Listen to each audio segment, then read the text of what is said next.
All right, are we ready at last to begin? And I just realized I made an oopsie. So this is what I've been working on. This is why I'm late. Is because I've been working on setting up the Christmas overlay. And I was thinking last night. I was like, should I work on it tonight? Am I gonna have enough time tomorrow? And I was like, I'm tired after practicing the stories. I don't want to spend, another hour before bed just working on the overlay. But I probably should have because I didn't finish. If you'll notice, the Discord chat box has nothing around it because I did not finish in time. But I hope that you enjoy it. I hope you like what I have. I hope that and I hope you like the starting soon screen and all those things. It says it's pretty. Yes, thank you so much. Hello, Reincarnator. Thank you for the cheer. Hello, Bitzer. Hello, Magistrate Iron Lung. Hello, Aerith Winterfell. Okie dokie. Setup looks so merry. I'm really, really quiet. What? How is it now? My mic has been being weird. Because it usually, so basically so I have it all the way turned up now. Usually this whiteness is not there. Usually it's like, either doesn't show up a color or shows up different colors. I don't know what I did to cause it to turn white, or if that means it's dying, or what that means. But the volume circle is now all the way up. So I hope that is adequate. On my computer on OBS, it is also all the way up. Alright. No, you didn't miss much because I started super late, because I've been working on the overlay. Also, you'll see, when you cheer. But I made the Encore Moths. I was like, okay, I've got to do red and green because it's Christmas, but just doing 4 red and greens is kind of boring. So what else could I do? Okay, there's yellow on the overlay. Maybe I'll do one that's yellow. The one that's orange, I'll just make it a little brighter, make it yellow. And then, there's some blue in the present, so I'll make one blue. But then after I actually put it all together and set them all up, it looked like, it kind of looks like a kindergarten classroom. I don't know that I like it. So let me know if you like it, or if you think I should change it, if I should make them all red and green, or what I should do. But anyways, welcome to the stream and my patented jank. So if you are new here is how it works. Every week we have a prompt that is submitted by supporters and voted on by everyone. Then we, no. It is submitted by supporters, and it is voted on by those who wrote last week or did at least 2 reviews for last week's prompt. And then we all write 350-word microfiction for said prompt and post it to the Discord. Then 8 stories are selected to be read here on the stream. 4 of them are guaranteed. They will be read no matter what. And the other 4 are encores. They can be unlocked through cheering. So don't hesitate to do that. Thank you so much, Marks. I really appreciate that. So now you can see a little bit of the yellow one. And I guess maybe part of the problem is it does look more orange than I intended it to. I tried to make it a really light yellow and a dark yellow, like a gold. And it just all looked the same color. So I put a little orange in there, but I think a little orange is maybe still too much. But, moths look like honey, yummy. No, don't eat the moth. Cute. I'm also glad that this chat box up here looks like a present. because I was gonna put more decorations around it, but I also ran out of time for that, and luckily it still looks good, because it just looks like a present.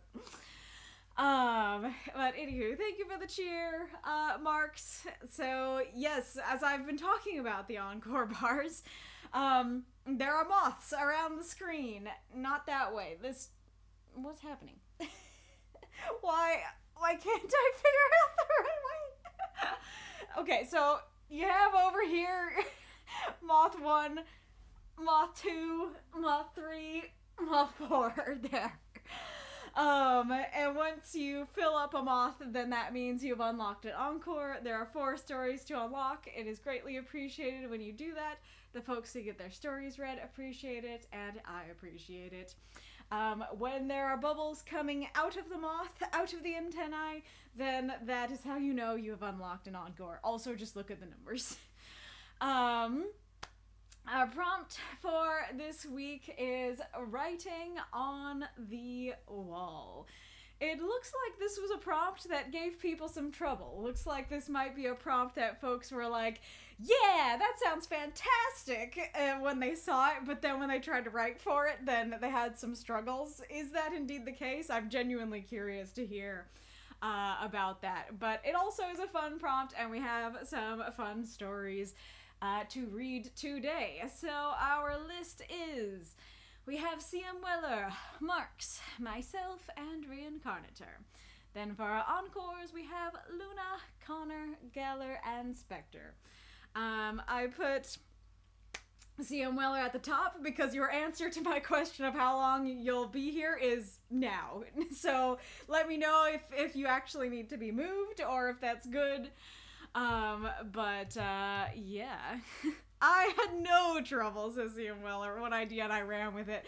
Yeah, I think you might be one of the few people that was like, this works with my plot. Like, this works for a key moment in my story. And it was perfect. Aerith says, yeah, that's what happened to me. I thought the prompt would be easy, then totally writer's blocked the whole time. I like that being used as a verb. I writer's blocked. It kind of that sounds like a writer blocked you on Instagram, or like you're walking down the street and then somebody's like blocked and they're a writer. But anywho, FYI, I have a story. I was going to tell the story at the start. I was just gonna be like, oh yeah, I know the story might take a while, but I want to tell it, so I'll start with it. But because I'm already starting late and I don't really feel in the mood to start with it, something I was already thinking, I was like, okay, it might take a long time. Maybe I can just like forego the midstream question if it goes too long. So I think instead of telling it now, what I'm going to do is I'm going to tell my little story instead of the midstream question today. Because it probably will take about the same amount of time that the midstream question would take. Of course, if we're super ahead of schedule, I'll just do both. But I'm presuming, as usual, that we won't be. Yeah. Mr. Strangely admittedly had ideas for the prompt, but work and the Christmas event left me scatterbrained and forced to direct a few moments of focus towards different writing projects, which are still moving slow. That is fair. That is fair. Lol, I do have to run off and get eggs, but that can happen. This Arvo prompt, whatever, the writer's block list, I don't understand. I think you're saying you have to go get eggs, but you're still good to go. That's what I'm hearing. Also, remind me what the situation is with Arrakis. I remember that I keep saying Arrakis, but is it actually like Arrakis? Or I think it's more throaty than that, like Arrakis. Is there a little throaty glottal thing there, or is Arrakis actually correct? I'm pronouncing it okay. Which one? the k or the h?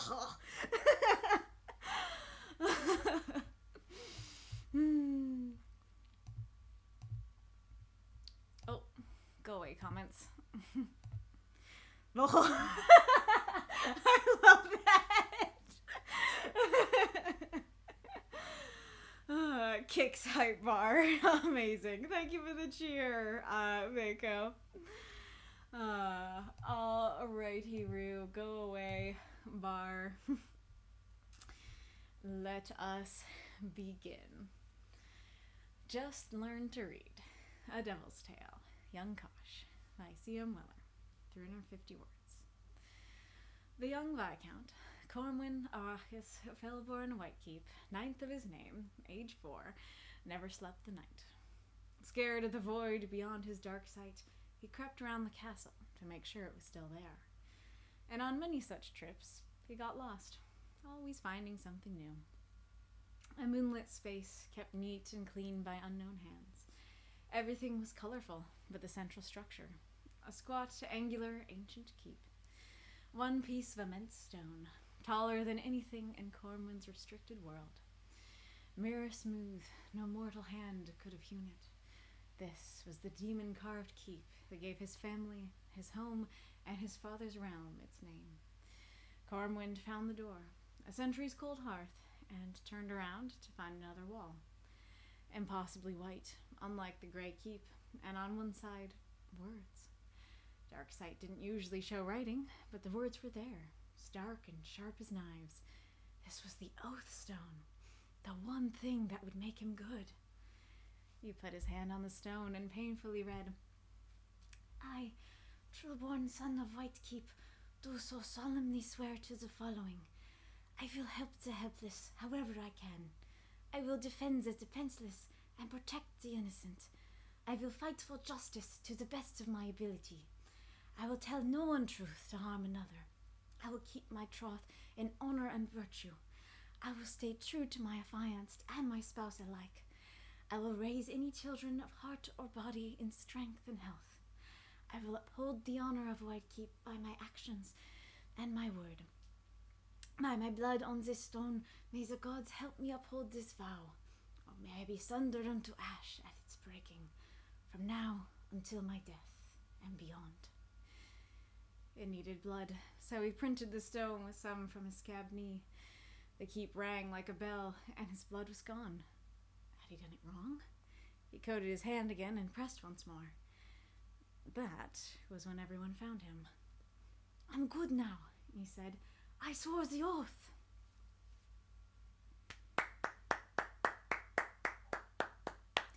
Though those moths and monsters, cheer for the story if you loved it. I don't know what happened to the italics on that. Alrighty. I also don't know what happened to my German in the middle. I think I lost it in the middle there. Alright, it just said, the notes just say, toast level, golden brown, and constructive, please, and big thanks to, I believe that's just said, for help with the editing and refined verbiage. Thank you for the cheers, Mako and Magistrate, and thank you for the subscription. Death said, the train did indeed go off. Oh boy, I should have added in the notes that he's not German yet. That is before he gets shipped off. Oh, whoops. Oh man. You know, it's funny. I practiced it not German, and only this morning was I like, oh crap, I have to read that with a German accent. So I should have just continued to forget, and it would have been fine. Oh no, wait, no, you said the k, not the hut. Whoops. Well, I didn't emphasize it that much. Alrighty, Rue. Very good story, C.M. Weller. I first and foremost have some questions for the chat. So first of all, if you don't know C.M. Weller's universe, did you feel like you could understand this story? Were you confused by anything in this story? And secondly, a very interesting thing happened with this story. Because, I guess three of my council members were like, I feel like this story doesn't, like, fulfill the prompt that well. Like, there was writing mentioned, but, like, it doesn't, like, have much bearing on things. And I was like, I read that, and I was like, wait, guys, what? That was the oath. The oath was the writing on the wall. This was an amazing prompt use. He read the writing. It was very important writing, and it was on a wall. And so I thought that was interesting because when one reader, like, mistakes something like that, then you can know, like, okay, it's probably just that reader. When two readers make that mistake, then you're like, okay, maybe it's the reader, maybe it's an issue with the story. But when three readers have the same issue, that makes me think there's something going on in the story that's causing them to have that issue. And so that's why I'm bringing it up. I hope that I hope the council members aren't mad at me for bringing it up. I genuinely thought it was interesting and would be interesting to talk about for the story. So my second question for the chat is, did you have the same problem? Did you miss that it says that he read it? Did you think he just, came up with this out of his brain?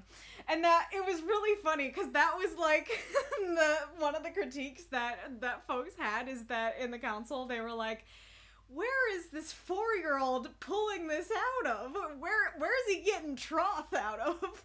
And so I'm just imagining like one of the servants seeing him and like listening to him do this, and then scooping him up and lifting him and looking around, and Kosh being like, what's up? And the servant being like, I'm just looking for what? Where you pulled that out of? So yeah, I thought it was funny. But I personally did notice that it said red. And so I wonder if it's one of those things where it's very easy to skip over this, that like this is at the beginning of a very long paragraph, and that the rest of the paragraph is all dialogue, and it's all much more interesting and noteworthy than the first sentence. And so I wonder if it, like, the fact that he was reading it rather than just like, yeah, pulling it out of his hat, got missed, somewhere in there.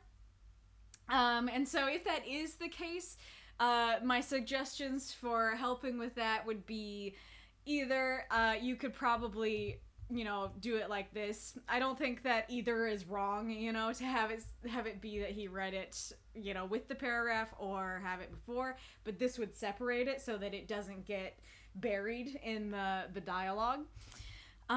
You could also just describe it a little bit more. You could describe it a little more to give it more focus and emphasis. You could put another tag like in the middle of the oath and have him like take a breath and then continue reading or something like that.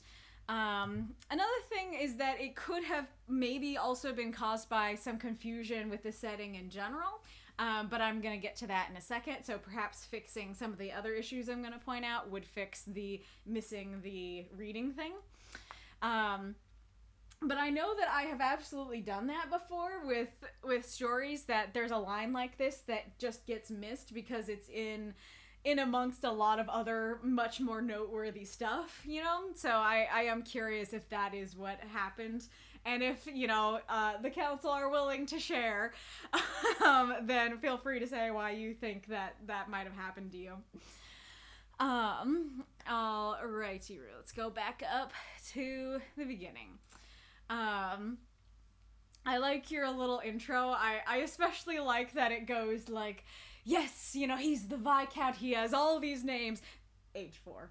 I think that's really cute, and especially cute that it's like, yes, the illustrious Viscount with all these names, age 4, never slept the night.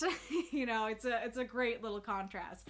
Now, granted, if you did need words, taking out some of his names, just calling him Cormwind or Viscount Cormwind would, might be an easy place to get yourself words. But just for what it is, I like it. I like the contrast between, how noble he sounds and how childlike he's acting now. Okay, the dark side. I have kind of 3 thoughts about the dark side. So one is that it is interesting. It is kind of fun.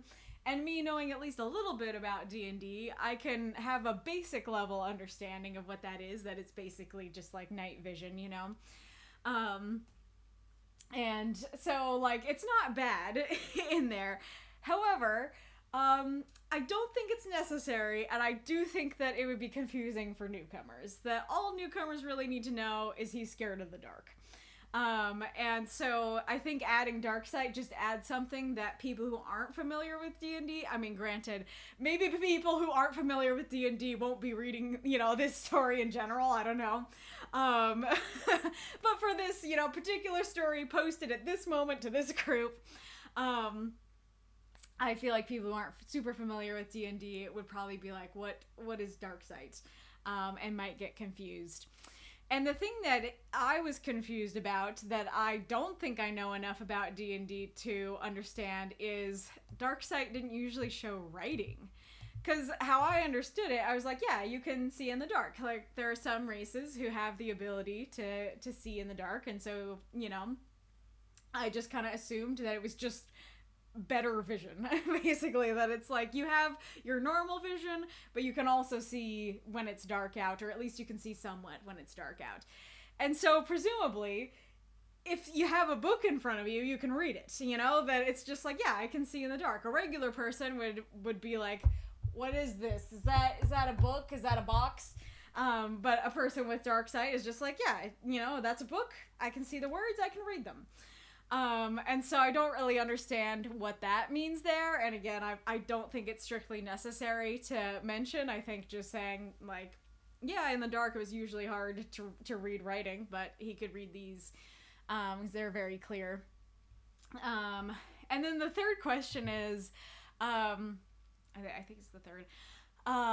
So is it like normal vision in the sense that it's just like, yeah, when it's dark, then there might be some things close to you that are, you can still see them, but they're a little shadowed. And then things that are far away, it does become just like a black void. Is it basically that just gets extended, that it's, that it's like the things that are in front of him, he can see super well, a little further away, still see, but dimmer, a little further away, still see, but dimmer. Furthest away, it's pitch black. It just extends more than a normal person's. Or is it like he can see perfectly until 60 feet away and then it's a void?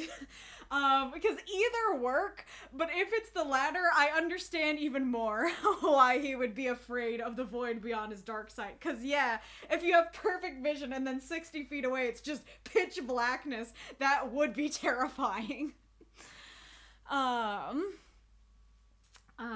Alright, so the next thing to talk about is indeed the setting. At first I wasn't like terribly bothered by it. I did feel like I wasn't understanding or picturing the setting right, but I was like, okay, whatever. But the more I looked at it, the more I felt like the setting here was quite confusing. So the first question of it is that he always found something new. And obviously he has not encountered the Oathstone before because, presumably he would have said the oath before if he encountered it before. But when he reaches the keep, the first thing that's stated is the keep. Like, it's like, okay, here's your topic sentence. Cormwind, wandered around the castle, he got lost, he found something new. What's the new thing this time? It's the keep. And then the narration goes on to describe the keep in detail, and I assume that he knows these details. And so it's not something new. I don't know if that's nitpicky, if it's like, yeah, it is the topic sentence, because technically the Oathstone is new, but even that he does know about. It's not like a totally unknown thing. So I think this is the most nitpicky, the most forgivable of my critiques for the setting, but that is a question. But when I start this, so, like, he never slept the night. I'm presuming where he's sleeping is a bed. And then he's scared of the void beyond his Darksight. He crept around the castle. You even directly say it is around the castle that he is creeping. And many such trips he got lost. Nothing tells me that we're outside the castle, so I assume he gets lost within the castle. Makes sense, castles are big. And then when I get to a moonlit space, kept neat and clean by unknown hands, I am picturing somewhere inside that it's like, okay, he's in the castle. He's gonna find something new in the castle. And so whatever the space is, it's inside. And so that's the first problem. And then the second problem is a moonlit space is very unclear. Like if it was a moonlit sitting room, you know, a moonlit dining room, a moonlit hallway, any of those things would be clearer. But a moonlit space, I'm just like, I'm imagining vague room with moonlight pouring in the window, and I need to blur out the furniture because I don't know what kind of room it is. I don't even know if it is a room. It's a space, you know? So this description is very vague. And so, like, all I know is that it's some kind of room in the castle, and it's lit by the moon, and it's clean. But I really can't imagine it, because all I have is, it's a space. And then everything was colorful. So I'm like, okay, I still don't know what the furniture is, but it's colorful.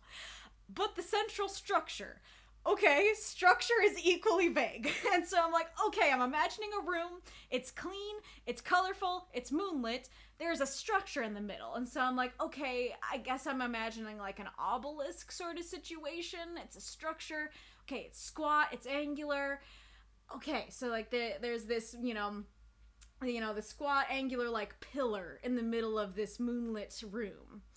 And it's made of stone. Okay, it's this huge stone thing. Wow, it's super tall. Okay, so like he hasn't reached this room before. He hasn't found this super tall thing before. But it's the keep. And I think of a keep as a structure, a building, not like I mean, you do say structure, but yeah, like a building as in something you'd be seeing outside. But everything up until this point has led me to believe we are inside. And so I think that the intention was that he did walk outside. That he, for whatever reason, he walked outside, and in the middle of the castle, you can see this huge building. And this building is the keep, and it is a structure. It's in the center of the castle, and it's squat, and it's angular. It's a building. But that is very unclear. And so I think that at the very least saying a moonlit courtyard, or granted, I think you'd have to rework quite a bit to make it clear, but like you've set it up that he creeps around the castle, and to me that immediately goes inside. And so if indeed he went outside and is seeing a building, then I would need it to be very clear that he went outside. And so, you know, saying that he went to a moonlit courtyard, I think would be enough to go, okay, we're outside now, and he sees this structure, and I would be imagining, like, okay, there's a building in the middle of the courtyard. I don't know that that's accurate, because I think what you're trying to say is, like, it's in the middle of the castle itself. Like, the whole thing is surrounding this keep. And that's really cool. I do really like that. But yeah, I need more/different, more/different/less vague description to get there. And then there's a kind of a similar issue here of, Corwin found the door, a centuries cold hearth, and turned around to find a wall.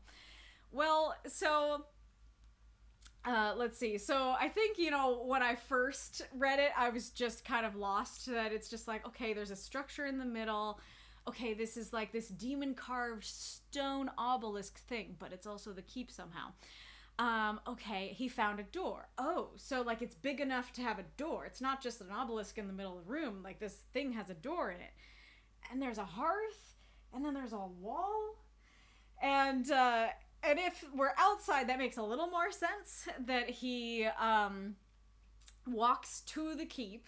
He finds a door in the keep, it's building. But even then, he finds a door, he finds a hearth, and I think of a hearth as like a fireplace. So now I'm seeing, okay, he found the door, he found a hearth next to the door, and then he turned to find another wall.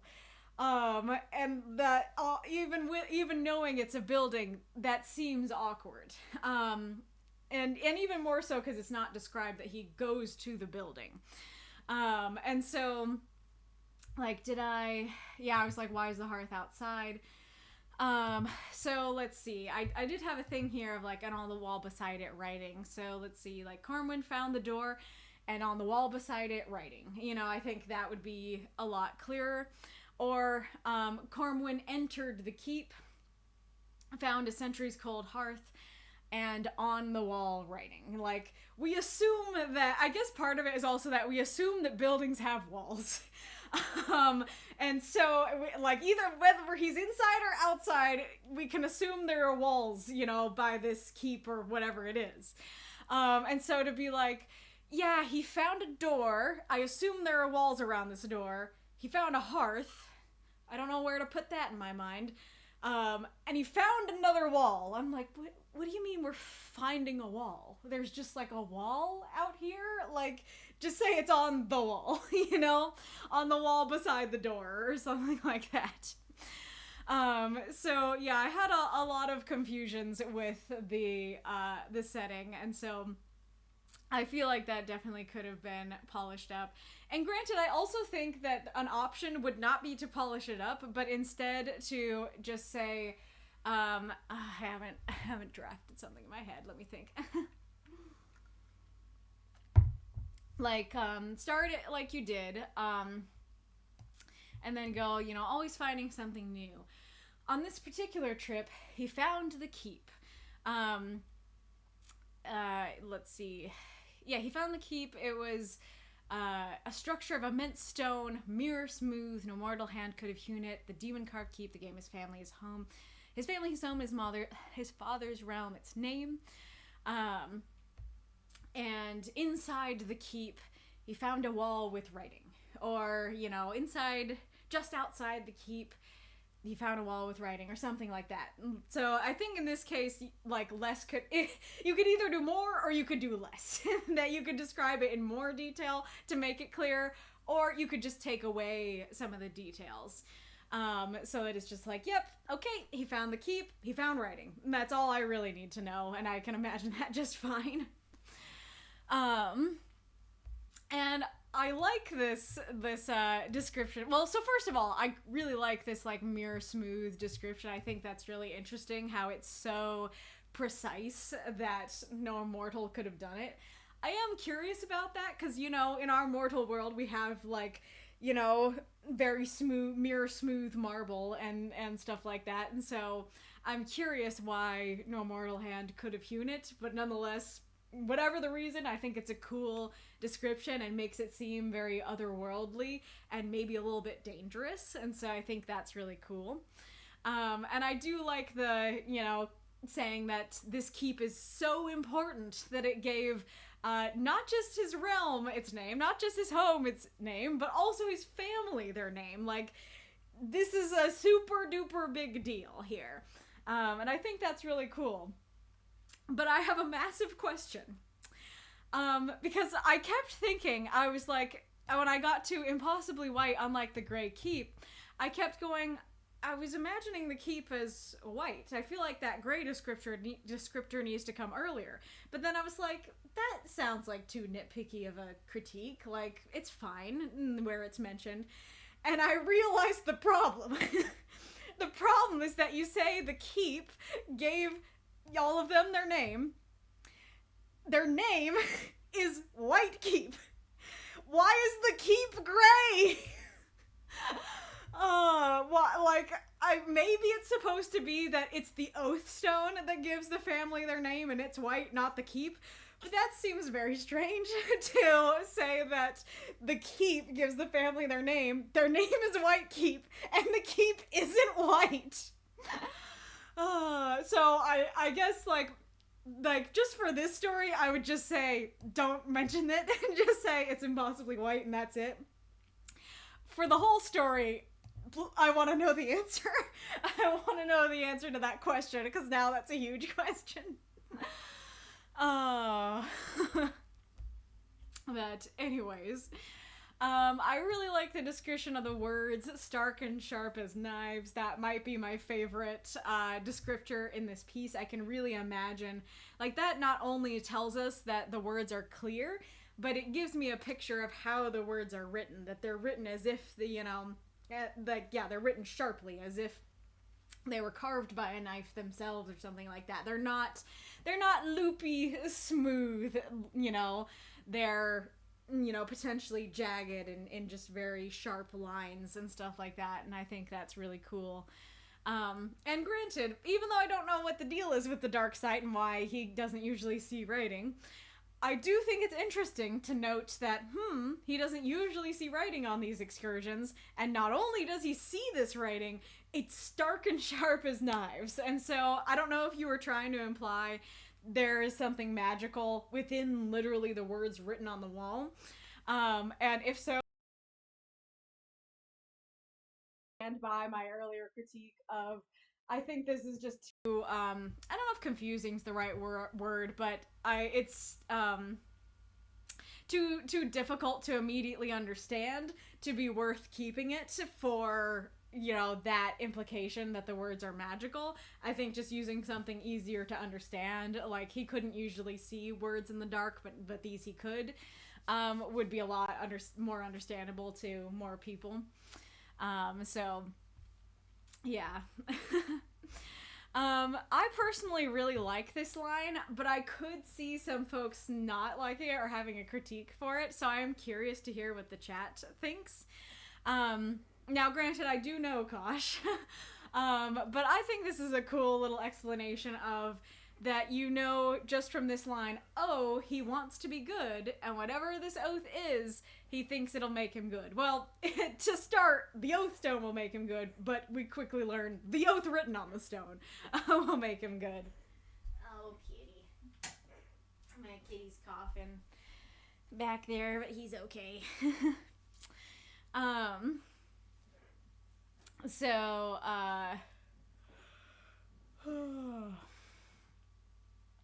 so I personally liked it, but I also could see it being creating a question that doesn't get answered by the story, that it's like, why would this make you good? And come to think of it, it's kind of interesting, because I was about to say, why would this make you good, and why do you want to be good? But that is a question that, has an automatic answer of, of course you want to be good. It would be much stranger if he didn't want to be good. So that's one of those questions that, works, I guess. But yeah, basically I could see folks going, why does he think it would make him good, and needing that answer to feel like they understand the story. But I personally didn't need it. I personally liked it as it was, and I like that you introduce it before he says it, and so, you give his reason for saying it, because sure, the story still could have worked if he just walked up and said it, because he's a 4-year-old reading stuff on the wall, and yeah, and it's cool words on the wall. But I really like that you set up, not only is he doing this with purpose and passion, but with desperation. That it's for some reason he doesn't think he's good, or people have told him he's not good, and he wants to be. And so giving the motive for saying it, changes how the next bit reads. And I think that is pretty neat.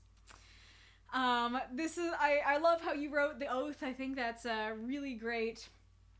I personally, if I was writing this, I probably would be I don't know how to write a good oath. What do I do? What should be in there? And I think you picked pretty perfect things to put in an oath like this.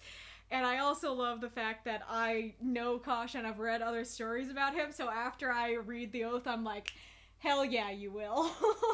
I don't think I have seen him go against this oath in any story that I have read. That doesn't necessarily mean he doesn't. Maybe at some point he does. Maybe that's a big plot point or something. But I have not seen it, and I think that's really neat.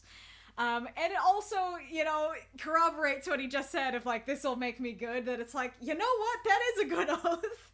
That does sound like all things a good person would do. So, yeah, I'm with you. And then, especially, I guess, because it, like, even starts with, I will help the helpless. So it starts with, like, one of the best, yeah, it starts with one of the best parts of it, you know? And it's cool because, like, it's, I will help the helpless, I'll defend the defenseless, protect the innocent, fight for justice. Like, it really hammers home the goodness. That it's not just, because you could have left it at, I'll help the helpless. But it's not just help the helpless. It's like, really? Are you really gonna be a good king? Because, like, you really need to hammer this home, you know? And I think that works really well. I also like the specificity of, I will tell no untruth to harm another, that it's like, we know that you're fallible. We know that you'll tell an untruth at least at one point in your life. But make sure it's not to harm someone. And then, the one thing that gave me a little bit of pause is, I will stay true to my affianced and my spouse alike. On the one hand, I like it because it's like, I will stay true to my fiance when I have a fiance, and I will stay true to my spouse when I have a spouse. And presumably they will be the same person. Then, like, it's not like, because it could be, oh yeah, I'll stay true when she's my spouse. Excuse me. But, you know, when she's my fiance, I'll you know, continue to be wild and randy. You know, so just clarifying, make sure, you know, all the way through, you stay true to your spouse. So on that side, I like it. But on the other hand, this makes it sound like either A, they could be different people. That it could be like, yeah, I'll stay true to my affianced, and I will stay true to my spouse. I will stay true to my mistress and my spouse. And it's like, that doesn't add up. Or it sounds like that, you know, affianced and spouse alike sounds like they could both be true at the same time. That it's like, yes. And that's part of why it can sound like two people. And it's like, on the other hand, it could also be like, I will stay true to my fiance and my spouse. You are both at the same time. And it's like, that's not how that works. So yeah, so, like, there's a little bit of a question and an awkwardness to that line there. And I kind of wonder if just saying spouse would work better. But on the other hand, I think you were going for, you need to stay true the whole time. And I like that. So at first I really liked the, I'll raise any children of heart or body and strength and health. And part of me still does. But as I thought about it more, I feel like maybe bond might be a better word than heart. Because children of heart, like, I kind of presume this means, well, let's talk about what I like about it first. I like about it however you phrase it, but I like this aspect of it however you phrase it, which is that it's basically saying, yeah, you're gonna raise any biological children that you have, but the oath is clarifying not just biological children, but if you adopt children, or if there is somebody who you're mentoring who is basically in effect your child, you need to raise, you know, anybody right. Even if you don't have biological children, you need to raise any sort of children you've got. Well, you can't get out of the oath by adopting or by just mentoring somebody or something like that. And so I think that's great. I really like that. And I like that, I just in general like the oath just specifying that and not assuming that the speaker of the oath is going to have biological children, that if you have any, and you may not have them through biological means, you gotta be good to them. And I love that. But I do think that A, heart is a part of your body, and 2, heart is a little bit vague. It makes you wonder, like, what does that mean? Do you mean adoptive children? Do you mean, you know, somebody you're mentoring? Do you mean something else I haven't thought of?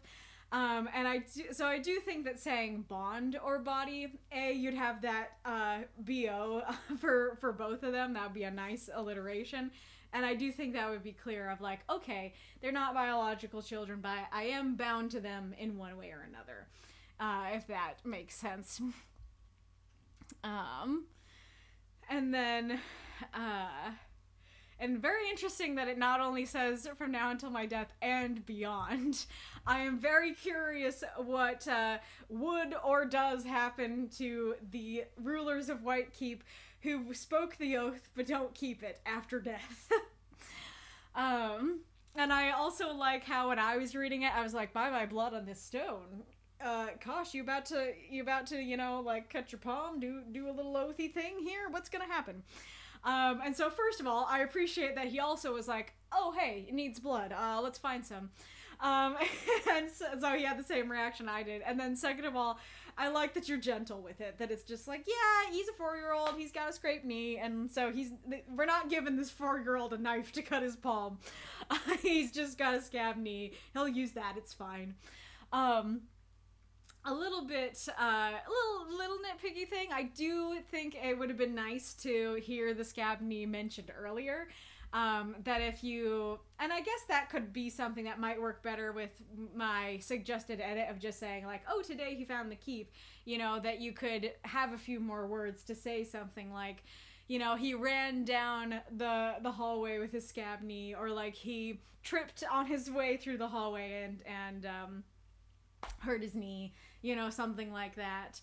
Or like he tried to run slowly because his knee hurt, whatever it is. But yeah, so I think some introduction of that his knee is scraped up earlier would be nice, because then we'd get to the end and be like, oh yeah, he scabbed his knee, that works. And as is, you know, it still works, but we're just kind of left to go like, okay, I guess that happened. But like I said, I like it in general. Super curious that the keep rings, and so that very much shows this is not just an oath. There's actual magic here. Like, you done did it now, bud. And so I think that is super neat. I also think it's cute that Kosh is like, did I do it wrong? Do I need to do it again? I have more blood. And that's very fun. And there is the ad. Okie dokie. Well, I'm not sure. Oh, Wolf is here. Okay. So I can do both yours. The Hungry War. That's interesting. That definitely sounds like a worthy idiom, but not one. Oh, by the way, if you don't know, often during ad time, a couple folks have sent me lists of prompts that they think might make good writing group prompts, and they're unsure, and so they want to hear my opinion on said prompts and stuff like that.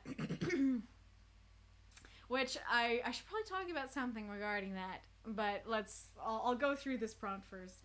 So yeah, that definitely sounds like a worthy idiom, but not one I've heard before, and so it kind of conjures to mind the idea of just like war just eats, you know, that war it is not like that it just like needs more bodies, more soldiers to feed it, you know, that it will never be satiated, that, you know, people will keep on dying for it because it is hungry and insatiable. And that is a very interesting image. Origins: Latin, original bellum se ipsum allet. The war will feed itself. That's even more like what I was saying. Meaning the military strategy of feeding and funding armies with the resources of occupied territories. Okay. Once again, I don't think that I would have got the specificity of it, and I think it works better without the specificity. I think it works better just in general. And, you know, I guess that's the mark of a good prompt, when it's like, okay, here's this specific meaning that you could use for it, but it probably works better in general, and you can get general ideas from it, you know, that works. So I definitely think it works. I do feel like it's not a prompt that I personally would vote for, because it sounds really dark and potentially gory. That, like, that's gonna be a lot of stories of just how much war sucks, and that's gonna be, at best a letdown, at best a downer of a stream. And, you know, I like it when prompts have, like, I'm sure it's already clear, But I like it when prompts can go in any direction, that you can take it in a dark way, or you can take it in a, comedic way, or in a light way, whatever you want. Because then that generally means I'm going to get both. I'm going to get some darker stories and I'm going to get some lighter stories. And that's really what I like and want and need from the stream. And so, to me, my initial thought on that prompt is I don't immediately see how you could use that positively, and that sounds like that's gonna be a lot for the stream. And I feel like, so what I was gonna say is it's interesting because I did talk about the writing on the wall prompt. It was one of the ones that was here. And I did ask before, and I guess I'll ask again because I didn't get answers then. Did you guys vote for it because we talked about it on stream? Were you like, oh yeah, after hearing about it on stream, that one sounds great? And did you vote for it? Or was it like, no, that didn't affect anything. I just saw it in the list and I liked it naturally. So super curious about that. But it's interesting because, like, oftentimes when I, think about these prompts, just does this make a good prompt? I'm not specifically thinking, what would I write for it? I'm just thinking, what would someone write for it? What are the general things that the group as a whole could write for it? And after getting this prompt, I realized maybe I do need to start thinking about what I would write for it, because I thought writing on the wall was a great prompt, but then when it came time for me to actually write for it, I was like, oh, I don't actually know what to do with this. And, correct me if I'm wrong, but I think a lot of folks had that same experience where you saw the prompt in the lineup and you were like, oh yeah, that's fantastic. And then you went and sat down to write for it and you're like, what do I actually do with this practically? And that is something that I will say that I need to work on too, as I just said, that I do think that we collectively should probably try and get better at, when we're voting for a prompt, have a story in mind before we vote for it, so that this problem doesn't happen as much, where folks are like, it's great, and then it comes time to write and they're like, I got nothing. But that takes more time. So, like, don't cross out the Hungry War yet. I know I'm past the ad. So next ad, I'm going to start thinking about, like, what could I do with that prompt? Nothing immediately comes to mind for what I could do with it for my characters. Yeah, I also have this problem, the problem of not actually thinking what you're going to write before you vote. Magistrate kind of had that response to this week's prompt, but I also didn't have the time and energy to sit down and think a story idea through. That's fair. Des said, I didn't vote for writing on the walls as I thought it was way too open. It fits with too many stories. That actually was exactly my problem when I started. And that's what's kind of interesting about this kind of thing, because yeah, like when I was talking about it in general, that was kind of a plus, where it's like, oh yeah, you could do so much with this. But once it came time to actually write for it, I was like, I can do too much with this. So, like, basically the thought process was, a lot of my characters get into a lot of situations that are doomed. And so it makes it difficult to figure out, like, okay, like, what's the one that, would be most interesting to write about here? What sort of, the writing's on the wall, we're doomed situation would be interesting to write about? But because it's so general and no specific things immediately come to mind, then it feels, I guess kind of disheartening or less interesting. And then it's kind of same thing with the literal take of, like, okay, any and all of my characters could write on the walls at some point. How do I make that interesting? Like, one idea is just like, okay, when Peter's a little kid, he writes on the walls. Okay, and how to make that interesting? Like, that sounds like a cute scene, but I need a little more zazz. I need a little more zazz than just Peter writes on the walls, So I do think that's very interesting, because that's not something I thought about at all until it was time to actually write the story. I can safely say I don't. What do you not? What don't you, Mako? Yep, exactly. It just said corroborates. If you want some absolutely bleak stories from me, The Hungry War is perfect. But Sir Hungry War gives me thoughts of armies stripping territory of anything edible as they rampage. That's a good point. That would totally work. Just said, I mean, I think all the prompts I put forward are good. I'm unsure I'll go over with others. Gotcha. Mako between the train and it being dark already. I'm fighting tooth and nail to remain awake. Fair enough. I will forgive you if you fall asleep.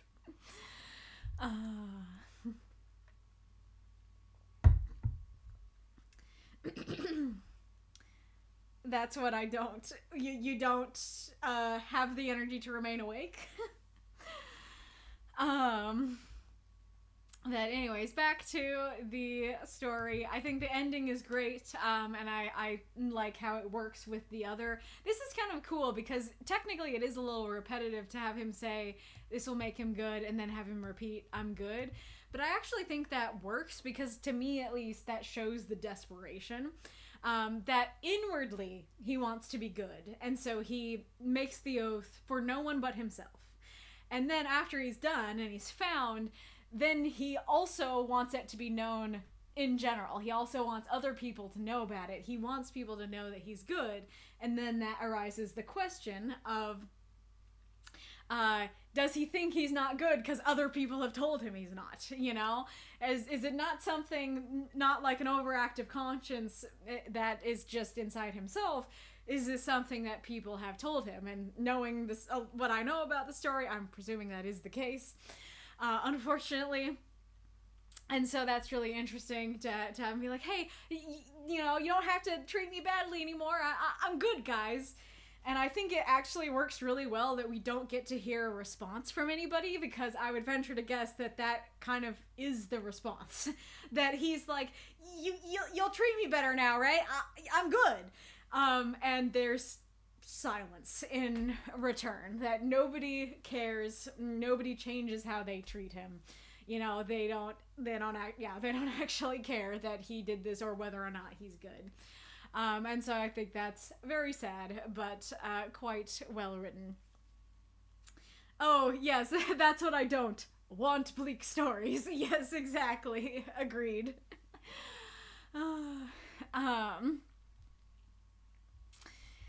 But, oh yeah, and I am curious for those of you who don't know the story super well, or this is the first one you've read, did you think that he did something bad here?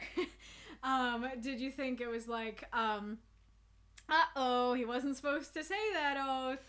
Or that there was a double writing on the wall, that's like one writing on the wall is the literal writing on the oath stone, and the other writing on the wall is like, since you said this oath, now you're doomed. From what I know of the story, I don't think he's doomed. I think he upholds the oath. And I guess it would be, if there's a neutral to good doomed, like it's just like, well, fated, I guess would be the thing, that it's like, he's not doomed, but he is fated. That this is one of the 3 oaths that the thrice sworn king, swears, which is really cool to be able to see that, you know, having heard that title for many stories. So that was really fun about this story. And so, like, it is writing on the wall that he's the thrice sworn king, but, you know, it's not really enough yet, because that's one of 3, and I presume a lot of White Keep leaders, if not all of them, have sworn it. And so we don't have enough info to know the writings on the wall for that yet, but it is definitely a clue for that. But I am curious if folks who don't know about that sort of thing just thought like, uh-oh, he's gonna obviously break the oath and the writing's on the wall now, he's doomed because of it, you know. But yes.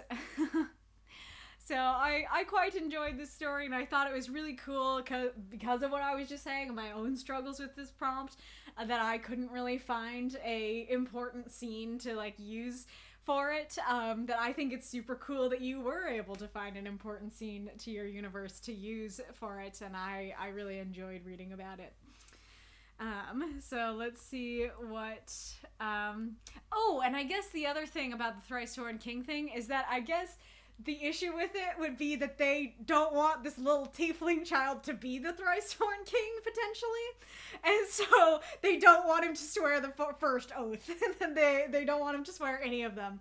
And so it's not like, okay, yeah, like every, son of White Keep swears the oath. It's like, yeah, every son of White Keep swears the oath, but not you, though.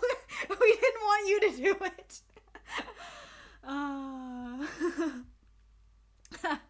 Going back to the whole 3 people missed the red thing.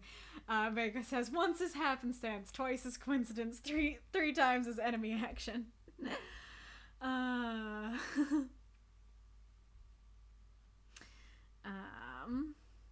Oh yeah, this is just the prompt talk. Not much talk about the actual story, it seems. Well, yeah, being a Hellkin, I'm pretty sure Kosh gets told he's not good a lot. So first of all, hilarious that you accidentally typed corn. But second of all, yeah, that unfortunately, I agree with you, that's probably the case. And Mika says, I was curious if there was an awareness of the Thrice-Born King was in their minds in the end. Yes, for sure. Stupid autocorrect, yes. Okay, let's go over here in the not so private chat. It says wall in text. The writing is right there. I'm thinking the council has a skill issue. Well, again, that's kind of the thing, is that it's like, if one of them did it, I'd be like, okay, that was a you problem. If 2 of them did it, I would still be like, it's a you problem, but be like, that's interesting that it happened to 2 people. But the fact that it happened to 3, like, something like that, it's very rare for 3 coincidences to happen. It's very rare for 3 people to make the same, like, very obvious mistake. And so the fact that, to me, like, I saw the red thing makes me think that there is something going on in the story that caused them to make this mistake, because they are smart people. They are not idiots. They can read, they can see this sort of thing. And so, if one of them missed it, that's fine. But if 3 of them did, I am inclined to think something happened within the reading of the story that caused them to make that mistake. Not that, the 3 of them are dumb, because I don't think that's true at all. The servants barely touch him. Aw. Breaking up the oath needs more words. I had to trim enough as it is. Yeah, I presume that was the case. That's kind of why I was saying at one point that just taking away some of the settings so that you can just be like, yep, okay, today you arrived at the keep. That would give you more words to work with for some of the other critiques that I had. On first read, Mako says, I thought the writing on the wall was to the effect of, this is the oath stone. I completely missed the he read part before the oath. So you were kind of thinking like, this is the stone that you swear oaths on, not this is the stone that an oath is written on, like that kind of thing. In my world, dark sight shows the shape of things to a limit, mostly in monochrome. Anything put on a flat surface looks just as flat as the surface. It's kind of like personal radar, but sight. Gotcha. Aerith, I think that was what happened to me as well, the Oathstone thing, I think. But I think I sensed vaguely that he was reading something because the language and sound was too complex for the normal dialogue of a 4-year-old. Well, as far as I understood it, that was the complaint that you all had. That you were all like, where is the 4-year-old pulling troth out of? Rather than, oh, he's reading this, so that's where he's pulling troth out of the wall. I like that it fades off rapidly at the radius limit for Cornwind. The world falls away at 73 feet from him when it's dark. Gotcha, so it is the scarier one. Makes sense. Just figured I just accidentally skipped over a keyword by accident while reading. Yep, that's what I'm presuming happened. How he knows about the Oathstone, his nurse taught him to read from the histories of Whitekeep. I had to cut that from the word limit. Around in the castle would have cost 1 more word. The eponymous keep sits in its own walled garden area. Around in the castle would have been worse. Because, like, if you're saying he crept around in the castle, that would put me more in the castle. Like, the whole problem with this line is that I thought it was inside. And if you literally have the word in, I will only even more think that he's inside. But yeah, so, like, a moonlit garden, instead of space, that would help. Curse of the word limit strikes again. I did like how the writing was visible in dark vision, Aerith says, sort of emphasizes it was made by demons who see with dark vision, I think. That is interesting. So you are technically outside, I guess, not outside the castle grounds, since the keep's literally in the middle of it. Yes. And that is, I think, the difficulty here is that, and actually that would have fixed it. If you said he crept around the castle grounds, I know you're saying you didn't have the word in, so you didn't have the word grounds, but again, if you just, you know, did the edit I said of, like, instead of talking about it, like, being cleaned by unknown hands in the space and everything, just saying, on this particular trip, he found the keep. You know, that would fix a lot, and give you words. But yeah, if you just said he crept around the castle grounds, that would absolutely help. I still think the next description, I would be like, space? What am I supposed to be imagining when you say space? A structure? What am I supposed to imagine when you're saying structure? So I think the vagueness is still an issue, but that would help a lot if you said castle grounds instead of castle. I like how this very stone was magical. In the original Wordier draft, he was tracing around the wall of it to get into the keep, thus finding the O stone. That's neat. That is very cool. Where was that? Cormwind felt, let's see.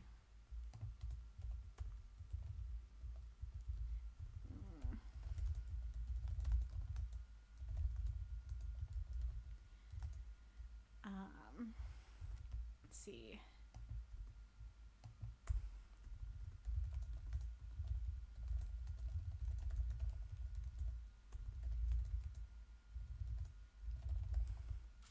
Okay, let's see. So 1, 2, 3, 4, 5, 6, 7.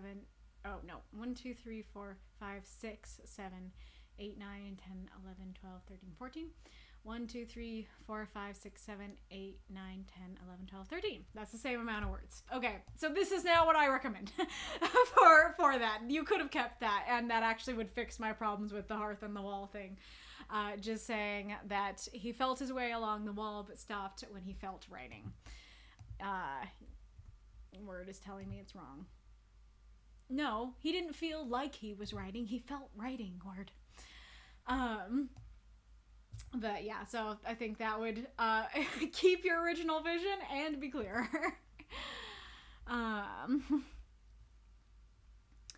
Aerith, I thought the oath stone was carved into a model of the keep with the hearth wall, etc. was part of the oath stone. So that goes back to the setting thing. It sounds like you might have had some of the same problems that I did of thinking, oh, there's a model. Like, oh, he's inside the castle. He's inside a room.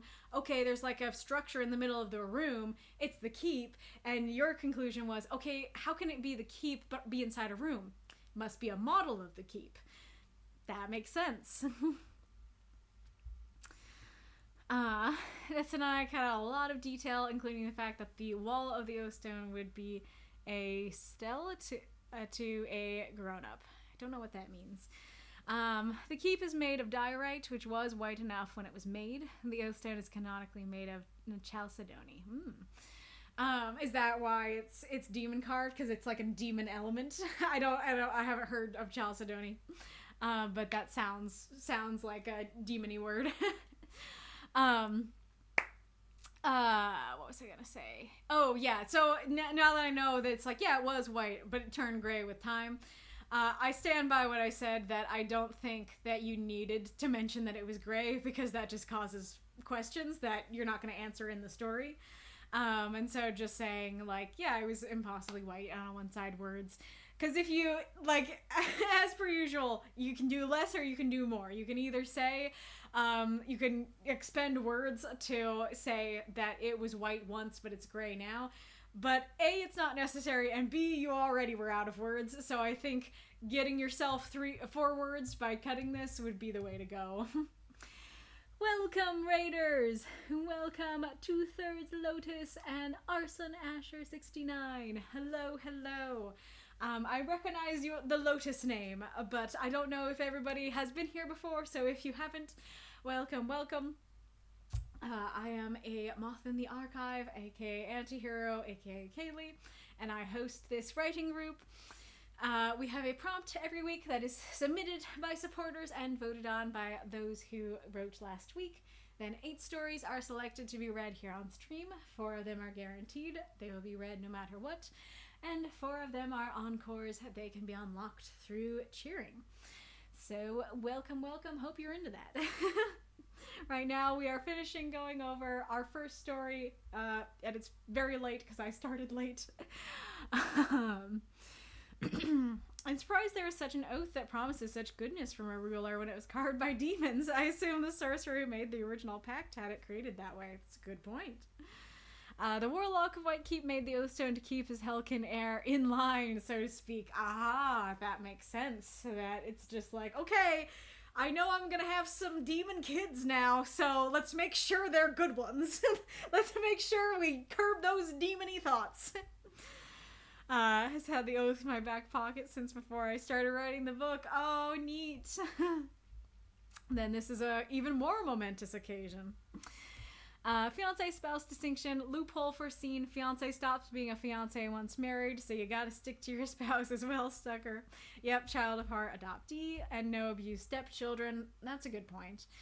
Yeah, and I still think bond would work for stepchildren, because it's just like the bond of marriage, you know? And the and beyond is a surprise tool that helps Kosh later. Ooh. Now, all of Whitekeep knows you've sworn the oath. Oh, that's why people came, because they heard the bell and they're like, it's a disturbance in the force.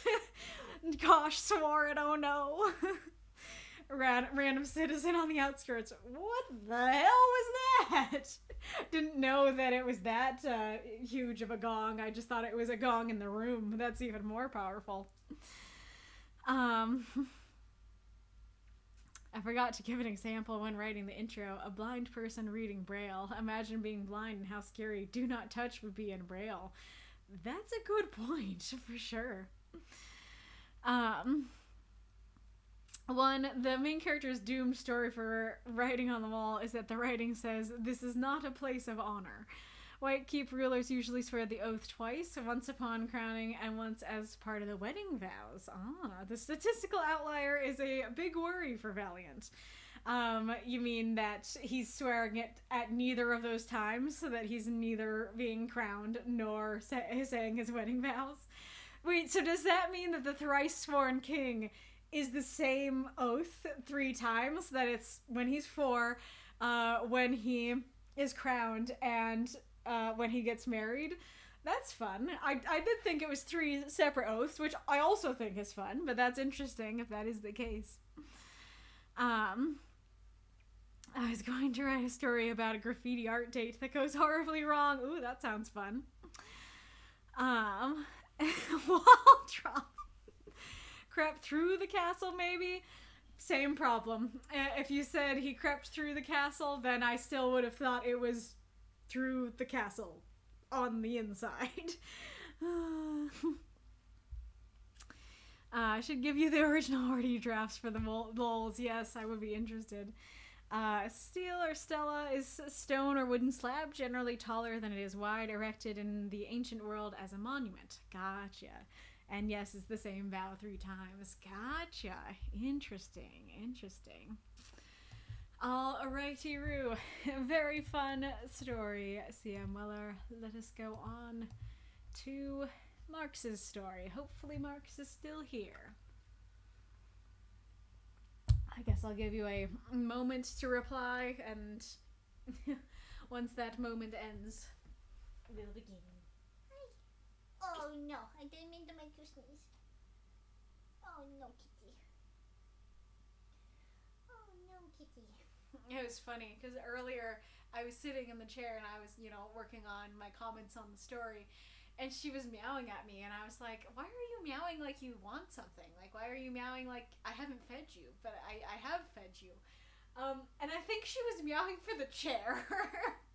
Because, once I lifted the desk and stood up, she jumped on the chair and stopped meowing. You silly little kitty. Me here, says Marx. Alright. Okie dokie. Oh, and real quick, That makes more sense as to why they'd be like, oh no, is he the thrice-sworn king? Because it's like, okay, most, heirs of white keep swear it twice, and you have just sworn at a time that most heirs don't swear it, so that might be number 3. She wants her Azure throne, yes. Mako, I think part of the problem is that the castle can and will apply to anything inside the walls. So you can be inside the castle, but not in a building. Well, that's the problem, right? And you guys can say if you're like, I automatically assumed we were not inside the building, that we were outside. But to me, when you say around the castle, in the castle, through the castle, I am fully aware a castle has courtyards and stuff. But in the castle, I assume is inside the building. Through the castle, I'm thinking is through the castle building. Around the castle, I'm thinking is around the castle building on the inside. Not in the different buildings on the castle grounds, in the courtyards on the castle grounds. And so I do think that just changing this word, you can keep suggesting options and I can let you know if you strike gold with one of them. But changing this word I don't think would be enough, regardless of what you change it to. I think you do have to say it's the grounds, not the castle.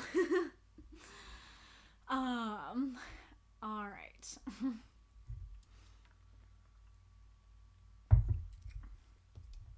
Sir, this is a Wendy's. Overly familiar by Marks. 350 words. That's it, bro. I quit. I sigh. It's the beginning of the lunch rush. I really don't have time for Kevin's shit right now. You're not quitting. It's the end of times. Don't you see it, bro? They're right there. All 4 of them. They exist. It's all over. We need to grab 2 of each animal and head for the border. Once. Just once. Could Kevin not come in high off his ass? If it was the apocalypse, none of that would help. Also, you think the world is ending every other week. And I was right! The 4 horsemen are right there! I look at the 4 people Kevin indicated. It's a guy and 3, admittedly, really hot women. 1 blonde, 1 with dark skin and long cornrows, and 1 tall with an olive complexion. Dude, he's just a pimp. Or he's rich. Or it's a, cult or something. Whatever. Just get back on the damn register. I'll take their order. Just handle everyone else before the line gets too long. Kevin's eyes remain wide in terror as he stares at the 4 in the distance. Don't you see their wings? They all have wings? Well, 3 of them do. Maybe the tall one's hiding hers. That was my fault for asking. Look, tell you what. Help me out with the lunch rush, and you can go home early and prepare for the end. And when the world is still here tomorrow, you'll still have a job. Kevin begrudgingly agrees, and we finally leave the kitchen and get behind our registers. Hi, Kevin, one of the women purrs, leaving her group to approach Kevin's register. I'm War. Nice to meet ya. Want to see my horse? Its mane is made of hellfire. It's so badass. It'll be the coolest thing you see before, the end. Mara, behave, says the guy, yanking her back to his group.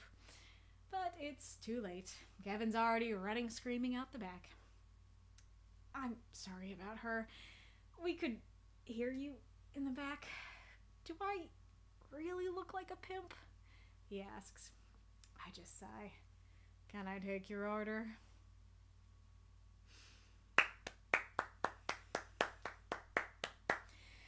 Those moths and monsters cheer for this story if you loved it. And it seems like this prompt gave some people some struggles with their questions because CM Weller, Marks, and Reincarnator all usually have questions. None of them did this time. But Marks requests medium toast. That's all we got. If you have questions now, Marks, do not hesitate to ask them in the chat. Thank you for the cheer, Ghoulish. The pimp line took me out, not gonna lie. Nice. Is the story hard to read for anyone else? It's fine if I go full screen. Let me know if you guys are struggling to read it. I can try and see if I can make it bigger and still read it myself, if so. All right. So on the one hand, love the title. I think it's hilarious. It totally sets up that we are at least at a fast food place, if not exactly at a Wendy's. And that's really fun. You know, I often say that it's fun when the title can give you extra information, not necessary information, but extra information that is, you know, puts the story in a potentially new light. And I think this title does that, and I do love that. This is a little bit nitpicky about it, but I did have a question after I finished the story, which is that, as far as I know, the "Sir, this is a Wendy's" meme is more so from the like cashier's perspective, that like some customer comes up to them and the customer's like, "It's the end of times," and then the person at the register is like, "Sir, this is a Wendy's, like, I am not here to give you advice on doomsday. I am here to give you burgers. Do you want a burger, or do you want to talk about doomsday? If you want the former, order. If you don't, get out of my store. Get out of my restaurant." And that's not really what's going on. This is kind of the opposite, to where the person who works at the Wendy's is freaking out. Now, granted, that's kind of a fun twist on it, and also maybe it refers to the ending where Matt is like, "Do I really look like a pimp?" And then the cashier's like, "Can I take your order? This is a Wendy's. Order your dang burger."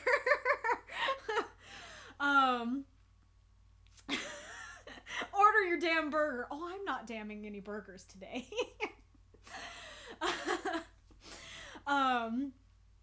So yeah, I think I might be going too hard on something that is just meant to be silly and a meme reference and not meant to be thought about too hard, but I really don't have that many critiques for the piece, so I am left to going, is the meme being used accurately?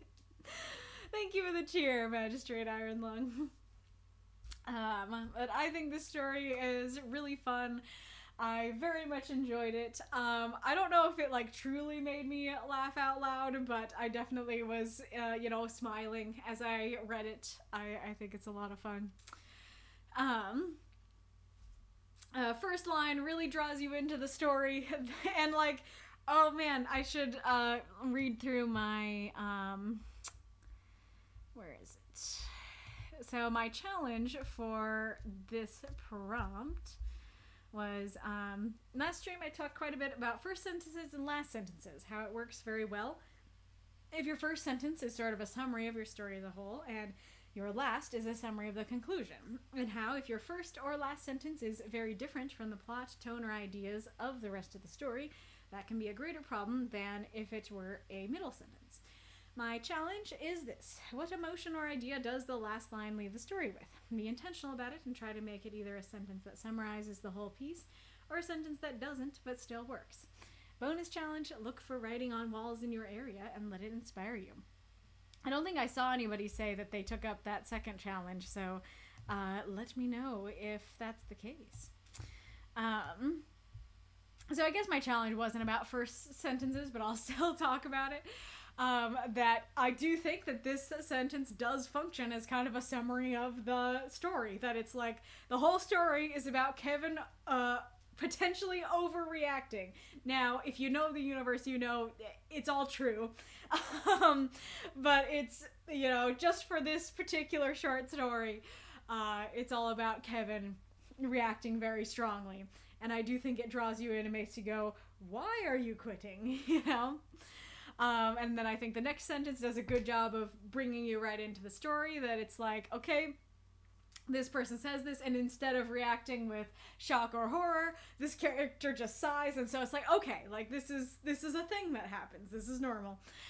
And then he corroborates it by saying, well, it's the beginning of the lunch rush. I really need him here, and I don't have time for Kevin's shit right now. You're not quitting. Kevin does this every other week. And I think that's great. And so what I was just saying is something I really love about this story is that one of the rare benefits to writing in a universe each week is that It means that there are times like this where if a reader knows the universe, then they know this is all true.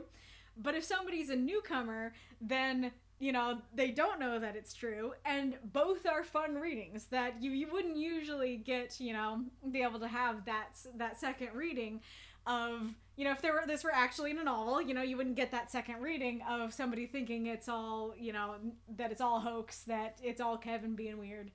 And so that is a neat thing about this group and stories like this, is that there's actually a fun like, I don't know, reading that newcomers can have that you wouldn't get otherwise. And so I think that's very cool. And I do think it works really well that he's doing your classic doomsday talk. I'm not sure, like, we need to grab 2 of each animal and head for the border. I have mixed feelings on, because, like, on the one hand, I know that that's a reference to Noah, but that's not really something that is really, that I hear referenced in the apocalypse, that it's like, no, Noah had to preserve the animals. Nothing's getting preserved if it's the end of the world. But that is kind of exactly what main character says, is that none of that would help. And so maybe that's exactly the point, that it's like, it doesn't entirely work, and it's not supposed to. So I don't know what to think, really. I love the once, just once, Kevin not come in high off his ass. I think this is a great, like straight man, funny man bit here, where Kevin's acting wild and crazy, and our main character's just like, oh, this guy, not again. This happens every Tuesday. And I think that's part of what makes it so funny. And I do love the clarification that you think the world is ending every other week, but he's right. First of all, he's right in his own mind, and if you know the universe, you know he's right. I'm curious if Kevin only started this stuff, once Matt started doing stuff. If it's like, yeah, every other week, since Matt has started ending the world, started the process of ending the world. And so he has been right the whole time. Or if he was cuckoo for Cocoa Puffs, and then it came true, And then the description of the characters is great, and he's just a pimp is kind of hilarious.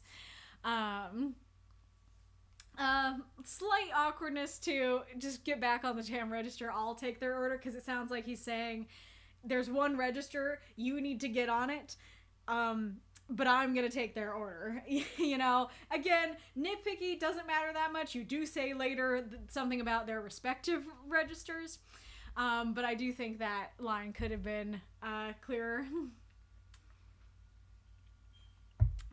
I guess something like, he's just a pimp, or he's rich, or it's, I don't know, a cult or something. I'll take their order. After that, get back on the damn register and handle everyone else before the line gets too long. Maybe? I guess he's saying, like, I'll take their order, you go to your register and handle, everybody who's not them. But let's see, how can you phrase that more clearly? I don't know, a cult or something. I'll take their order. Just get back on the other register and handle everyone else, maybe. Maybe just saying the other would clear it up. So I think the number one confusing line in the piece is, they all have wings. And I think it's very specifically this all. Because how I read it is, don't you see their wings? They all have wings? That he's basically going, yeah, they all have wings. People have wings, Kevin. What's weird about that? And I do know that since since Matt has started the process of the apocalypse, weird things do happen in the world. Demons do start overrunning the world, and things that normal people probably thought were, not real, they now have to come to terms with the fact that they are in fact real. And so I could believe that, Kevin and main character have seen winged people, and that it's not that weird. But none of that has been introduced. And part of what works so well about the story is that it can read like they're just your two average employees of Wendy's, seeing the Horsemen of the Apocalypse. And so if you did want to go for, main character has seen people with wings, this is normal, I think that would need to be introduced earlier. But the thing is, I don't think that's what you were going for. I actually think what you were going for is, I'm sorry, they have wings? What? Like, no they don't. In which case, there's a very simple fix. Just take out all. Because yes, they all have wings could read as like, I'm sorry, they all have wings? No they don't. Or it could read as, they all have wings? Why are you freaking out? This is normal. And so taking out that all would just totally fix it and have it be that, secondary reading of, excuse me, they have wings? What are you talking about? And the other thing that is not really a problem for this particular story, but is one of my biggest questions knowing the universe, 3 of them do. The tall one, aka, why can't I think of her name? The goddess, oh my goodness. Oh, I feel like a fake fan. I feel like a failure of a fan. Tariana. Tariana is the tall one from what main character described earlier. So that means that Matt's wings are out, which means main character should recognize it's the end of the world. Because I know that when Matt takes out his wings, really big, terrifying, terrible, powerful things happen. Like, he took out his wings, and a gaggle of demons fell to their knees. So I would presume that if he had his wings out, Kevin, main character, and everybody in the restaurant would be on their knees or worse. Or, next question, how are they alive? Like, I don't know exactly what taking out his wings does. I just know it's bad. And I can very much believe that he takes out his wings, it kills people in the vicinity. And so I'm like, excuse me, what? 3 of them have their wings out, and Matt is not the one with his wings out? Or not, sorry. Matt is one of the 3? Like, Tariana doesn't have wings out. But Matt does? So, I'm sorry? Like, how are we alive? How are we, how are we having a normal time at this Wendy's? What's the situation here? And if you meant, no, you didn't, because you did say hers. I was about to say, if you meant Matt as the tall one, that you'd need to describe them differently, up above. But you said her. And so it seems like Matt has his wings out, and what the heck? But anyways, I really like this line here of, okay, you know what? I'm gonna be lenient on you because I don't want to deal with this. I need help with the lunch rush, but after you help with the lunch rush, then you can go home. Very, very kind of him. And, I especially love this line of, when the world is still here tomorrow, you'll still have a job. Because it's kind of him to be like, I won't fire you, for leaving after the lunch rush. And 2, it also is kind of saying, like, you have a job to do, my man. You're not doing it, and you will still have to do it tomorrow, tomorrow you will be reminded that you still have to do your job, and you're not doing so well. And then Mara is very fun there. I guess I should have asked it as a question. People who don't know the universe, did you indeed think that Mara was just messing with him and she's not actually War or anything like that? But that is so Mara, and that's very fun. For her to be like, yep, confirmed. I totally am, and joke with him about it. And it also is very in character for Matt to, try to reel her in, but too late. Love the image of Kevin screaming out the back. It's all fun. I wonder if you intended this to read as like, yeah, we could hear you in the back, and then it's like, I'm sorry, how could you hear us in the back? Like if that's meant to be a clue, hey, they have super magical hearing. Like they should not have been able to hear that conversation, and they could, which is a clue that Kevin was right. You know, was that the intention there?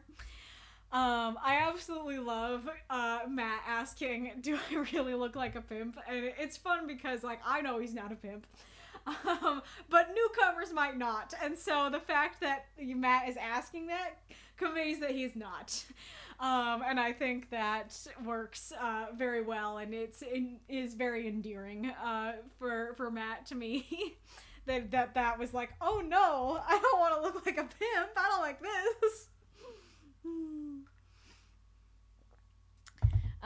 And then the ending is pretty great. That it's kind of fun because, like, I don't know. I was gonna say this is a story that kind of like goes back to equilibrium, but it works. But I guess it doesn't because Kevin ran out. We're not back to normal by the end. But I guess we're back to mundanity by the end, and I think that's a fun way to wrap up the story that we have. You know, Kevin's craziness, and he just sounds kooky. And then we have Mara and her craziness, and you don't know if she is just messing with him or if it's true. And then we have Matt trying to bring us back to mundanity, and then main character cutting off his attempt and truly bringing us back to mundanity. And yeah, it's a lot of fun. So I really enjoyed the story. I think it works for the Doom version of the prompt, where it's just like, oh my gosh, the world is at its end, the writing's on the wall, and that is very fun. Not really necessary. But I am curious why Kevin immediately knew that they were the Four Horsemen rather than like, oh, it's an angel, a demon, and a goddess, and I don't know who the other guy is. But like, he could freak out about them being magical beings still, of course. But I'm very curious what tipped him off that they were the Four Horsemen, or if it's just that his apocalypse radar is too touchy. And so, like, sure, they just look like a demon, an angel, and a goddess. But because he's already looking for the end of the world everywhere, he sees four of them. He sees four magical beings and is like, I think I know who those four are. So I've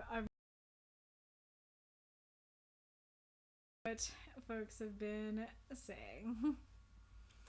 Marks, I totally forgot about the questions. Fair. Matt and company go out for burgers. The end of times are coming. Yes.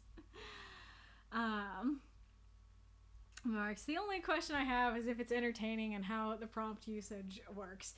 100% entertaining, and I definitely think that the prompt worked for me. I am curious if it worked for others. But I think this is a pretty good use of the non-literal Doom version of the prompt.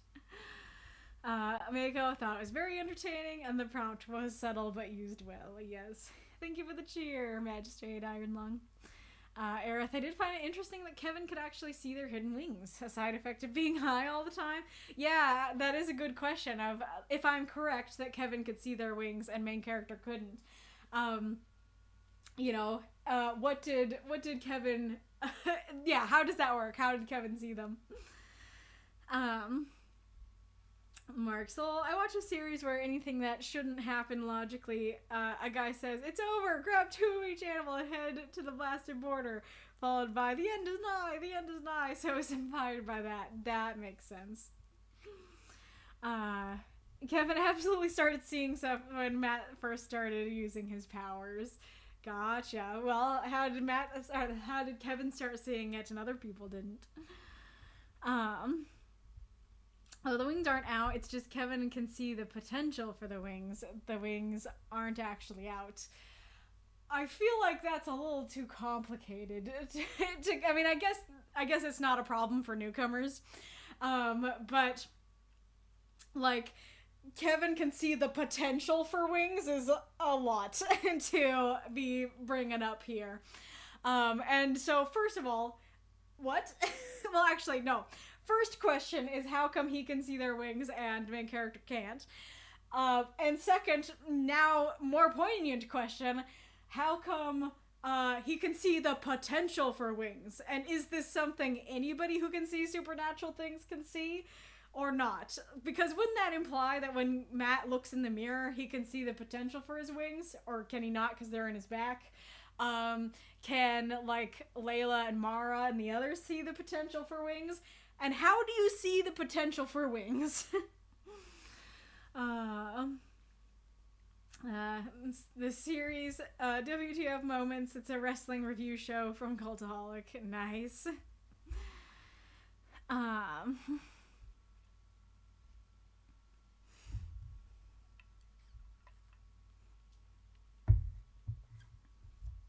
Aw, that's too bad, Massa. Yeah, just take out the all there. They have wings. Mm-hmm. Damn it, Kevin. Yes. What are you smoking, Kevin? And how can I get some? Nice. Oh, Kevin has magical sight, but no one even believes him. What does that mean? Do some regular humans just have magical sight? How does that work?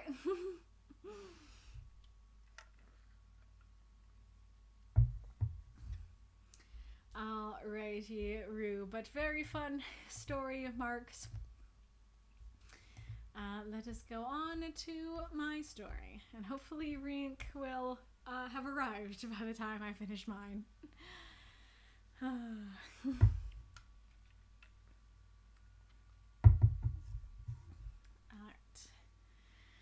Love or Leave. The Ballad of the Monsters. Savion. By I Prefer the Term Antihero. / Kaylee. 349 words. I folded clothes into my suitcase. What are you doing? My brother's voice. Leaving. What? But you resolved things with Lanai. Resolved? I raised an eyebrow, continuing to pack. Footsteps behind me. You got your answer. You love her. I snapped my fingers, administering a magical shock. Ow! I don't love her, I snapped. I just like her, I murmured. She kissed you. My lip twitched. Yes. And you liked it. I felt my face burn and didn't dignify that with a response. So, isn't that reason to stay? She likes you. He shook my shoulders. Not just as a student or a friend, but actually likes you. I hated how I felt butterflies arise in my stomach. Setting the clothes down, I turned to face him, crossing my arms. And what happens if I stay? You date her? You go to lunch and dinner and other fun activities? You talk? You hang out? You kiss some more? I swallowed. And where does that go? What do you mean? Well, usually when humans court each other, there's an end destination, often marriage. Would you be opposed to marrying her? I blinked, stumbling back. That's not the question. He smirked. What is? If she would be opposed to marrying me. She hates me, the real me. Me she doesn't know I am. I turned and started frustratedly, unneatly, continuing to pack. When she learns, marriage will be the last thing on her mind. The minute I begin dating her, I'm starting a clock on a time bomb. The minute I begin dating her, I'd be surprised if there comes a time when I want to stop. Why do I have so many freaking clothes? I threw a shirt. Have you considered that maybe she would change her mind? She was your friend once. She wants to be your girlfriend now. Clearly she likes you, removed from all the extra baggage. Maybe when she learns who you are, she'll want to stay with you. Maybe forever. I hated how I felt the butterflies flutter in greater numbers. That's a lot of maybes.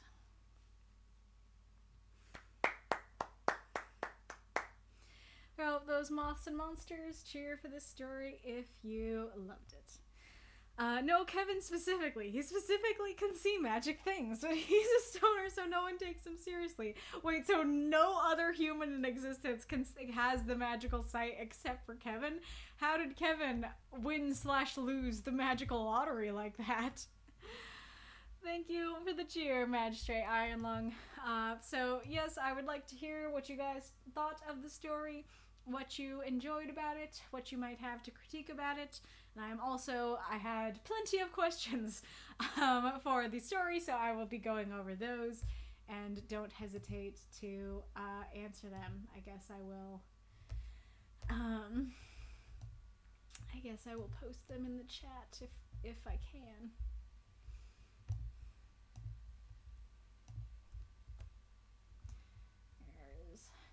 Oh, perfect. There's the ad.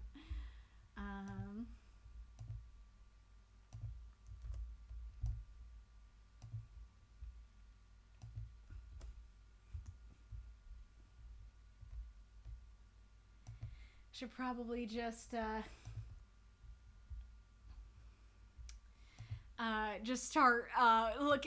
not start the story, but start the questions and stuff about the story, but just start by looking at the prompt stuff. Okay, so I was gonna try to think about what I could do with the Hungry War as a prompt for my characters. And the other thing is, I'll try, but I don't know if I can really do this on stream, because I just, when I do that, I often need a second to myself to think about it, and A, I need to do it fast, and B, it's not to myself.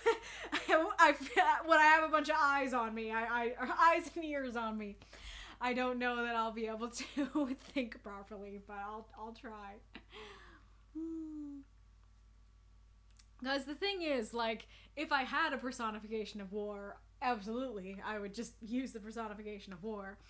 I guess maybe, I don't really use, like I say in my Kairos story this week, I don't really use spells and other concepts and stuff much, but even though I don't have a personification of war, perhaps there's still a concept of war out there, so I could maybe do somebody casting spells with war as their, I don't know what word I'm going to use for it, but conduit, supplier. So yeah, I could maybe do a one-off like that. I mean, a lot of my characters are mortal, so yeah, I guess I could just have one of the personifications be a part of war and a war. Well, maybe they're in the middle of a war and they're talking to another soldier or something, and they're like, yeah, I've seen this a 1,000 times. War is always like this. War is always hungry. That could work pretty well.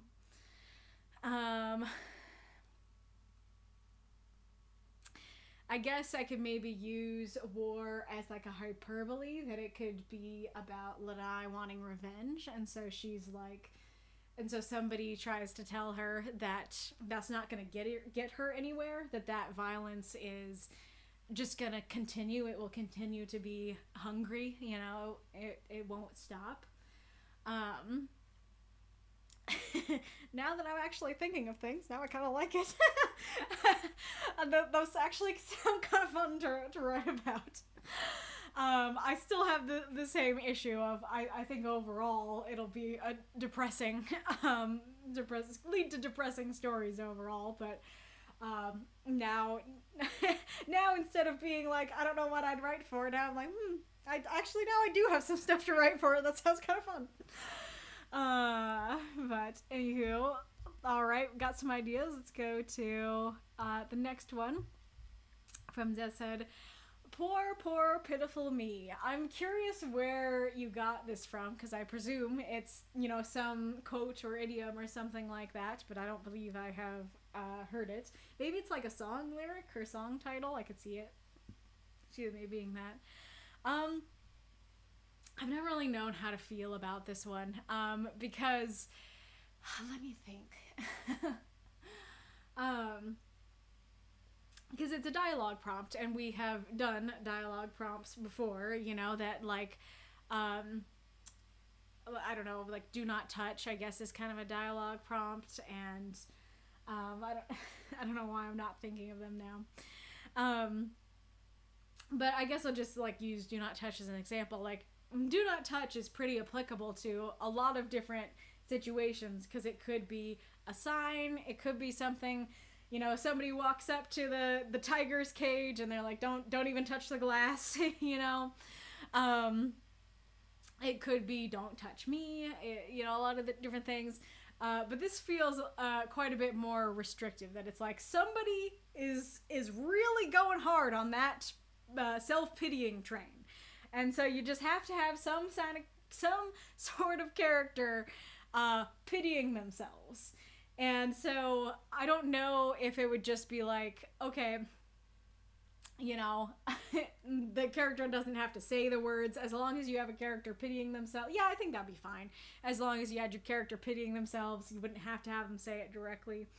But I guess it's just like, I guess I have some resistance to it, because for me personally, reading a bunch of stories about just characters being like, woe is me, I'm the most pitiful, poor pitiful me, you know, kind of sounds like a lot. Kind of like, I do like my angst, and yes, a lot of my characters would fit this, and I might enjoy writing about them pitying themselves, but it does sound like a whole lot of self-pity. I guess part of it is that it's not like, it's not just like valid angst, it's like, and it's not just valid angst, and it's not pitiful me. Like if it was pitiful me, I think I'd like it more, but the fact that it's poor pitiful me, it's like, okay, somebody's sitting there really pitying themselves to like a really strong degree, and that sounds like a lot.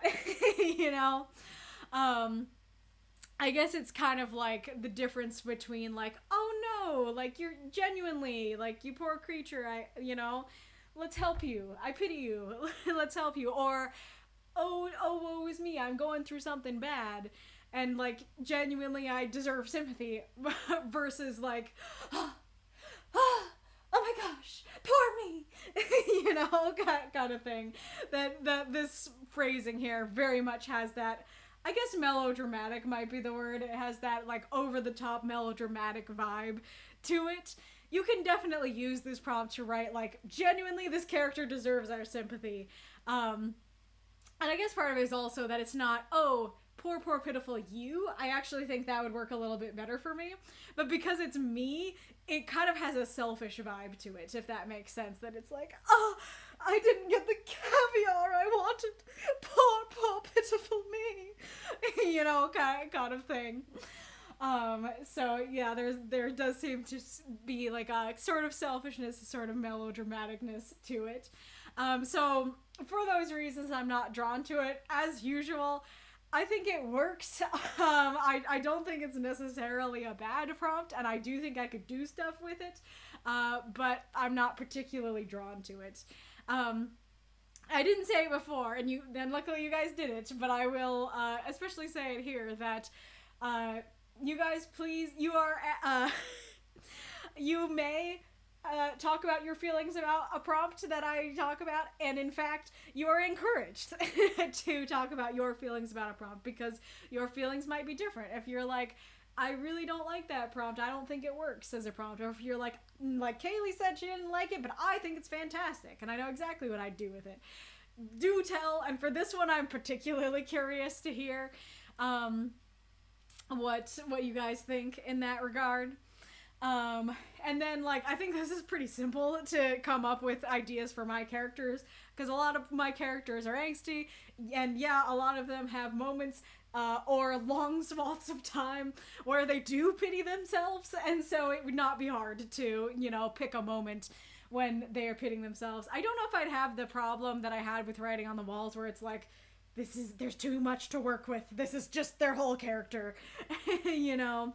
So maybe I do need to think harder about it, but like what specific things I could write, because it could have that issue, but those are my thoughts, you know. It is a song. Gotcha. The emissary of war is hungry for pancakes. That would be a good one. That would be a good way to make that one at least one story, not bleak, for it. Alternate take on Hungry War as a prompt, super intense cooking competition. Oh, that's great. Wolf says, I'm not the biggest fan of dialogue prompts personally. Fair. There's a My Life Was Tough verbal duel between Deadpool and his girlfriend. Wow, you had a house. Wild. And then we have some gifs of sad characters. Let's see. I had a regular reader of a fanfic I wrote that started all his reviews with poor character. Interesting. So I was thinking, I don't know if I said this, but I was thinking if I knew the song, I might like it better. I might not have that, like, melodrama, my caviar, vibes to the prompt. I might be like, oh yeah, love the song, and like, have the meaning of the song in my head, and might see it as more serious and like it more and stuff. I don't know. I haven't heard it. So, it does sound like this is a thing. This is a saying that people use, so... again, I guess that doesn't say whether or not you like the prompt. So, do you like the prompt? You know, do you not? Do those who have heard the song like the prompt more and see it as more serious? You know, what do you think? Lee, Hungry War. Well, I have written one story about the Four Horsemen, and that story did explicitly say war ruined the apocalypse on at least one occasion due to wanting to start yet another conflict.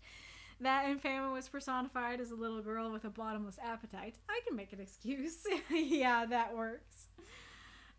What's that song from the end of Nightmare Before Christmas where Jack is all depressed after getting shot down? I don't know what it's called, but I do know what you're talking about.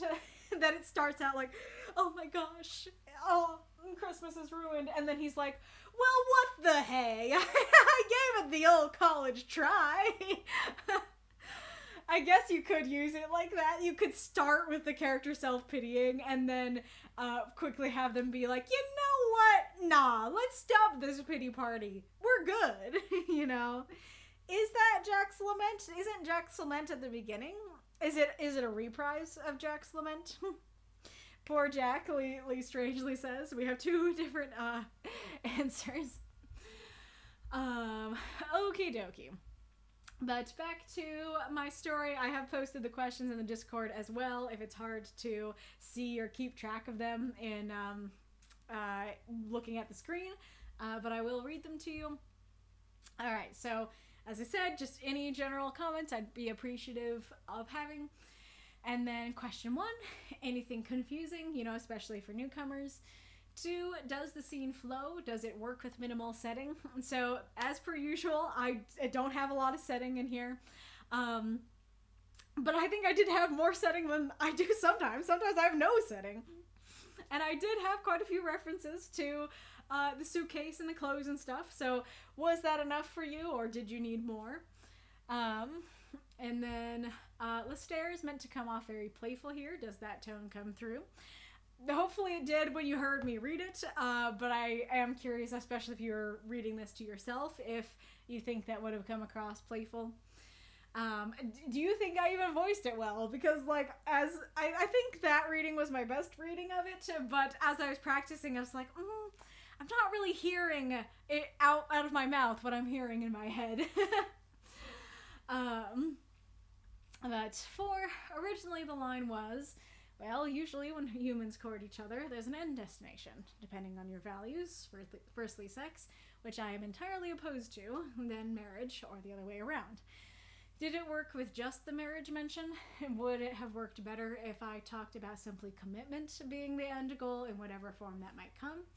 He could have maybe mentioned having children too, but that would probably have derailed the conversation. And then I thought as I wrote it, I was like, well, come to think of it, something like... Well, usually when humans court each other, there's an end destination. Sex, marriage, children, I shuddered. Usually all of the above, and 2 of which I'm entirely opposed to. Probably would work if I'd had the words. So this actually was probably my favorite version of it, but I did not have the words to add that in once I thought of it. So yeah, it's just very, like, often marriage. That's the extent of the line. I mean, you have the build-up, but... does that work with solely the marriage thing? Or did you need more? Did that feel like the line cut off weirdly? Stuff like that. Or did you feel like, what do you mean marriage? There are other end destinations. And then 5, did it seem weird that he's already thinking about marriage? He really hasn't thought through whether he would marry her or not. At this point, he would probably be uncomfortable with the idea of participating in such a human tradition, no matter who it was with. He has nothing against marriage and actually probably appreciates it as one of the things humans do differently from animals that he actually likes.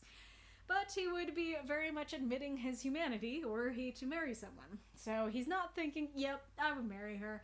He's just trying to weigh the decision of if he should date her properly, and the fact that dating usually has an end destination is an important factor to consider.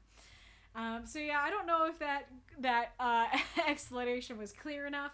But I have, like, a while ago, maybe a year or more ago, I had a story about them where he, like, had a dream that they were getting married, and then, like, that all got ruined. The scene fell apart quickly in his dream, and then he, like, talked to Lestère about it. And I think one of the comments I got was like, oh, but he's thinking about marriage, though. And my intention with that one was kind of the same as this, so that it's just like, no, it's not that he's actually being like, yep, I want to marry her, but she's not going to want to marry me. It's just like, I am aware how these traditions work. I am aware that if I start a romantic connection with her, that's generally not the extent of things. Usually there is more to come in a human relationship, and that's like, it's one thing for him to, like, you know, hang out with her in a romantic setting. Like, it's one thing to go to the movies and not reveal who he is. It's another thing to potentially marry her and not reveal who he is. And so, like, either it would be that at some point he ends up marrying her but continuing the lie, or the lie gets revealed and she would not want to marry him. And so it's like, why should I start dating her when I know that's either way, it's gonna be bad.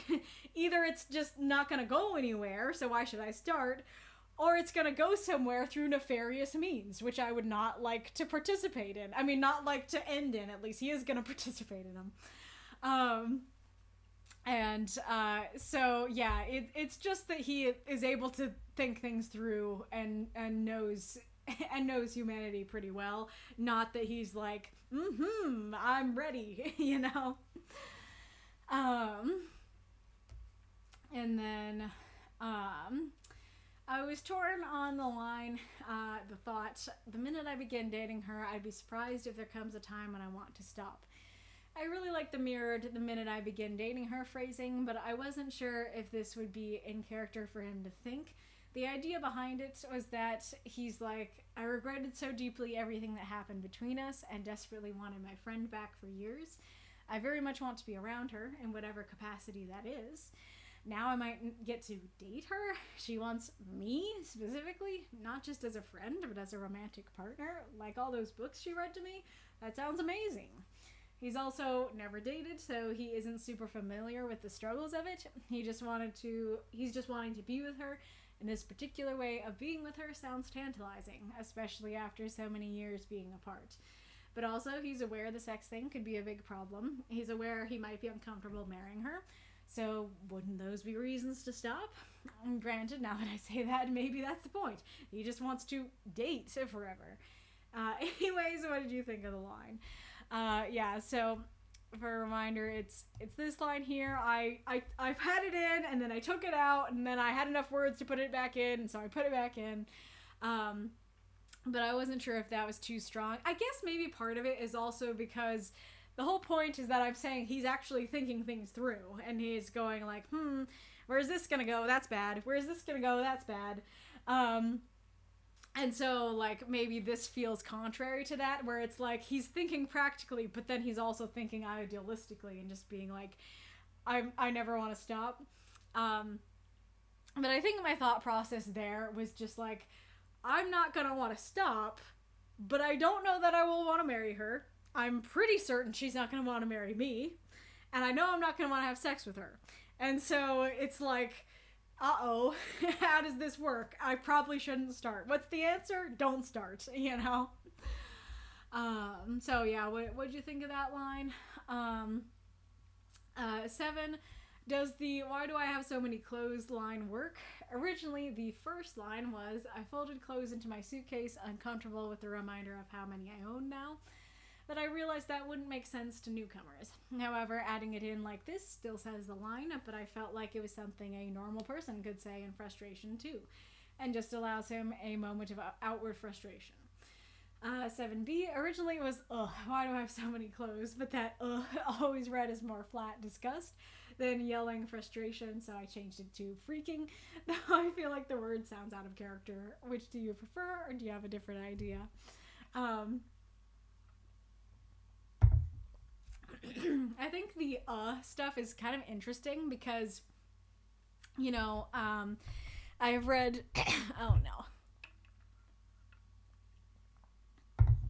I've read through the Harry Potter series multiple times, and there are many times where the characters will do something like, it'll be something like this, or I guess it's more the A's, like that kind of thing, not that exactly, but this sort of thing will show up on the page, and it's supposed to be like, you know, often like very passionate, very guttural and emotional. Like, I don't know if I can do it on the fly, but like, you know, you know, I don't know. I'm trying to think if there's a line I could put with it that would help me voice it better. I don't know. Basically, the problem is that instead of reading like genuine, oh my gosh, emotion screaming, it reads like arg. You know, it doesn't read like, oh no! Ah! See, even that sounds like I'm making fun of it and not doing it generally. But yeah, it just reads like, arg! And so I have that same problem with when I put in there. Because it was meant to read like, and granted, with the exclamation, maybe it would have done it better. But like, nah, why do I have so many clothes? But I think it reads like, ugh, why do I have so many clothes? And those are very different tones. And so I was like, maybe freaking will get it better. That it's like, ugh, freaking clothes, rather than potentially reading like, ugh, the clothes. Prompt 262, ugh, the clothes. But freaking sounds very modern, and granted, my world is a hodgepodge of old and modern, and so sure, like, old and modern, he's not even speaking English, so sure, you know, maybe whatever language he's speaking is freaking is fine as a translation. And like, yeah, maybe it's fine to have a modern thing in there because there are modern people in the world and stuff, but it just sounded weirdly of our world and our time for him to say freaking. And, you know, the F word would sound better there, but I am extremely heavily leaning towards the idea that he doesn't swear until what goes down with Lanai goes down, and so I didn't want him to throw an F-bomb out there.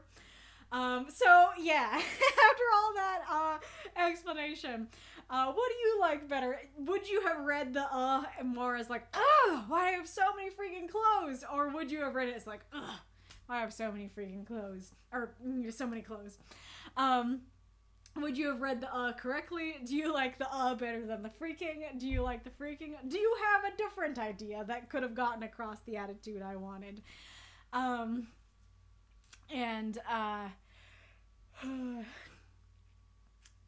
And then, yeah, just in general, does this line work where he, you know, is given this, you know, having passionate thoughts about, you know, dating her, and then he starts yelling at the clothes, you know? It is intended to be that he can't take his anger out on the situation, he can't figure out the situation, and so he takes his anger out on the clothes, you know? Did that come across? 8. So Lestaire, Savion's brother, encouraging Savion to pursue Lanai isn't meant to reflect poorly on Lestaire's character. It's not cool for Lanai's wishes to be disrespected here, but Lestaire isn't saying it's totally fine to disrespect her wishes.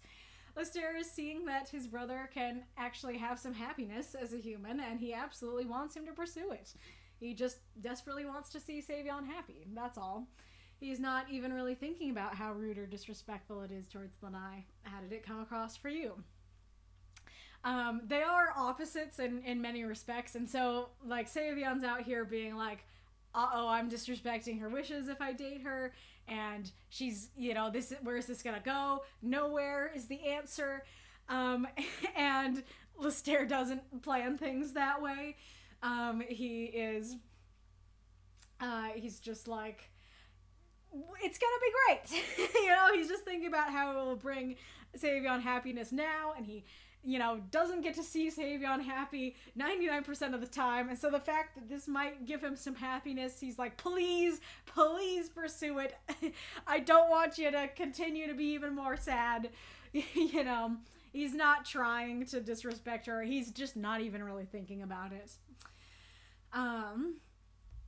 And then Lestaire's Maybe Forever is meant to sound a bit like a little kid. Kind of like a little kid who heard their babysitter is dating some new person and they're like, wow, are you totally in love? Will you love each other forever and ever? That's also meant to add to the he's not trying to disrespect Lanai idea. He's being overly optimistic here and not thinking practically. How did it read to you? And so that's right here. So the end of what Lanai says, or what Lestaire says. To be clear, he's not a little kid. He is physically the same age as Savion. Side note, because they were wolves, they were from the same litter. If they weren't from the same litter, they would be wildly different in age, so they have to be. But I do always kind of imagine Savion as the older one, even though they're the same age. But yeah, so they're physically the same age. So I'm not saying he's literally a little kid, just that it's meant to sound like the attitude and mentality of a little kid. Maybe a better way to say it would be a puppy. Oh, kitty. That is meant to sound like a puppy, like, oh my gosh, I'm so happy, Baby forever. So yeah, did that read as like, that's very overly optimistic and idealistic. That's super cute, Lestaire, but little much. Or did you go like, yeah, maybe forever? Also, I realize another potential reading is if there are immortals in my world, maybe you just took it literally as like, yeah, you guys are immortal. Maybe you'll, be together forever, kind of thing. And then, if you know the story, Savion will date her. Do you feel confused as to why he'd do that after reading this, or does it reflect even more poorly than it already has in the past that he does begin dating her? So yeah, like, I have to strike this balance with with not just Savion, but with almost all of my characters, like, except for Lestaire, really. That, I love characters who are anti-heroes, who are redeemable villains, and so almost all of my characters have some level of villainy in them and some level of heroism in them. And so, yeah, it's not cool for him to date her, knowing that she wouldn't ultimately want that, and lie to her the whole time. That is objectively, bad stuff to do to someone. But I also don't want it the whole time to just be like, wow, what a turd muffin. Like, what a horrible person. I can't believe that he's dating her and disrespecting her like this. Disgusting. I don't want it to read like that. I do want it to read cute. I do want people to be rooting for them, and be like, oh, maybe she will like him, and stuff like that. And so I'm curious if you read a story like this and, like, you're like, wow, what a turd muffin. Or if you're just like, or if you're like, yeah, that's gonna happen, it's okay. or a little bit of both, where it's like, yeah, you know, on the one hand, it's not cool for him to lie to her, but on the other hand, you know, it's cute, you know, kind of thing. And like, do you just genuinely feel like, how does that even work? Like, he's very clearly ready to leave, you know, how and why does he even, you know, go back on this kind of thing? What was I gonna say? And ultimately it is just like kind of the reasoning that Lestare gives of just like, Savion does want to be happy, and he has spent years, if not decades, you know, wanting to be her friend again, and so it's just too tantalizing to stay away. He knows he should, he knows, yeah, that he really should leave, but he just can't bring himself ultimately to let her go, kind of thing. And then, favorite lines and any other comments. There was another big question that I forgot to add, which is, can you see the prompt? The intended use of the prompt was, basically, the minute I begin dating her, I am starting a clock on a time bomb. That he's saying, the minute I begin dating her, like, I am seeing the writing on the wall, right? That I would like to date her, but I see the writing on the wall that it's doomed. Our relationship is doomed before it even starts.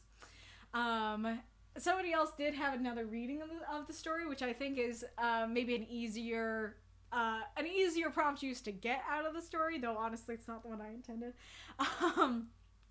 Which is that the writing is on the wall. You're gonna date her, man. It's gonna happen. You know it, kind of thing. So I am curious which if either you read, or if you read this and you were like, I couldn't see the prompt at all. I do have mixed feelings, because I've said before, like, I often pick the story that I think is the worst of mine the week, or I pick the one I have the most questions of. I kind of got lucky this week that this is what I think is my best story of the week, or at least it's my personal favorite of the week, but it also had the most questions. Why was I saying that? Oh, I was gonna say, so there are some stories that will come up quite soon here that had some issues with the prompt, and I kind of wish that I had picked my Henry story, because I think that was my best prompt use of the week, and I would hate to be a poor example of prompt use. So hopefully you thought the prompt came through well. But anyways, so the questions I wrote down over here. So having him use magic was a darling that I didn't kill. I absolutely didn't have to mention the magic. I could have just had him flick him. But it's Savion. He doesn't touch anything he doesn't have to. And so, yes, naturally he would use his magic. So I'm curious if that was innocuous enough that it's like, okay, it's fine. Yeah, like, he has magic. Or if it's like, no, you didn't need to introduce that he's magical. That just causes questions. He should have flicked him. Sort of thing. I'm also curious if any of the lines were funny. If any of them made you smile or chuckle. And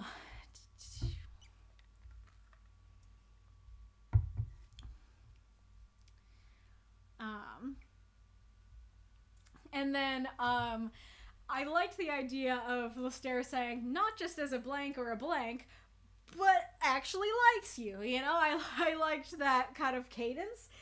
But I realized that it may have been a problem, at least for newcomers, to say student, because that can easily read like, wait a ding dang second.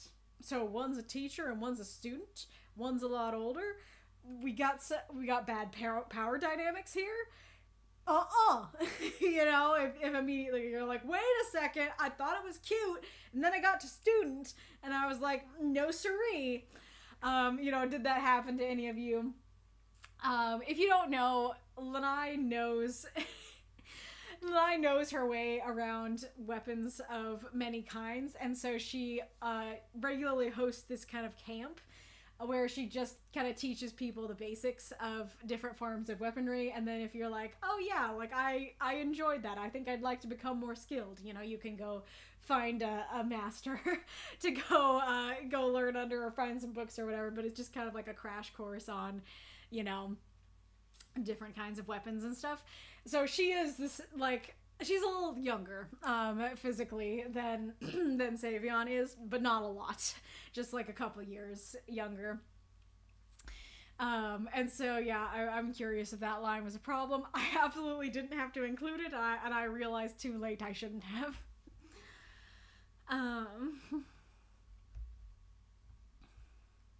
So it's too bad that I'm reading this story before Reincarnators, because I practiced Reincarnators first, and then after that I went to mine, and I was like, mine might have the same thing I'm critiquing Reinks for.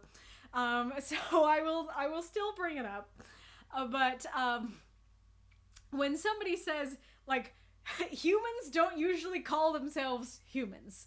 And so for a regular human to say, usually when humans court each other, it sounds like they're saying they're not human. That's very intentional here, because he was not always human and doesn't want to identify as human. So yes, he, like, this is a thing. I haven't really wrote a story about it. I should have that, you know, in the back of my head.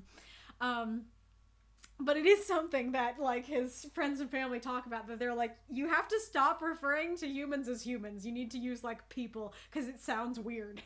But, you know, when he's, like, alone with his brother, he's gonna say humans. So yeah, there's a reason I had him use this word, but this is a rare story where I did not introduce the fact that he has not always been human. And so, you know, should I have said people there? You know, do you feel like that's a word that really sticks out, that's like, I'm sorry, are you not human? Yeah, would it have been better to say people? The other funny thing I thought about it is that, he's using the word humans to distance himself from humanity, and because he doesn't want to be human. But ultimately, he is saying he's human. and like, if I had the words, I could have had Lestaire, you know, tease him about it and be like, you know, so you're talking about humans court each other when you're talking about yourself. Are you saying you're human? You know, he wouldn't say it like that exactly, but that kind of thing.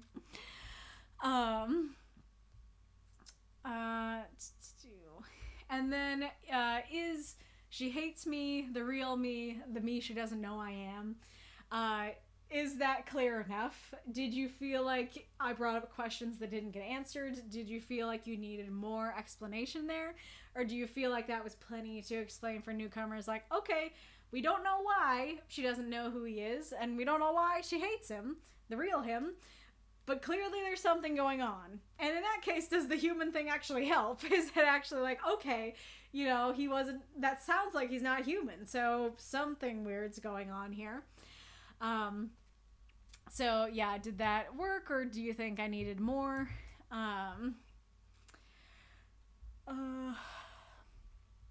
I could have used writing on the wall here. I could have said, you know, the minute I begin dating her, I guess I could have used pretty much the exact phrasing I used in the other Savion and Lanai story, that the minute I begin dating her, I am writing my own doom on the wall, you know. I'm writing, yeah, some version of that.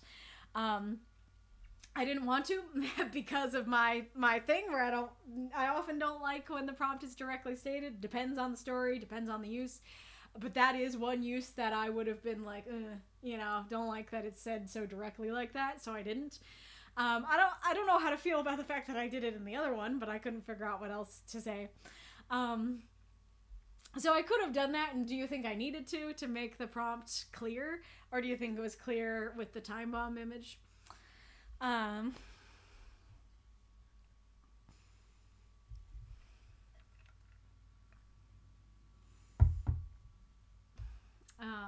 Oh yeah, and then, you know, did you take it literally that they literally will, you know, live forever? So yeah, I think those are all my questions.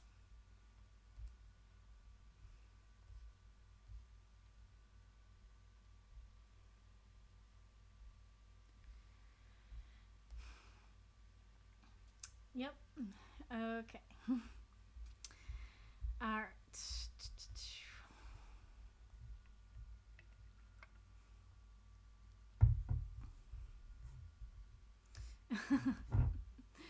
Hungry War. Do I go literal and have it be about Chinese people starving during the war with Japan, or add a little more figurative by having it be centered on a German slave labor camp devouring human lives to satiate the hunger of the war machine? Like I said, bleak.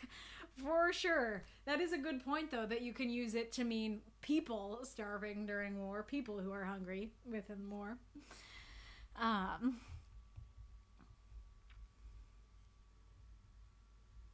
War is hungry and it eats civilians and soldiers alike. The generals are never served. I don't know where it came from, but it sounds kick-ass, for sure. Mowitch. My life is a lie. That's great.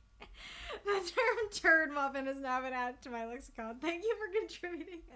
That's great. Unrestrained use of humans in dialogue implies the speaker is not human. Exactly.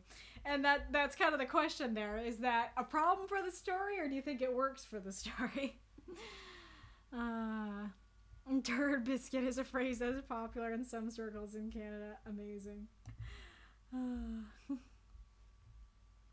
I think the word I was looking for is crud muffin. I think that's the actual, Christian swear. If you haven't seen it, you should look up, I think it'll come up with, like, Tim Hawkins' Christian curse words that, he, went on to one of his socials and asked his fans to give him Christian curse words. And in one of his in a couple of his comedy shows, he, goes through the list and makes jokes about them, and one of them is crud muffin. It's great.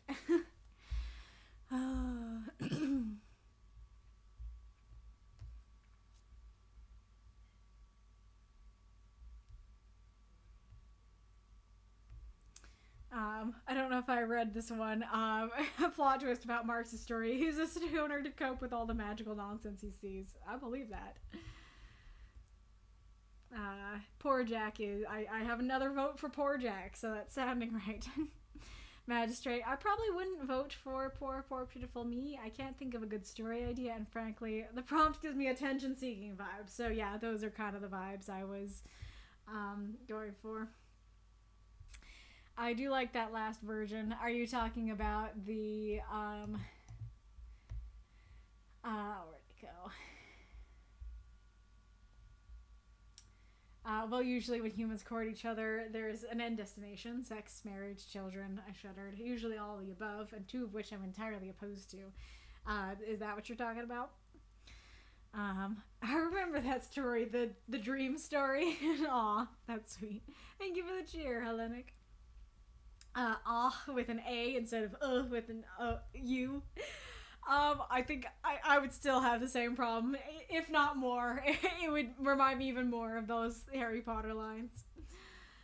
Wizards of the Caribbean, what is that in response to? That sounds like a fun parody. I still remember when Stephenie Meyer used grr in narration, and that is when Twilight lost me. That's great. I love that it's like sparkly vampires, fine, all these other things, fine, but once I get to the grr in the dialogue, no, in narration, no thank you. Yeah, I guess that is worse in narration than dialogue, isn't it? It's really funny because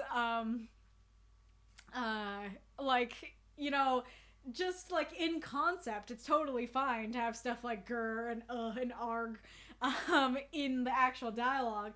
It's just funny that when you read it, it just doesn't sound like what it's supposed to sound like, and so it sounds better to say he growled, he groaned, he screamed or whatever. Mako, bad idea. He's actually been speaking wolf the whole time, but nobody noticed. That was something I've thought about, that it's do they not actually speak words? But the problem with that is that I think that they'd be able to tell, because you can still hear how people are speaking. But you just you don't necessarily know what language they're speaking. You just know that you know what the words mean, And that's how it works with the animals too, that it's just like they're not speaking words, they're still speaking in animal noises, but now the universal translator of that is Meridia is just like, okay, here's what they mean, here's what that growl means, you know that now. And so the process that I came up with is that they start, with their animal noises, and then without really knowing it, Savion starts actually trying to say words, but it sounds really wrong. So, like, when Lanai meets him and stuff, it's just like, this voice sounds really creepy. Because he's trying to say words, but they're, growly, wolfy versions of them. And so then when he becomes human, he's like, the words, they feel so smooth now. There's probably some growls and stuff in there, but hopefully not enough for people to be like, you are not speaking a human language. Now I'm thinking of the mechanical dog from Goes Wrong show. I have not heard that.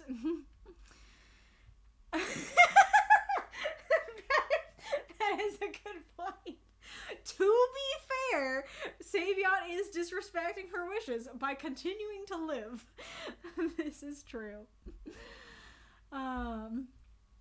Lestaire has very youthful optimism. Yes, that is exactly what I'm going for. Eternal little bro energy, exactly. Is he physically the little bro? No.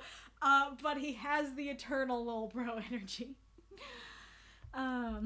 Yes, it says, I'll say I can see the prompt, but only because I'm somewhat familiar with the setting. If this was the first one I read, I don't think I'd see the prompt. That is fair. Tim Hawkins is a classic. He is. Riank is back. Perfect. Perfect timing. Maybe using people would make it easier for an audience, but using the word humans is a very Savion thing. Yes, and that's the conundrum where it's like, this is naturally what he'd say is the word humans. But, for newcomers, do I need to kill that darling and say people? You made me think of that Not a Bear meme where someone makes a bear character in D&D. The one where you have a character who's just a bear, but they have, like, such high charisma that, like, they walk around and, like, one person is like, that's totally a bear, and everyone else is like, you mean Jeffrey? How dare you disrespect Jeffrey? He's a person, Yeah, okay, that's the one. Nice. Yes, Fart Knocker was the other one I was thinking of from the Tim Hawkins little bit. EUGH, disgust. URGH, frustration. Very, very true. Alrighty, Rue. Thank you so much for listening to my story and answering my questions. I hope that you enjoyed it. Let us go on to Reincarnator's story. Take a Break in Agency X by Reincarnator. 328 words.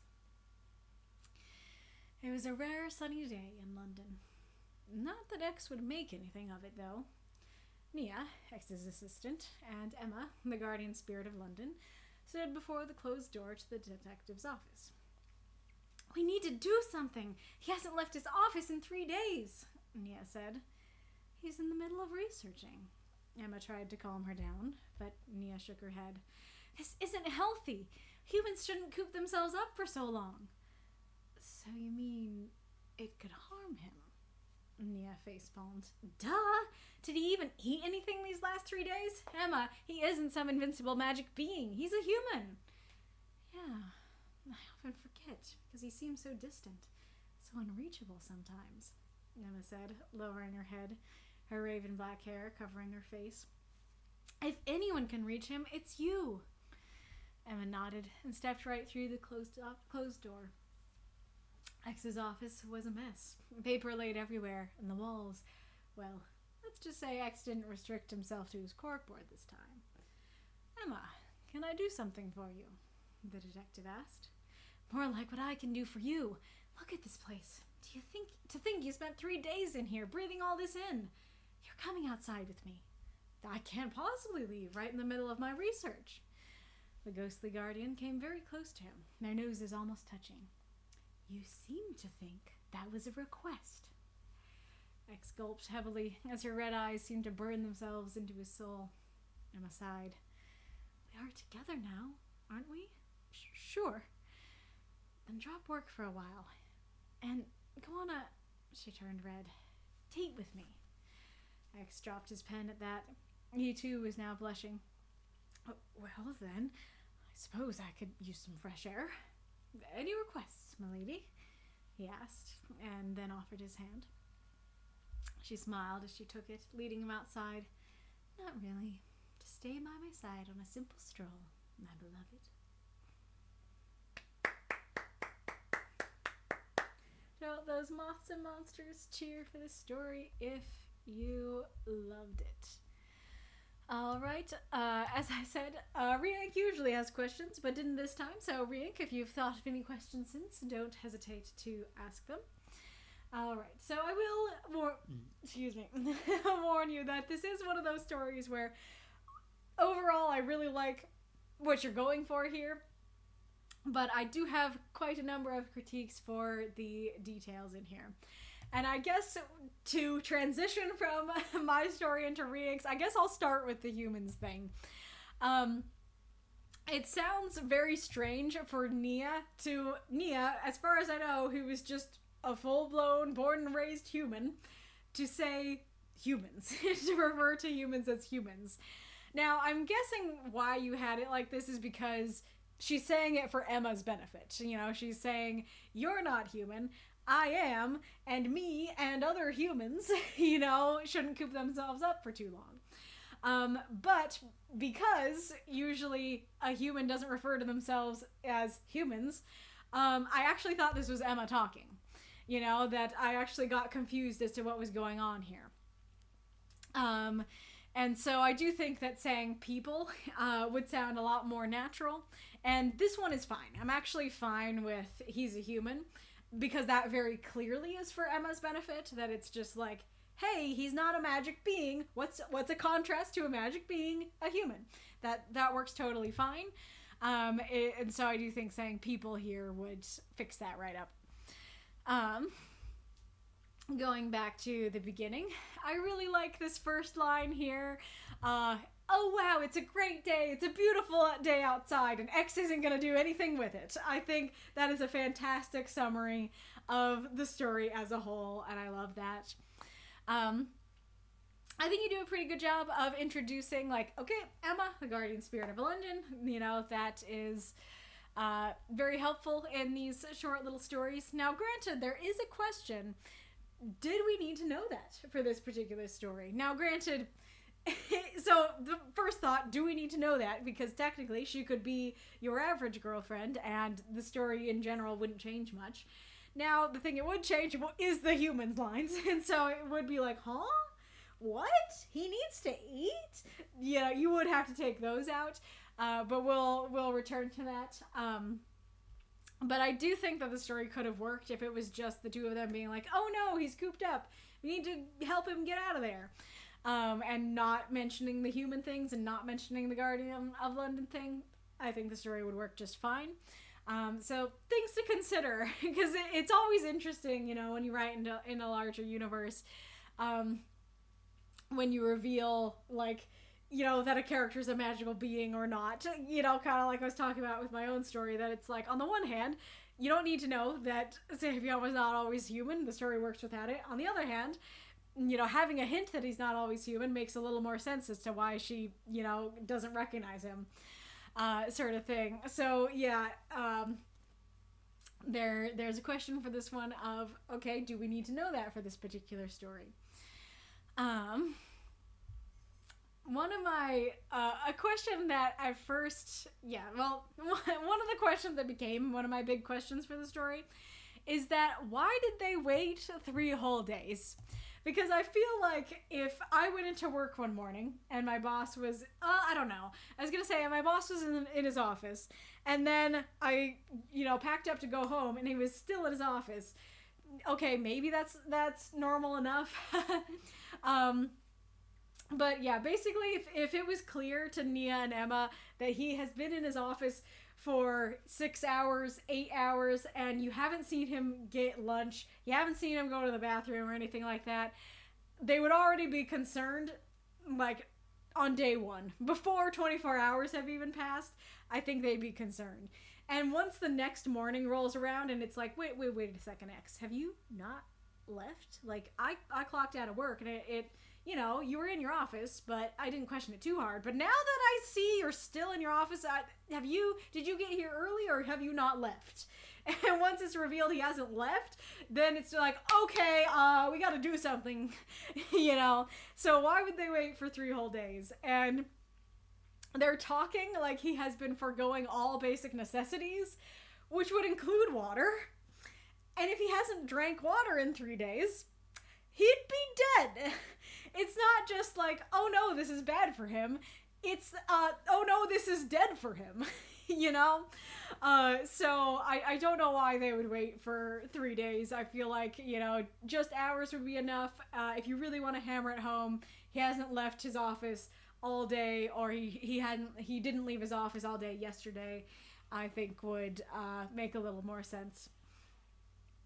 And then I didn't really question it too hard at first, but the more I reread the word, the more I felt like this might not be the right word, because yeah, a detective can research a case, but when you're specifically talking about a detective doing it, you'd say he's in the middle of a case. Because researching just sounds like, yes, he's researching microbiology, rather than like, he's working on a case, and that includes research. You know, because working on a case can include a lot of different things. And so I do think that if you just said he's in the middle of a case, that would make the story flow a lot more smoothly in that particular regard.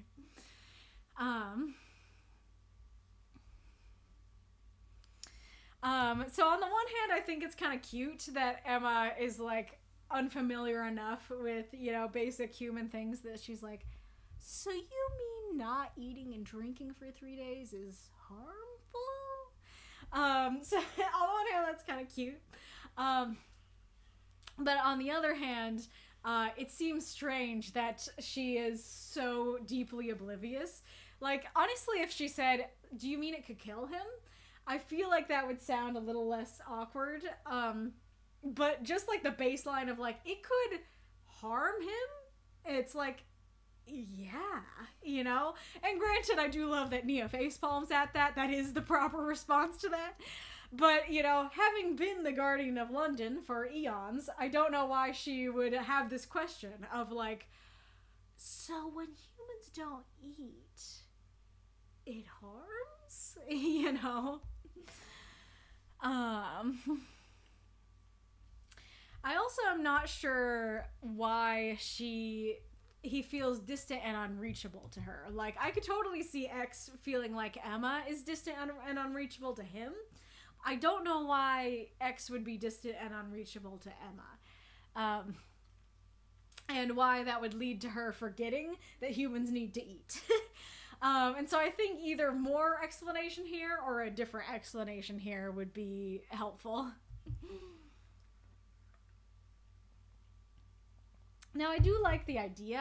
I do like the idea of, like, he's so close but so far. That's always a fun concept to play with. I just don't feel like I have enough, info, puzzle pieces to put together why she would be saying that and why that's an answer to the question. I do think your little, like, actions and dialogue tags are pretty good here. You know, I can really imagine, like, Nia shaking her head and Emma's hair covering her face and stuff. I do really like how Emma's like, oh, he seems so unreachable. And Nia's like, come on! The one person who can reach him better than anyone is you! That's really cute and sweet. I like that. We will come back to the prompt thing in this line, I think. I do think it's kind of cute and funny how mundanely he responds, and he's just like, oh, hi, how's it going? What can I do for you? And it's just like, my dude, you know? And I also really like her response of more like, what can I do for you? I think that's great. On the one hand, I like this line of, you spent 3 days breathing all this in, you've been sitting here breathing in your own BO and stuff. On the other hand, there's not really a lot to breathe in, it's a normal office with normal office supplies, so what is he breathing in? And then I really like I like the action of her coming close and almost touching his nose. Like, first of all, to the almost touching the nose thing, that's cool because it's a antagonistic action and powerful action. But, touching noses is a cute action that couples will do. And so I think that works really well. And I love her line of, you seem to think that was a request. And like, yeah, it's not a question. It's not a request. She says, you are coming outside with me.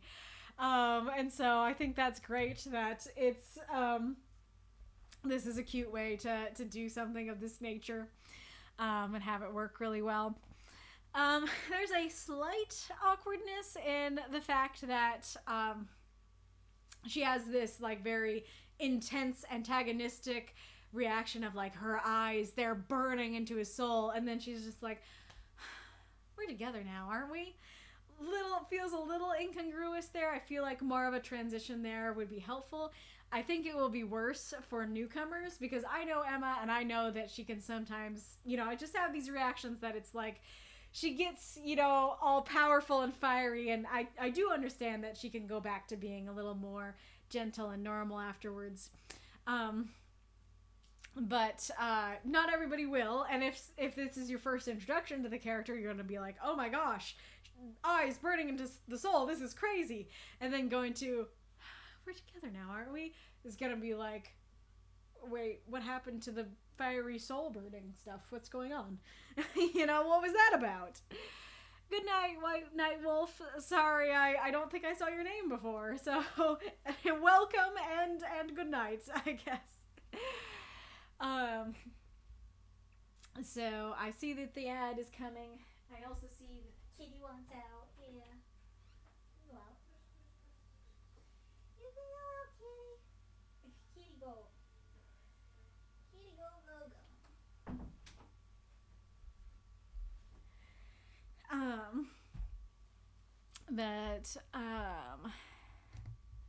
Okay, what we doing?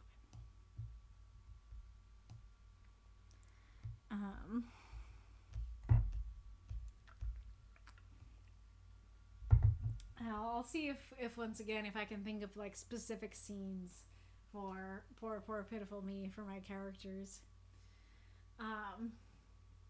Actually, I think what I might go with for that one would be, I probably would play with the intense melodramatic self-pitying thing, in the sense that I might have a character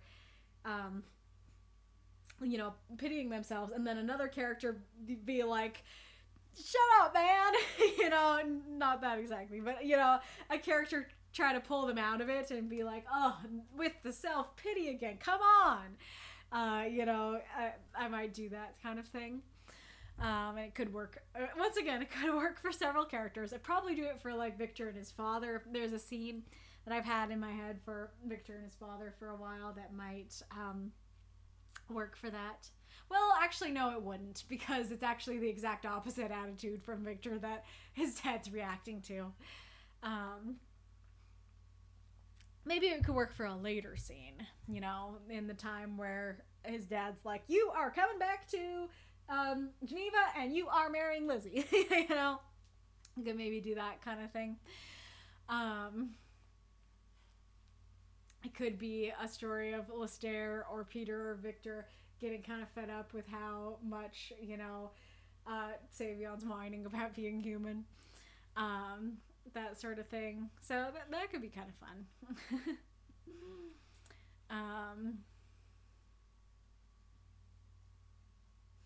I'm trying to think if there's a character of mine that is like, has a really good life, but is still like pitying themselves. I mean, I guess like you could count Victor or Savion in that category too, but that kind of thing. But anywho, let's do another actual prompt. Ride the wind and sail the waves. Sounds like a quote from something. Yeah, it just sounds like a boating sort of thing, that it's like, yeah, let's get on the boat and ride the wind and sail the waves. Probably get a lot of pirate stories and, you know, people going on sailboats and stuff like that. Maybe people like sailing on sand dunes, like windsurfing, perhaps. Origins Cantonese, meaning to fearlessly and steadfastly pursue a goal without regard to setbacks. Oh, I like that. Once again, I wouldn't immediately think of that, but I like that, you know, the intended meaning of it is a lot more broad, so you can just use it as like, yeah, you know, you don't have to be on a boat. You are just gonna pursue fearlessly. So yeah, I think that works. I'd probably write a story about Victor and his pirate era.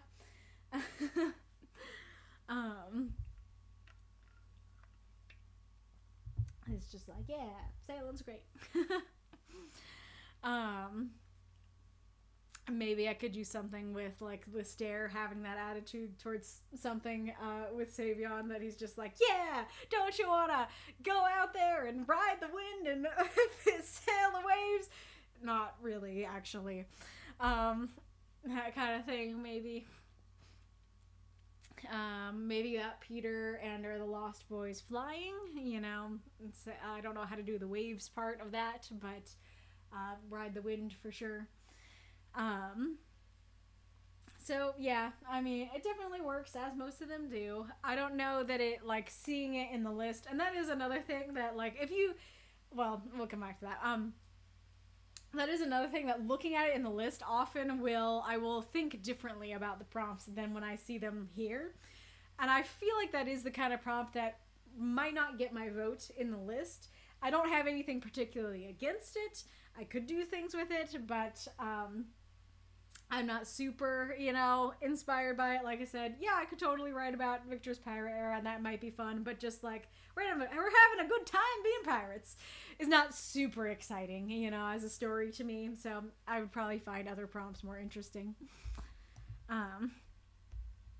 But what was I gonna say?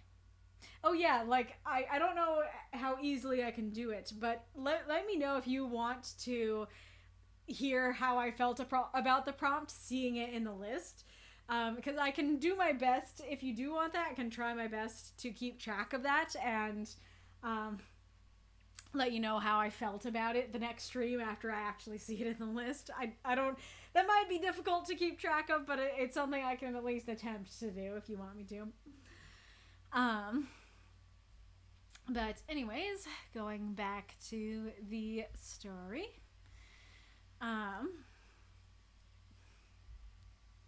And then, why is he unsure? Why is he like, sure? First of all, I mean, it depends on what you're answering, but sure itself can be an unsure answer. Just something like this, it is. Because if somebody says, we're together now, and you're like, sure, you'd be like, I'm needing a solid yes from that. You know, that's not a sure kind of thing. Like, what sure works for is something like, do you want to get McDonald's? Sure. You know, that's totally fine, and that's an affirmative. I guess it's that it's an affirmative, but it's not a solid enough affirmative for something like this, you know? That if someone's like, do you want to marry me? And they're like, sure. You'd be like, I'm not vibing with sure. I need a yes. You know? And so, first of all, it's sure to a question that needs a solid yes. And second of all, it's a stuttering sure. It's a sure. And so why is he unsure? Why is that not a solid yes? I think it's super cute that she pulls him out to the date. Like, it would have worked if she just pulled him out of the office, but the fact that she pulls him out of the office with the prospect of going on a date with her, I think super cute and fun. And them blushing is also very cute. And then I do love how he's downplaying it and just being like, well, yeah, I suppose I could get some fresh air. That's great. And like very sweet of him to be like, okay, where are we going? Any requests? And her to be like, yeah, I don't want to go anywhere specific, but let's go on a walk. I think that's super cute and sweet. I like that.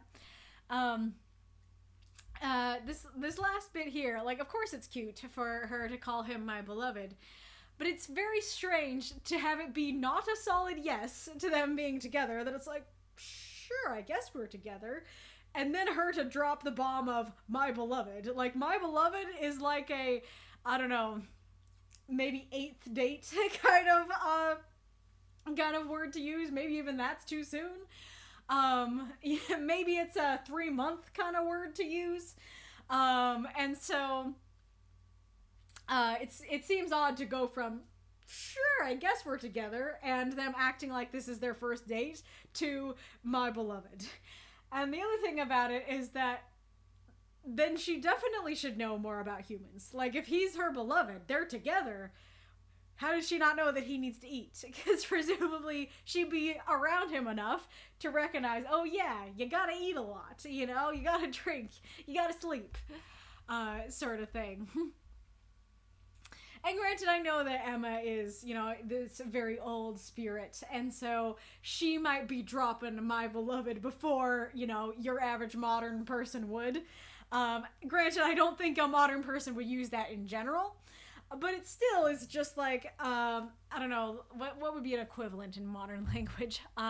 Maybe honey? You know, like, yeah, you don't, I guess it depends on the person, but I do think honey is not something you go into before you even have your first date. Honey is not something you're dropping when someone's response to you saying we're together now is sure, you know? Yeah. And then going back to the prompt thing. Okay, so this prompt was very interesting because it had some stories with very unique prompt issues.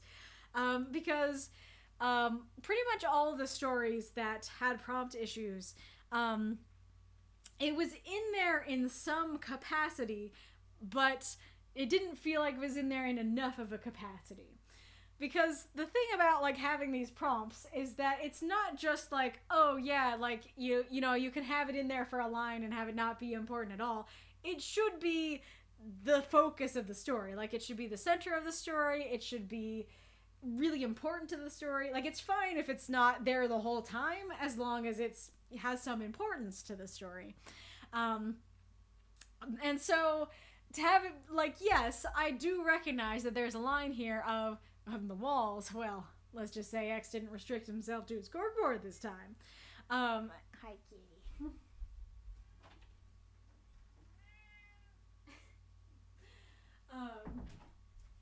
I recognize that that is meant to imply that he is writing on the walls. But one, corkboard is something you pin stuff to. It's not something that you write on. And so that creates distance between the image of writing. And second of all, the writing has zero bearing on the story. It's not important at all. It's just, and like, it's not important at all. And it's not even drawn attention to directly. Like, when the prompt is mentioned, it's not even mentioned. When the prompt is mentioned, it's not saying, oh my gosh, there's writing on the walls. He went off his corkboard. It's just like, let's just say he's not on his corkboard. You know? And again, corkboard is not something you write on, period. And so the prompt, there's like at least 2 layers of distance between the line that's meant to convey the prompt and the prompt. And so in addition to there being layers of distance between the prompt image and the sentence it's in, it also has like very little importance to the story. The importance is not that he wrote on the walls, the importance is that he's locked himself in his office. Now, granted, you could still do exactly this story and do the prompt just fine. All you need to do is just give it more description. You know, just really convey, oh my gosh, he's writing on the walls. Oh my gosh, this really conveys how far gone he is, you know? I don't need it to be everywhere in the story. I don't need the prompt to be written on every wall of the story. But I do need it to be written on a wall of the story. I do need the prompt to be pretty, how do I even explain it? Like, I don't know if I'm explaining it well, and for those who agree with me, please do help me explain what I'm trying to explain here.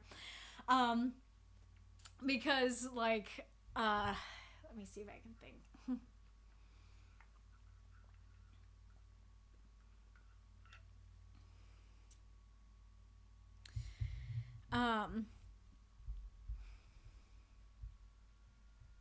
Like, I guess it's kind of like you walk into a room and somebody has a moon rock, and that moon rock is meant to be, like, that's the important, actually, yeah, let's do it like this. So, somebody says, I have a moon rock, and you're like, awesome, I would like to go to your house to see it.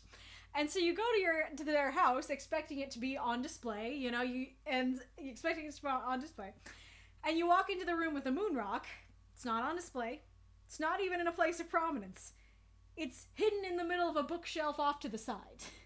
Like, that's kind of what this feels like. That it's like, I came in here to see the writing on the walls, and the writing is, like, hidden behind books in the corner of the shelf here, and it's not really important in the grand scheme of things. And also, I guess it's also like, I'm like, hey, I'm at your house to see the moon rock. And then the other person's like, I thought you were here for dinner.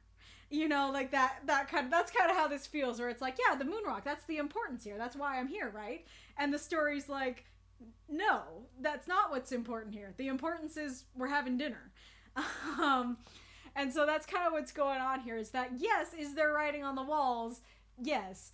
However, it is deeply buried in the recesses of the story. It has no importance and no prominence in the story. It's just like, it's not even a one line of the story. Even within the line it's in, it's not stated.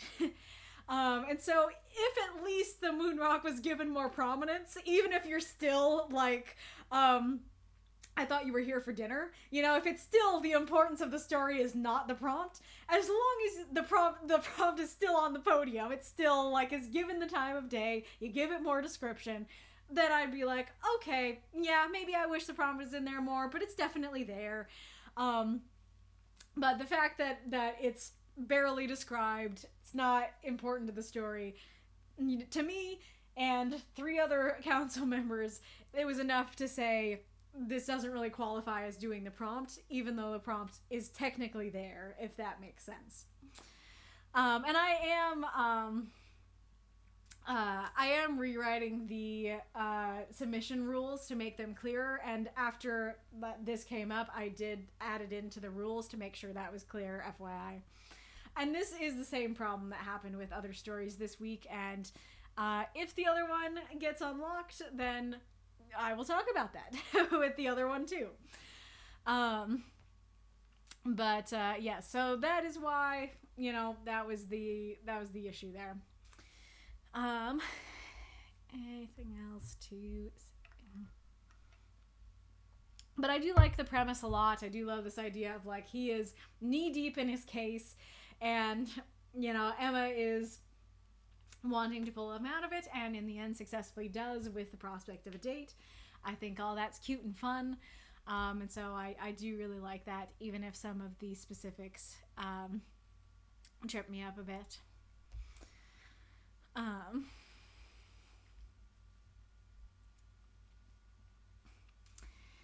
Alrighty, rule. Thank you for the cheer, Magistrate Ironlung. Need to go get ready for work. Fair. Put questions in stream chat. I'm going to post what I wrote in chat here earlier. As I understand, my story this week didn't exactly fit the prompt. Nonetheless, I'm thankful for the spot and looking forward to hearing what improvements I can make next time. I've been told that writing X requires an S. Does that mean X's or X's? Other than that, your overall feedback would be great. Hold on. Would you like in or not, Kiki? Yes. Okay. Hello, hello. Well, it needs the S if X is taking possession of something. Did I do that somewhere? Did I add that in? Oh yes, X's assistant. I did not add it in. Yeah, it's a weird one because it's not a full word; it's a letter. So when someone takes ownership of something, you have an apostrophe after their name. If their name ends in an S, you just do the apostrophe, like you had it here of just X, with an apostrophe. If the name doesn't end in an S, then it's apostrophe S. So X is the extent of the name, and it doesn't end in an S. So yes, it should be X apostrophe S.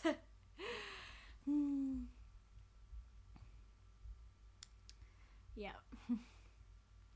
Yes, Steve's without the apostrophe is many Steve. Steve's apostrophe S is belonging to Steve.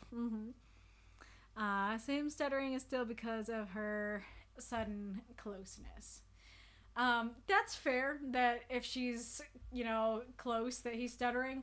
The sure is still in question though. Because if he said yes, I would have not had no questions. I would have been like, yeah, that makes sense. Did I miss some prompt discussion? Yeah, you might have missed the ride the waves. Yes, sail the waves, ride the wind and sail the waves prompt. Yeah, we did discuss that. You might have missed them. Oh, look, there's some writing on that wall. What is that in reference to specifically?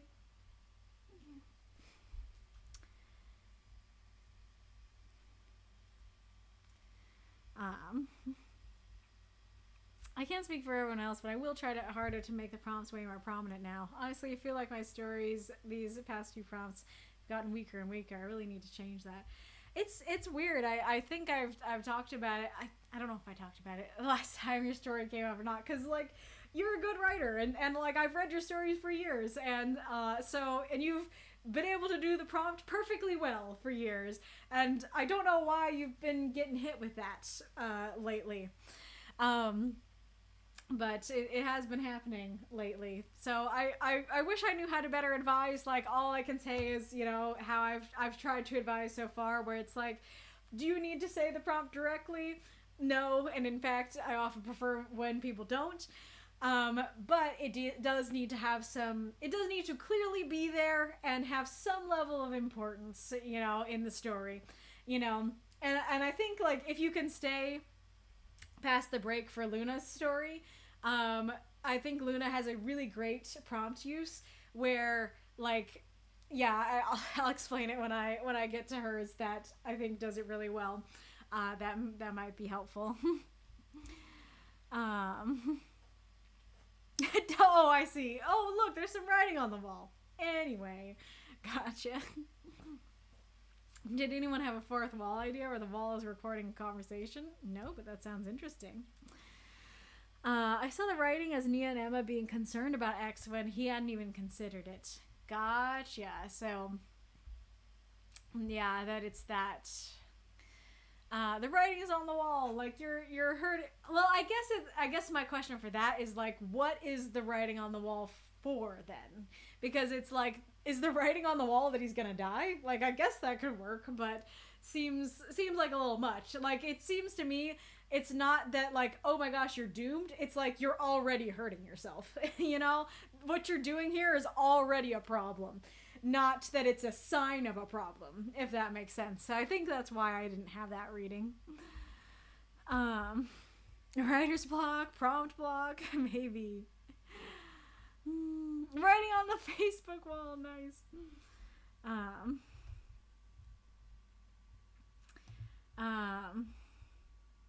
Mako, maybe except if you haven't seen him leave his office. You mean with the example of, like, you went into work and then he's still in there by the end of work? If you haven't seen him leave the office, it would be a problem, yeah.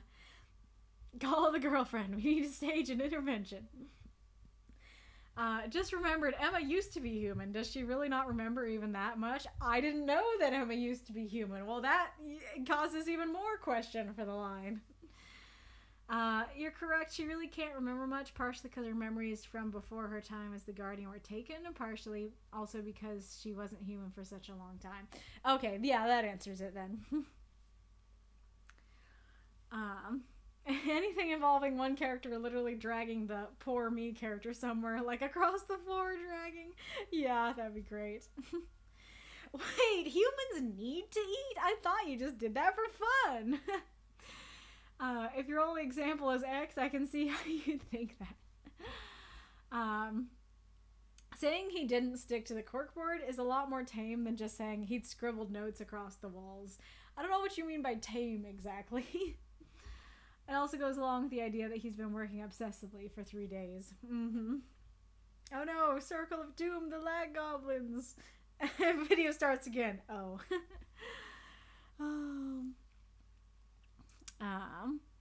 Emma's past revealed was last week, but that wasn't right on stream, so you wouldn't know. No worries. Gotcha. Luna, are you in a time crunch? I can read your story before the break if you are. Otherwise, we will have our break now, and I will read Luna's story after. I might do my story at the end of stream, actually. Is there like a question either in the lineup or that you can think of that doesn't really require discussion? That's just kind of a like, yeah, fun thing to discuss amongst yourselves, but not really something that requires me to talk about or weigh in on. I am not. Please take your break. Gotcha. Cool. Mika says the prompt should be at the center. Should be what is at the center of the story. Whether it's a metaphor for doom, a child's scribbles, or a wall full of crazy. It doesn't have to be all of the story, but it should be like the inciting incident at least. I don't think I said that right. Well, I feel like it made sense for to me that, like, yeah, whatever it is, it should be the center. And it doesn't have to be, you know, mentioned over and over in the story. It can be mentioned only once, as long as that once is a very prominent once, you know? I just coming up with questions for my story because I absolutely forgot to come back and write them. Yeah, yours was another one that was like, usually Luna has questions, but I don't see them today. So yes, please do write those. Kit the cat. Yeah, we're gonna do a break, so that's fair. What about, what's a good show you've been watching? Sure. Go ahead and discuss amongst yourselves. What's a good show that you've been watching? That's what you guys can talk about during the break. Where is the screens? There's the screens. There you go. Alright, where's the tunes? There's the tunes. I'll talk to you guys in a little bit. I really love this, these Christmas kitty screens. Do you guys? Is that one? Yeah, it's that one. Maybe I will show you guys another background. Oops. There's the darker green. Oh, righty-roo. We have questions from Luna and shows from people. I've seen Wolf say that all the things that he wants to watch are on streaming services he doesn't have, and that makes me sad because those are good shows. You like the dark green? Aerith, I like them a lot too, the backgrounds and screens. I'm glad to hear that.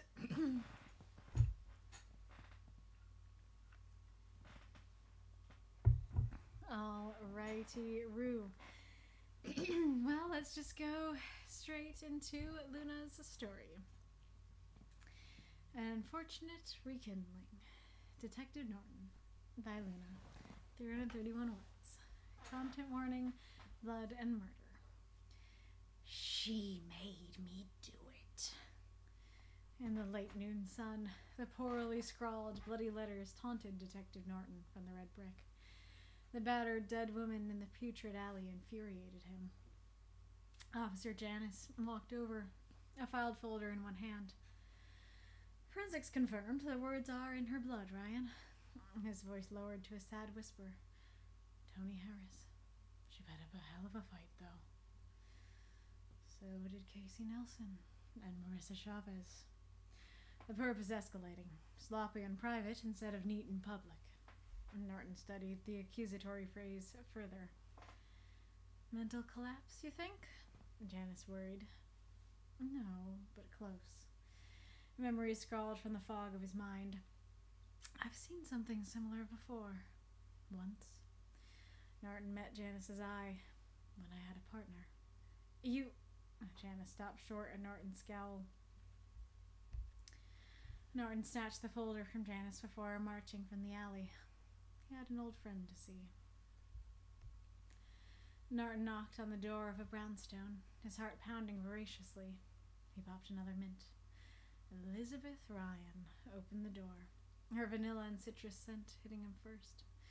He lifted his blushing face to hers. The only difference was a few more wrinkles. Not that it mattered. Well, well, Rai, as I live and breathe. Hello, Lizzie, Norton greeted shakily. Her shy smile faded at the file he held. It's not good news. Sighing, she motioned him inside. You still drank, right? I gave it up. Elizabeth's eyes widened as she bit her lip before nodding. Have a seat, then. No time. Just here for an expert's confirmation. He handed over the file. Elizabeth gingerly accepted it, her tongue sliding across her lips as she opened it. I'm not in the detective business anymore. This could cost you. I know, but it's personal. He swallowed thickly, his eyes closing briefly after Elizabeth gasped. Her hands shook, eyes misting over with unshed tears.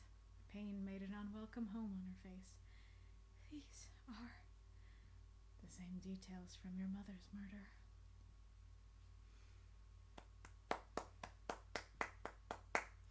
Throw out those moths and monsters a cheer for this story if you loved it. Also, I see that we are 300 bits away from Connor's story, so if you'd like to unlock Connor's story, don't hesitate to Cheer, what are you doing, kitty cat? I hope you're not eating anything. What are you doing?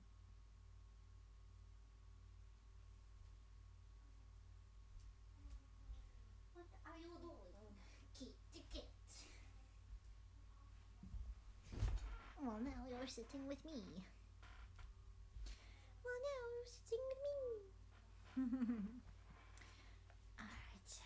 Alright. Let's look at Luna's questions in the chat first. One, is the connection between Ryan and Elizabeth obvious?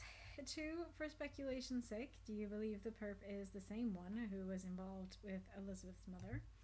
Three, is it obvious why Elizabeth isn't a detective anymore? 4, was Ryan going to Elizabeth with the case details insensitive? 5, any other comments / feedback? Welcome. Thank y'all. Thank you for the cheer, Ghoulish. Thank you for the cheer, Death said. And Ghoulish is out. Very fair. All we need is 100 more bits and we get the next story unlocked. Okay, they're both inside. Let's close the door. Okay. I'm gonna pick you up too. Cutie boo. Cutie boo. Snuggle boo. Yum yum. Alright, oh, he's so cute. Don't fall. Don't fall, baby. Yes, baby. Okie dokie. Sorry I've been tripping a little on the last couple stories. The tired Kaylee is setting in. But I really enjoyed this story. I thought it was very well done. I guess I'll talk about the prompt thing I teased first, because it is technically the first line. I thought this story did the prompt really well because, sure, maybe the whole story isn't talking about specifically the writing. Maybe we don't even get the answer as to what the writing means or who wrote it. But it is super important to the story because this is one of the details that is the same between this murder and Elizabeth's mother's murder.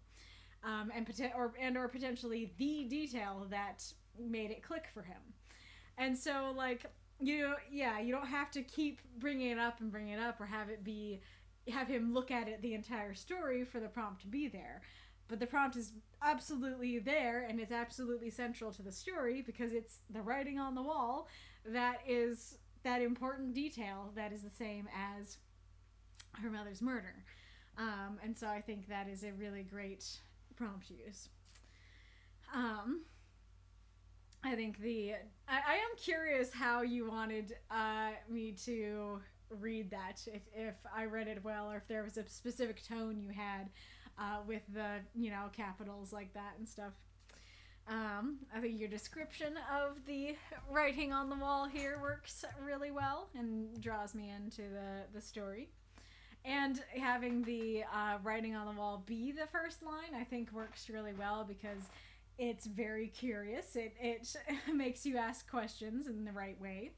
And it feels, kind of, how did I describe it? Like a jarring stain on the story. Like we start the story with this very sharp stain, and I think that conveys even more, because like if you started with this and then you had the she made me do it, I think that would be less impactful. But starting with it and having it be like, oh my gosh, that doesn't sound good, what is this, it puts us more in the perspective of Detective Norton, that it's like it's also sharp and jarring and a stain to him too. So I think that's well done.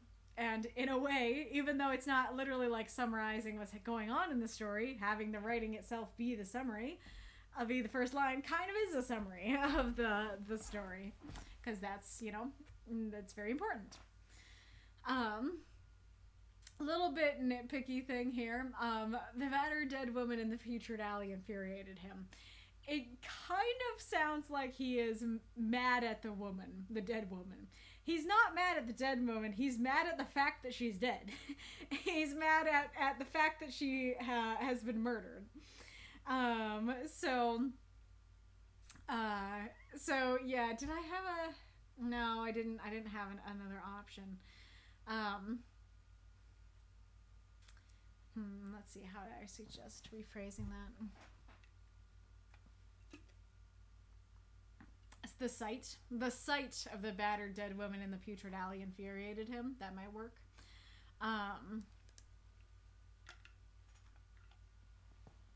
Maybe it's also because you said woman instead of dead body. That makes it sound like he is infuriated at her, like, and the fact, and when she was alive, he was mad at her. And so the battered dead body in the putrid alley infuriated him, I think would work well. It's kind of interesting because I got like a little lost regarding the characters here at the beginning, and when I reread it, I was like, why did I feel lost? And I do think that either using like a stronger title, like something like The Rookie Walked Over or The Coroner Walked Over or something like that, would give me a stronger distinction between the two characters. Or like this actually could be, it's interesting because I realized as I was thinking about this that this is one of the few reasons that physical description could be a reason to use your words. That sounded weird. Could be something to expend words on. To differentiate the characters and create a strong image of each of the characters. So, something like Officer Janus with his wisp of blonde hair walked over. I'd have a strong image of like, okay, we have our main character, Detective Norton, and I have like something of an image here of Officer Janus, so that they are more clearly defined in my head. That could be a reason to do that. It's not a big deal, and it's not really a big deal, but it was something that I thought was interesting. I like how he, he just is business at first, and then he drops to like, You know, she was a person. She had a name. She put up a hell of a fight. I think that's beautiful. That's neat. I love showing, you know, the humanity in these characters. And, like, not only is it cool for Officer Janice, I also love that, you know, Norton's response here is to think about the other victims and stuff. And so he is, like, you know, going even further on the humanizing train, that it's like, these are all people who were killed, and they all put up a fight, and I hate that more people died, you know? I'm curious what sloppy and private instead of neat and public means. It didn't really bother me at first, but there is kind of a question of, if the murders were done in public, doesn't that mean you saw him? Doesn't that mean, or him or her, them, doesn't mean you saw them? Like, how have you not caught them now, you know, if you saw them in public? So curious what that means. And then a similar question here of mental collapse, you think? No, but close. If Norton doesn't know who the murderer is, then how does he know what's going on, you know, with the murderer? And what is his hypothesis? Like, maybe if I knew the hypothesis, I'd be like, oh yeah, you know, no but close makes sense. But because I don't know his hypothesis, I'm like, how do you know? And what do you know? What's close? What's going on? You know? It's definitely curious, but I do think a little bit more there would have been nice. And actually a similar situation here. So, I've seen something similar before once. That's neat. That draws you in. That makes you ask the right questions. And then when I had a partner, then that kind of makes you ask, oh, like, you don't have a partner now? Janice isn't your partner? And you had a partner, you don't have one now, and it's not Janice. That could also be part of the confusion with Janice, that saying something like the rookie or the coroner might clear things up, is just to clarify this is not his partner earlier. But that's the right kind, that makes you ask the right kind of questions. That's interesting. And so I do like that. However, I see the ads incoming. However, I don't really know what Janice was about to ask, and even more so, I don't know why Norton scowls at it. You know, all I can think is, you had a partner, the question I'm asking, and I have no idea why that would warrant a scowl from Norton. So I do think either the theme of the stream this week is either do less or do more. So I think either asking more of the question, explaining more of the scowl, or just not doing that part would be helpful. Because he could just say, you know, I've seen something once before, you know, when I had a partner. He snatched the folder from Janice before marching into the alley. That works totally fine, you know, and doesn't cause questions. All right. Going back to the prompts. The Headless Warrior. Makes me think of the Headless Horseman. Makes me think of the Headless Warriors in Elden Ring. It's a very strong, kind of fun image. I mean, not fun for the headless person, but, you know, fun for spooks. Fun for spooks and fantasy and drama and stuff. So, you know, I like the image that it immediately conjures. Oh yeah, there's also one in Ender Lilies too. So yeah, like, you often fight headless knights, headless warriors in video games and stuff, and they're fun. They're just an interesting character design and stuff. But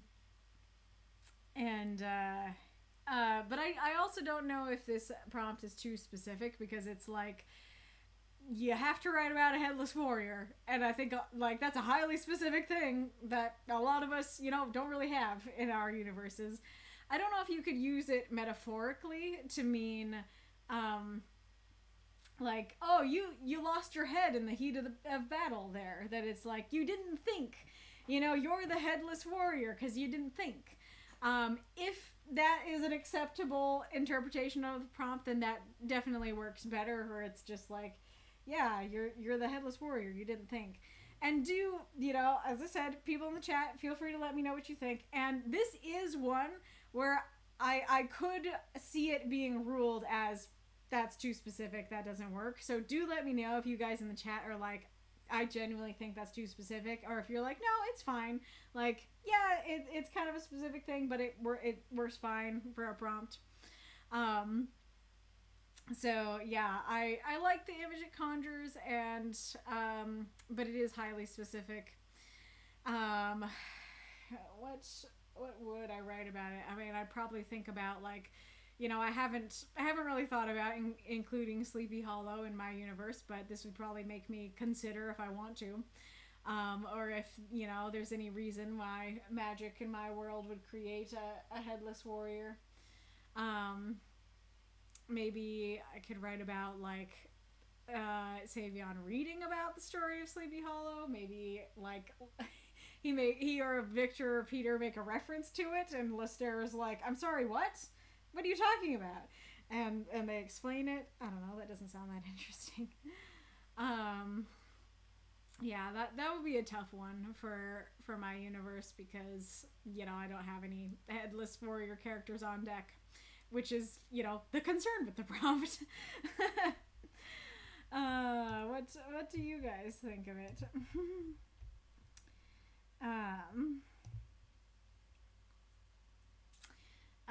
You guys can answer that while I go back to the story.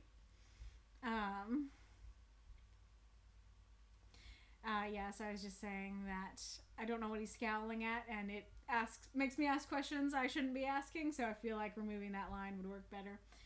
And then I like the transition from this bit to this bit of like, he had an old friend to see. Aha, here we are seeing the old friend. I think that works quite well. Great little description here of the door, and then voraciously is a great adverb for that. Him popping another mint is already a clue of like, oh, he wants to make a good impression. He wants his breath to smell nice. That's neat. I don't really know why Elizabeth Ryan is in italics, because I could read that a lot of different ways. You know, it could be, Elizabeth Ryan, open the door, like ooey gooey in love sort of thing. I'm like, Elizabeth Ryan, sort of thing. It could be Elizabeth Ryan, like kind of similar to like Rye as I live and breathe. Elizabeth Ryan. Could be that sort of thing. What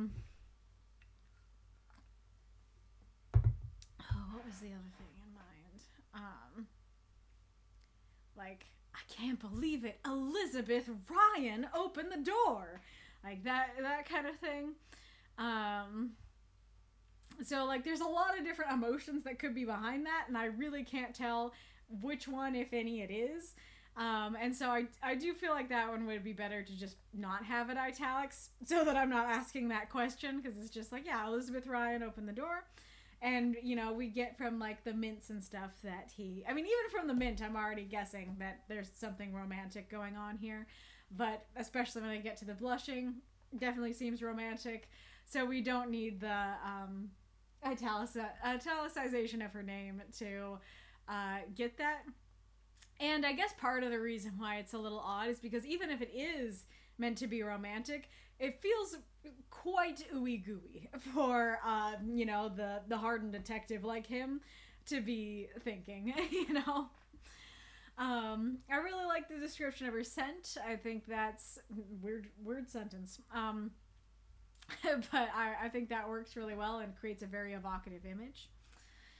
I am curious about how you know, what I'm supposed to take away from her having a few more wrinkles. If, like, she was a mentor to him, and you know, she's a lot older than him, if they're the same age and she left the force but he didn't. You know, I'm not sure what I'm supposed to take from that, though I do like the detail. I do think it's interesting. And I do kind of like the clarification that he's like, she's still beautiful, I don't care, like, it doesn't matter that she has more wrinkles, you know. Great little dialogue from her. I can hear somebody in real life talking like that. Shy smile is kind of cute. That does convey like they're folks on the older side, or at least she is. But she is like shyly smiling like a little schoolgirl. I think that's cute. And then, you know, neat that she's perceptive enough to know it's not good news.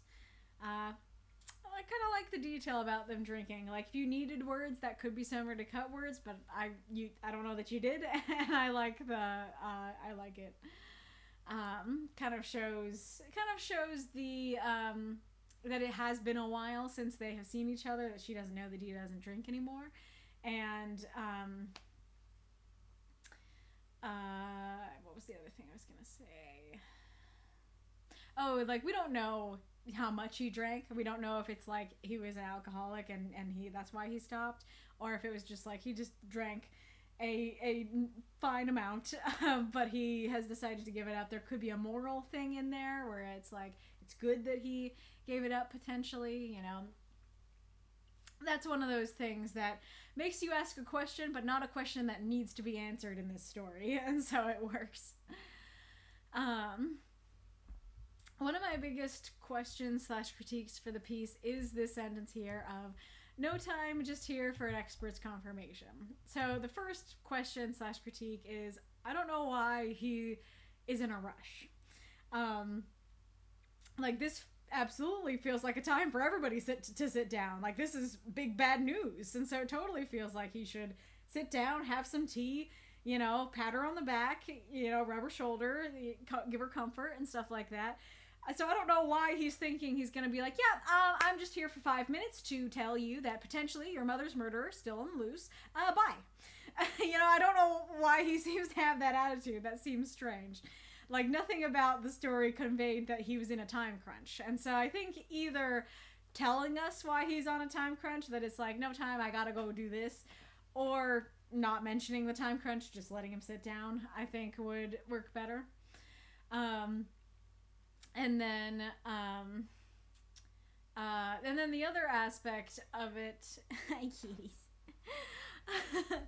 And then the other aspect of it that I didn't catch at first is that he says, I'm here for an expert's confirmation.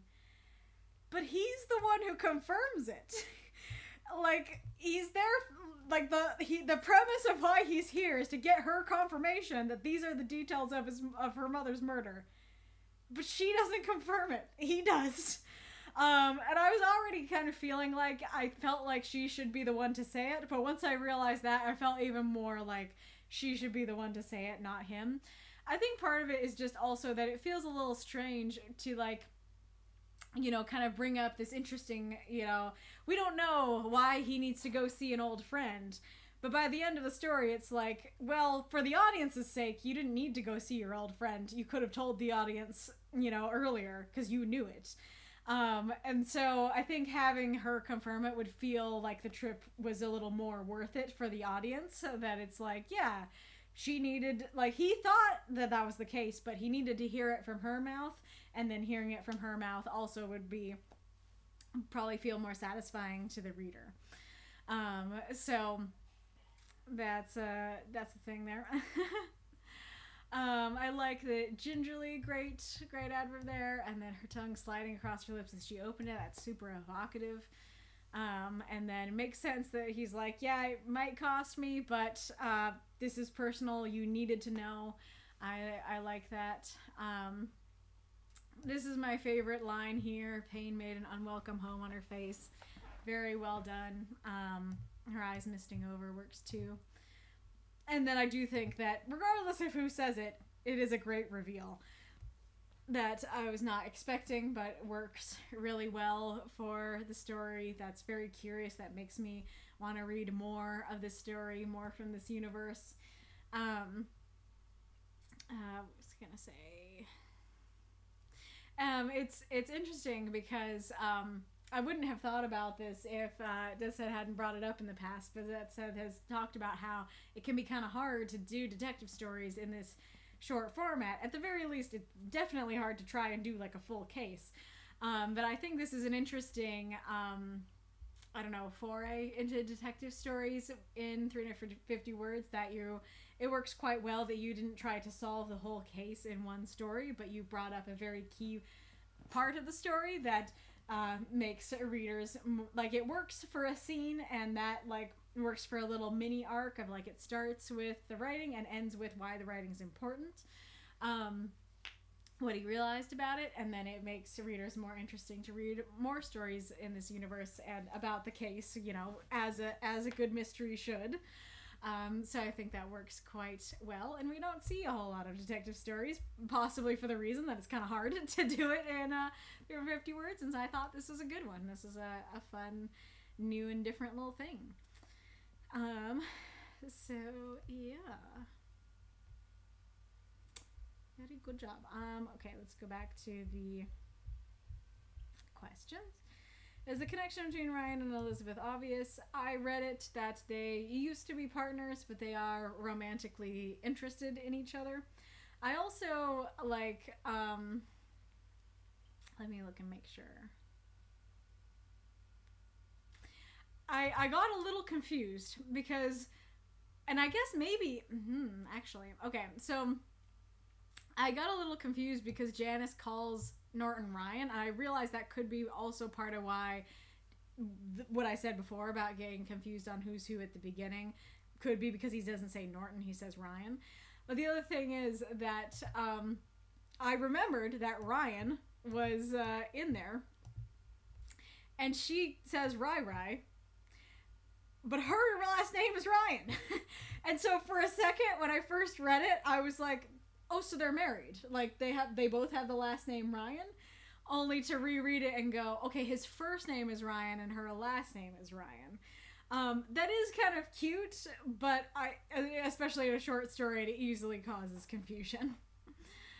So yeah, it seemed like they used to be partners, but have romantic feelings, whether they be feelings they had when they were partners that they never got to explore, or feelings that they're only starting to have now. That's what I got out of like the blushiness and the mints and stuff. And I wrongly thought that they were married at one point.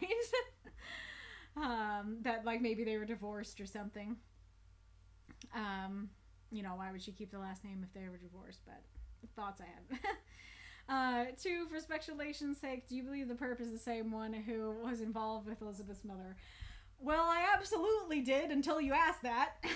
I definitely thought that was the implication there. And that is something that, you know, makes me curious to keep reading, because it's like, ooh, okay, like this is a cold case that has been reopened, and a very important cold case at that. So, like, that's very interesting. And that also is kind of why it's a question of like, okay, like, you know, how old is she? You know, why are we bringing up this detail? Because it makes you go like, okay, how old is her mother's murder? And, you know, if it's the same person, how old is the Perp, you know? So I definitely thought it was the same one, but now that you're asking that question, now I'm starting to think that it's not, that was not true intention, because it seems so obvious that the fact that you're asking that makes me think, oh, it's not the obvious thing, it's something else. Is it obvious why Elizabeth isn't a detective anymore? Well, the explanation we have in this story is her mother's murder, that after her mother was murdered, she was like, I don't have the stomach for this job anymore, which is totally fair if that's the case, but if it's something other than that, I don't have the clues to put it together. Was Ryan going to Elizabeth with the case details insensitive? Well, first of all, I'm not a detective or police officer, so I don't know, like, the legality of bringing the details to her. So I can't answer regarding, like, is it sensitive legally? But whether it's sensitive emotionally, I actually think it was sensitive of him to do that because, like, of course it's going to hurt her to see. It's going to be painful and bring up bad memories. But it would be insensitive for him to see a case, be like, these are the same details of her mother's murder, and then not tell her. I'd be like, oh yeah, we found your mother's murderer. Like, he's still running around. Like, that it would be like, and you didn't say anything? So I think he did the right thing by bringing it to her. I think, like, she has a right to know. And B, presuming that she did some amount of work on that case, she could actually help with this case because she knows details about that case. So yeah, I have no problems with what he did personally. And then I gave other comments.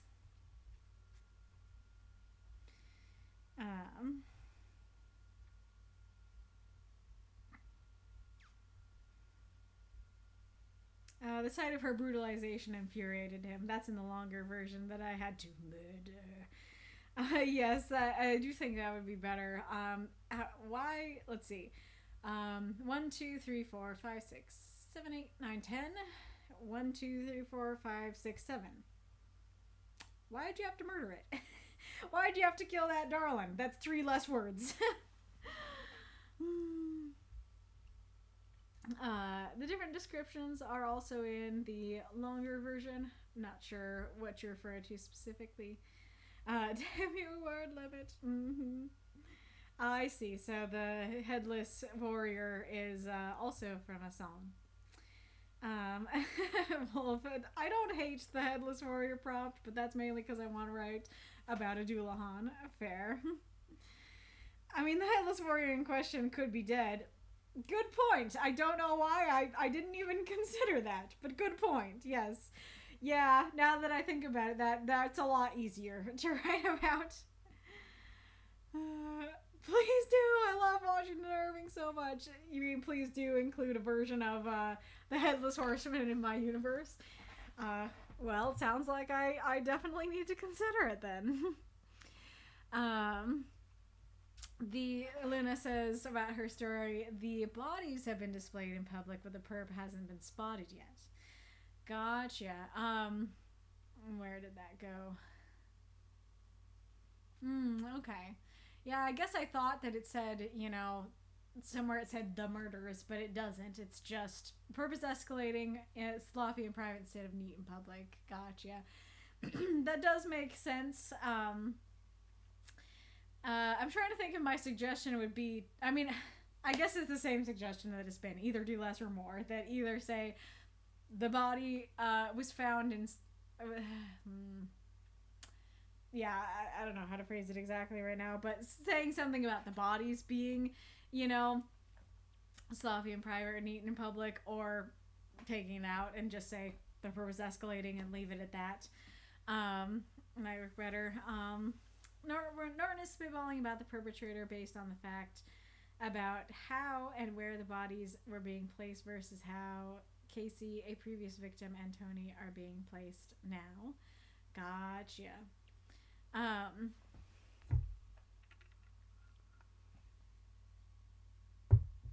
Norton is prickly and secretive. Janice is too curious for his own good. Norton doesn't share much about his private life, but Janice wishes Norton would share more. That does make sense. However, I had a partner, they're both officers, one's a detective, one's an officer. Saying I had a partner is not personal. It is just, it seems like something he should be well privy to. That it's about his job, He's not saying if he likes to watch wrestling matches on Saturday. He's saying, in this line of work that we are in together, I once had a partner. And so, yeah. Now that does convey just how prickly he is, but because that's deeply prickly and that's something that should be fine for him to ask, it's a little confusing for a new reader, if that makes sense.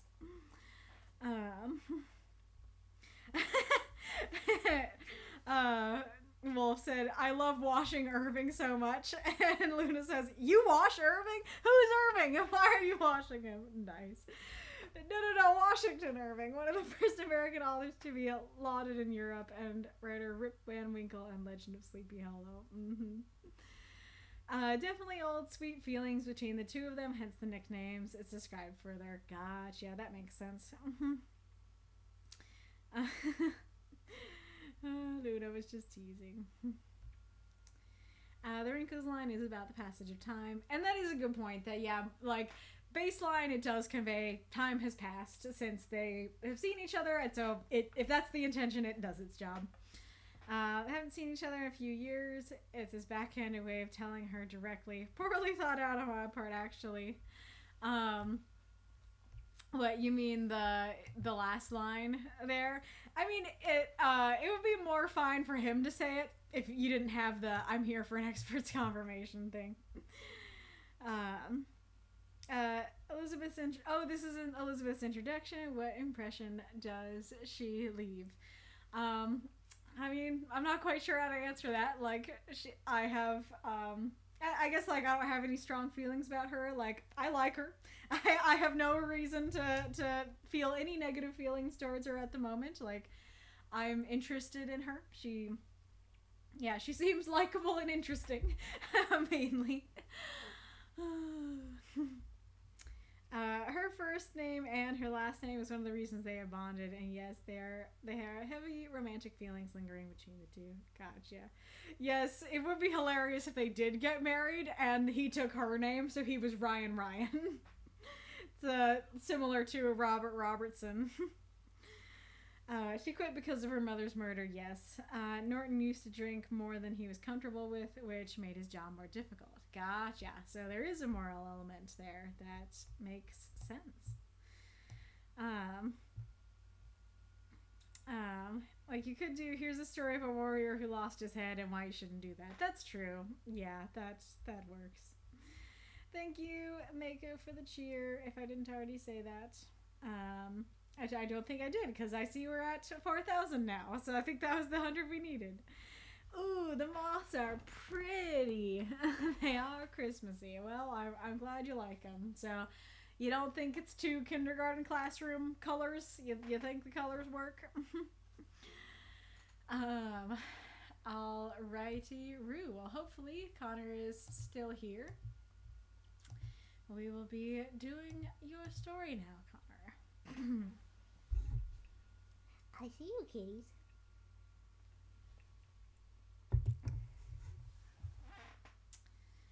Alright.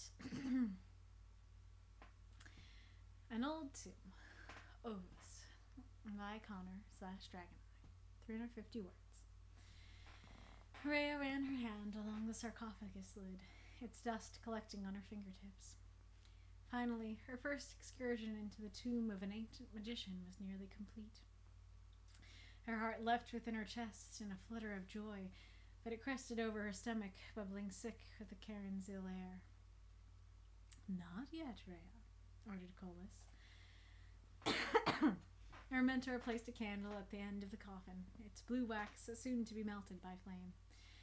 We are here for the incantation, not for the body. Of course, master. Colas sighed. We will inscribe the spell, then we inform the Black Seat. He muttered a spell under his breath, and sparks of fire danced from his eyes. Rhea's joy sank to panic as the various books and scrolls littered about were in threat of being set ablaze. But her master knew the fear in her heart. Fret not. This is the true flame. He brought a single flame over and pressed it into Rhea's palm. She braced for scorched flesh, but nothing was singed. All she felt was a gentle vibration pulsing through her skin. Remember, we magicians do not concern ourselves with the seen, but the unseen truths that they conceal. Now hold this and sit down. He then handed her a stone idol in the shape of a creature with an ugly scowl, legs and arms curled around itself. Rhea wrapped her arms around the statuette, swaddling it like a babe with her long flowing sleeves as she watched her master work. She knew that her master was seeing true, as she knew that it was fire inside of one skull that granted true sight. The burning eyes were reading the tomb's inscription, transmitting the spell into the deepest recesses of Colas's mind for safekeeping.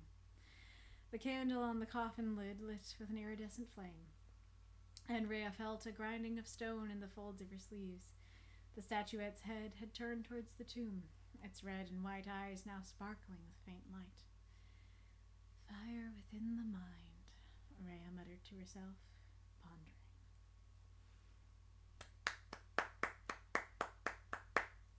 Throughout those moths and monsters, cheer for the story if you loved it. I don't believe you had any questions, Connor, so feel free to share them if you have thought of any since. I don't see them as kindergarten colors. They look more like Christmas lights on a Christmas tree colors to me. Very fair. And granted, they are, I mean, the red and the yellow are, no, there is blue. The red, yellow, and blue are on that little Christmas tree there. I guess I could try to like pretend to string them up on at the top of the screen like they're Christmas lights. All right, Yuru. Well, I will warn you as well that I think overall the story is well written and has some really great, really interesting images in there. But I do have a lot of critiques for the specifics. So your opening line is great. I've already pulled in, and it makes me ask the question of like, ooh, okay, like why are we at a sarcophagus? And, you know, what are we doing here? And whose sarcophagus is it? And those are good, those are good questions to start the story off with. And I like the just kind of detailedness of the dust collecting on her fingertips. I think that I can really envision that, and I think that's great.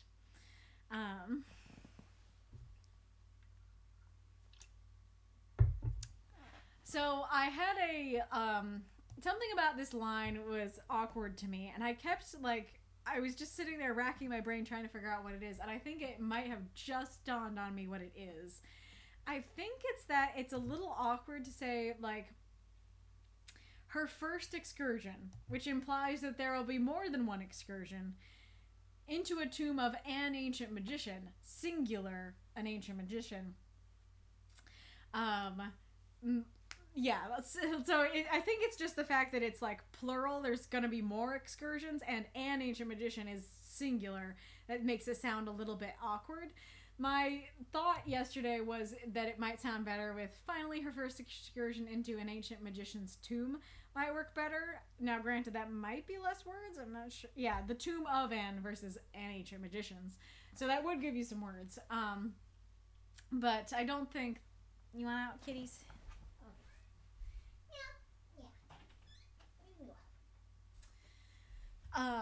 But I wrote that down, and I was like, okay, that would give you words, but, you know, I don't know that that would fix the issue. So what's the issue? I think that's the issue. But the problem is, I don't know how you would fix it exactly, because I'm like, okay, finally her first excursion into magicians' tombs. That doesn't sound right either. So if you guys also see the issue, and if you know how to fix it, please do say in the chat. I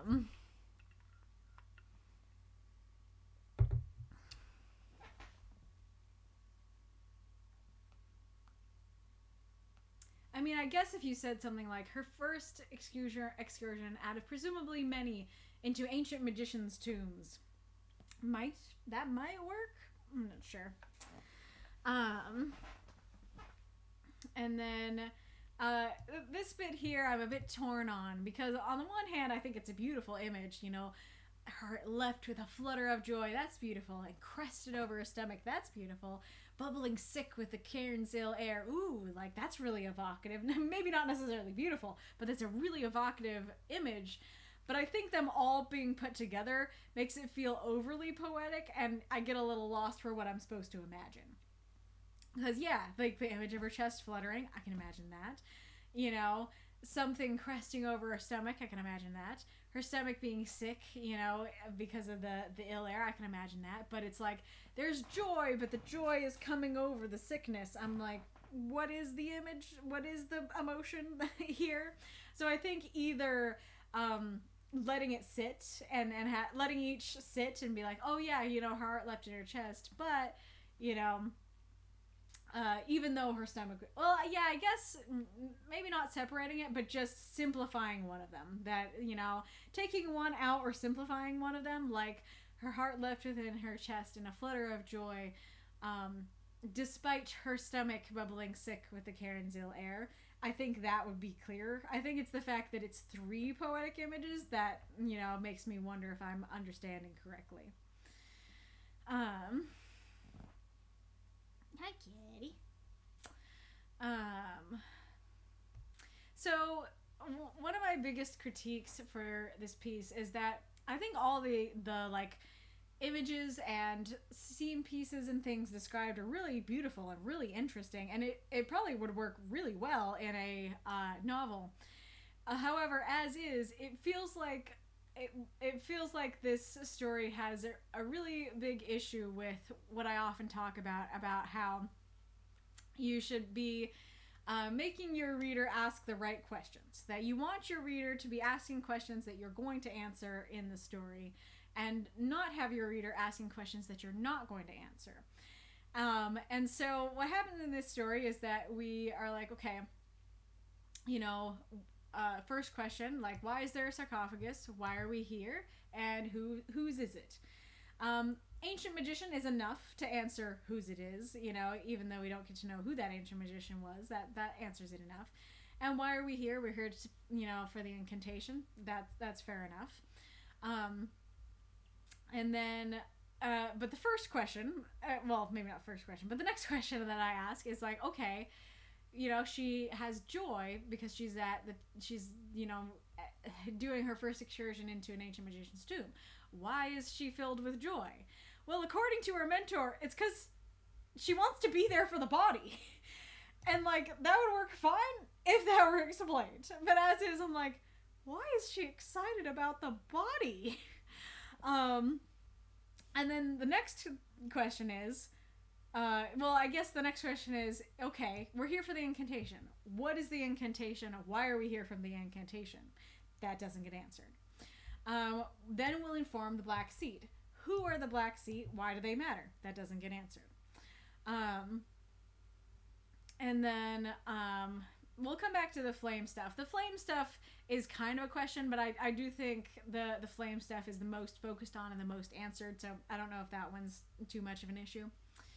But then the next question is like, okay, he gives her the flame. What does she do with it and where does it go? Like, he gave her flame and then he gives her the idol. So what happened to the flame? And then he gives her the idol. Okay, what is this idol? What is its significance? We don't get an answer to that. And then the last part of the story is her pondering fire within the mind. What is she pondering? Why does it matter? Why is that the end of the story? So I feel like the story gives me a really interesting image that would be really good in the midst of a novel where I understood why they were there and all the different intricacies, or I could read on and learn what all these things mean. But as is, I feel like I'm mostly left with a lot of questions. I don't know what the spell is or why we're here for it. I don't know who the Black Seed is. I don't know what the idol is. I don't know what the candle is or what the candle's about. And I don't know what she's thinking about the fire within the mind. And so I do think that honing in on one or two of these things and explaining them to the reader, so, you know, just saying we'll inscribe the spell, not talking about the Black Seed, and then maybe either not mentioning the idol or picking the idol as one of those things and explaining it, you know, would be helpful for readers. And we'll come back to the prompt use, presuming I have more to say before that. Oh yeah, you know, I guess I will talk about the prompt. So first mention we have of potentially writing is we're here for the incantation. And so that makes me think, okay, either we're here to say an incantation or we're here to get an incantation, or both. And so then he mutters a spell. Well, nothing says that that's not the incantation. And so my first read, I assumed that's the incantation.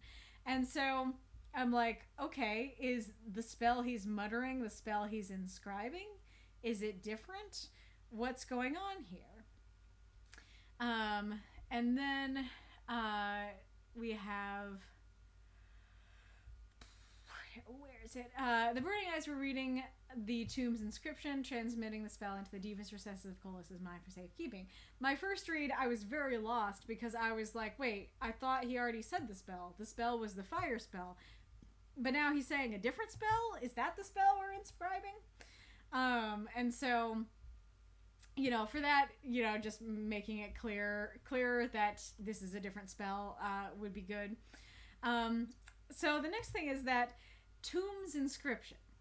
So there are two options for this. Either it is an inscription on the sarcophagus, not on the wall, or there's the sarcophagus, the coffin, in the middle of the tomb, and the inscription is on the tomb, aka on the walls. The latter, of course, would work better for the prompt, but that was in no way the first thing I thought of. I had to have someone on the council let me know that they thought it was on the walls for me to get that, because you've used multiple words for the coffin. You use sarcophagus, coffin, tomb just sounds like another word for it, and later you say the statuette's head turned towards the tomb. If the tomb is just the entire space that they're in, I don't know how the statuette would not be looking at the tomb. So that very much implies that the tomb is the sarcophagus. So I do think that saying, you know, maybe directly saying wall there would be helpful to clarify it's not on the sarcophagus. Or better yet, just describing it in more detail. Now, this story had the same prompt issue that Reinks had. I don't know if you were there for that. Which is that, is there writing, at least writing on something? If it's on a sarcophagus, that's already playing pretty fast and loose with the prompt to not have it be on the wall. If what I'm about to talk about was done more, basically if the prompt was more important, I'd probably forgive it if it is on the sarcophagus. But it's hard to forgive when it also has other problems. So first of all, it might not be on a wall. And then, second of all, so they're saying that they're here for the inscription, and so that makes it seem like, hey, it's important. That could work pretty well for the prompt. But then, no focus is given to it. All the focus is given to the fire spell. We don't know what the inscription is. We don't know why it's there. We don't know why we need it. You know, what its importance is. All the focus is given to the fire and the statue. Things that are distinctly not the writing on the wall. And so, to what I said before about, like, it'd be good to focus on one or two things and explain them for the audience, I absolutely think the writing on the wall should have been one of them. And it seems like from what you've written here, the fire would be the other one. That it would be just focus on the writing on the wall and the fire and really explain those and go into those. Maybe don't mention the candle and the statuette. Don't use your words on that. Just use your words to explain the important things to the story, if that makes sense. And going to the fire, so I do like the ideas here. Like so the fire spell very much reminds me of like the madness spells in Elden Ring, and they are kind of cool looking, and so I like the image it brings to mind. And it does kind of create some stakes and some intrigue for her to be afraid that the magical fire is gonna set things on fire, and it does create a character moment where she cares about that, you know. And I do think it's interesting, like the explanation of like, don't be afraid, it's not going to burn anything, this is the true flame, and it helps him see the unseen. I do think that's all really interesting, and I do like the image of her like bracing herself for it to hurt, but then it doesn't. I really love this image in the middle here. Like I can really picture that, and it's really neat and magical and cool. My problem is that she then later says she knew that her master was seeing true, as she knew that it was fire inside of one's skull that granted true sight. So if she already knows this, she knows yes, this is what happens with magicians. If you have fire inside your skull, then that's the true sight.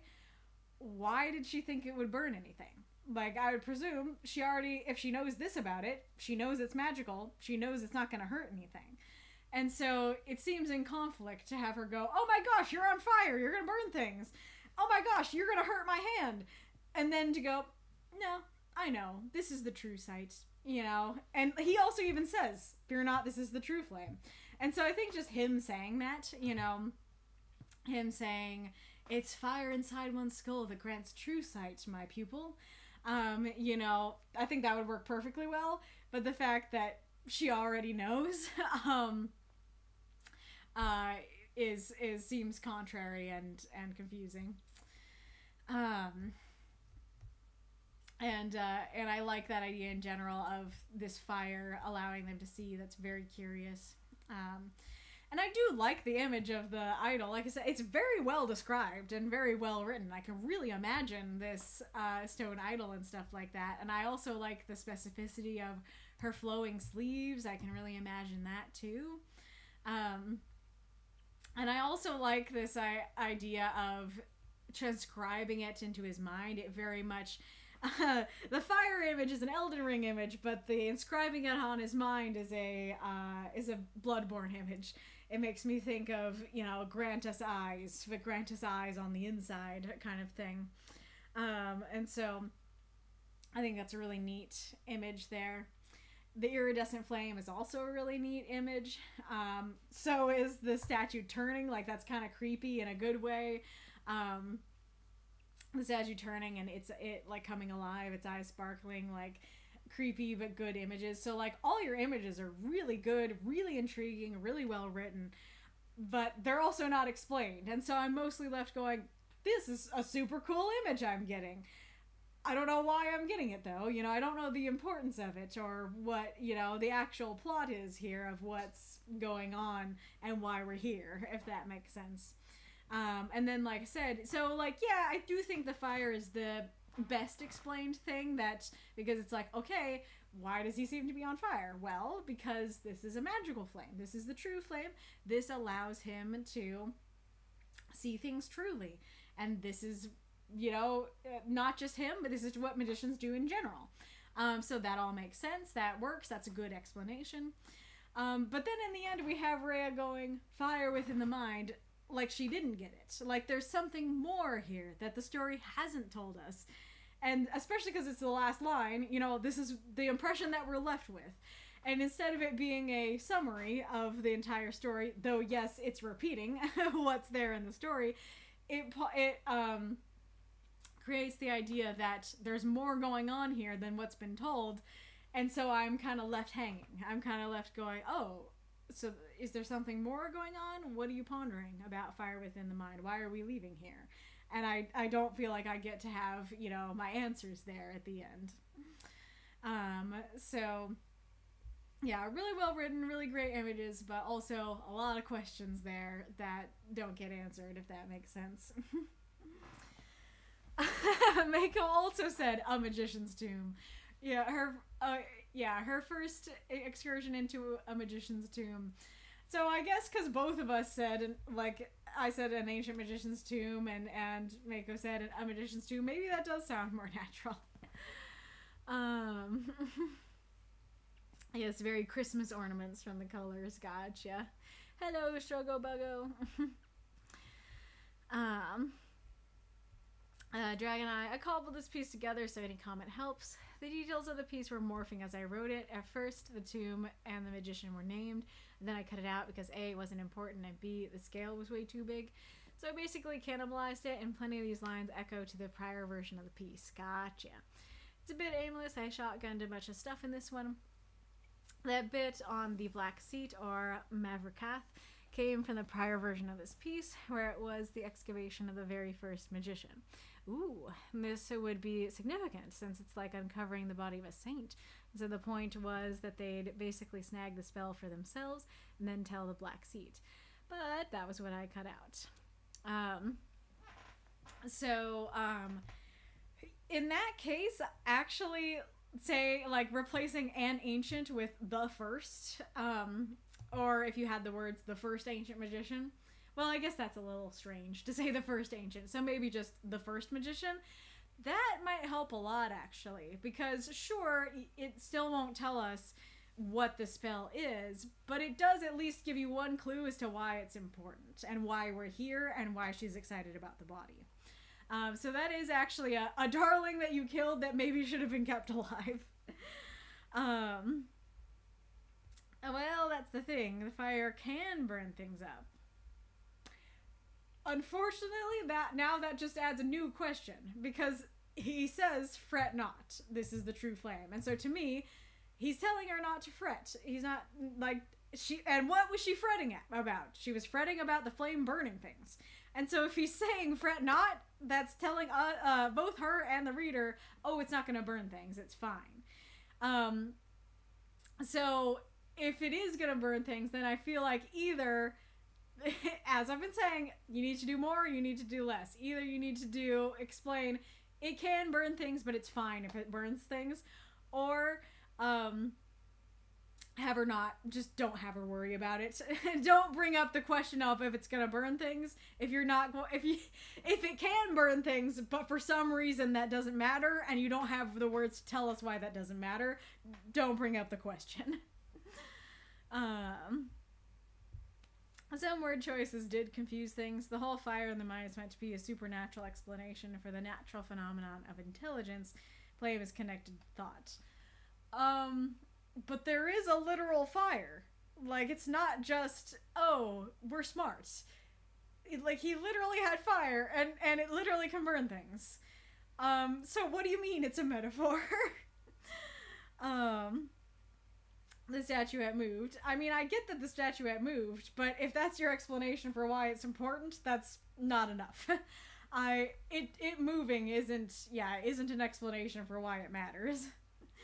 The statuette has some kind of intelligence. I'm not sure I get the connection. I mean, I get that you just said the fire inside the mind. Or are you saying that's what she realized? Is that she was like, oh, the statue has intelligence? Yeah, I think that's a little too complex. So either A, that's a little too complex to go for in this story, in which case I stand by what I said, that removing the statuette would be better. Or that was one of the things you needed to focus on. Maybe you could take out the literal flame, focus on the statuette, and talk about the metaphorical flame, to show the importance is the statuette has some kind of intelligence. Now, that still would, if you didn't tell us why the statuette matters, I'd still have the question of, like, okay, the statuette has intelligence. Why? What's the point of that? Yeah, they believe that a literal flame is in the brain.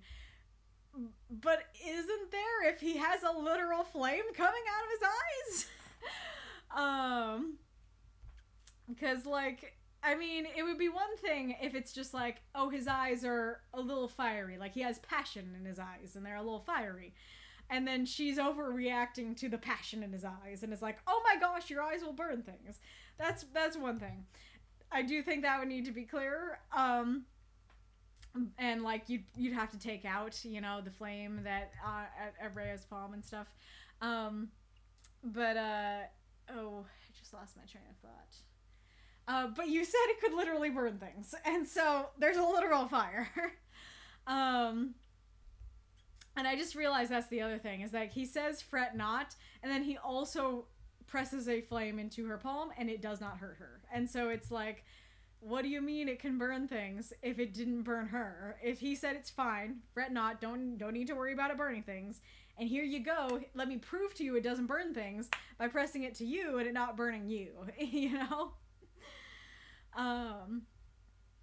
So yeah, I think you were trying to go, like, you have some really neat ideas here, but even with your explanation, I'm not sure I understand them, so I think either they're a little too complicated to go for in 350 words, or that you just really needed to focus on one so that you could really, one or two, so you could really explain the complicated ideas, in there, if that makes sense.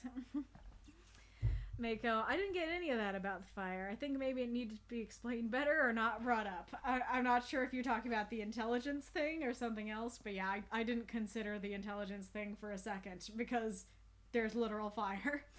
So yep, I agree. Either needs to be explained better or not explained at all because it's not brought up in the first place. I have to explain the whole magic system to get that across. It's really esoteric. Gosh, yeah. So I mean, I think that's your answer, is that you kind of have to either bring it up and explain the whole magic system, or you need to not bring it up. So yes, a very interesting tale, and I am very curious to read more of this universe potentially and get more answers to the questions that I had. I guess let me think. A question I would have for you is, you were saying that this was cobbled together and that you had an earlier version and there are some things left over from the earlier version.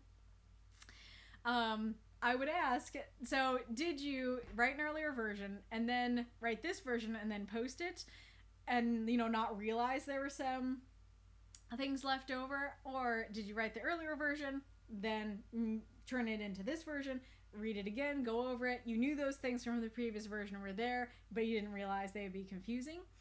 If it's the latter, that's fine.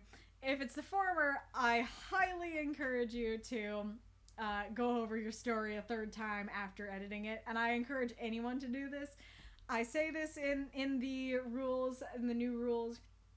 I can't check, so I can never know, but I would definitely, I think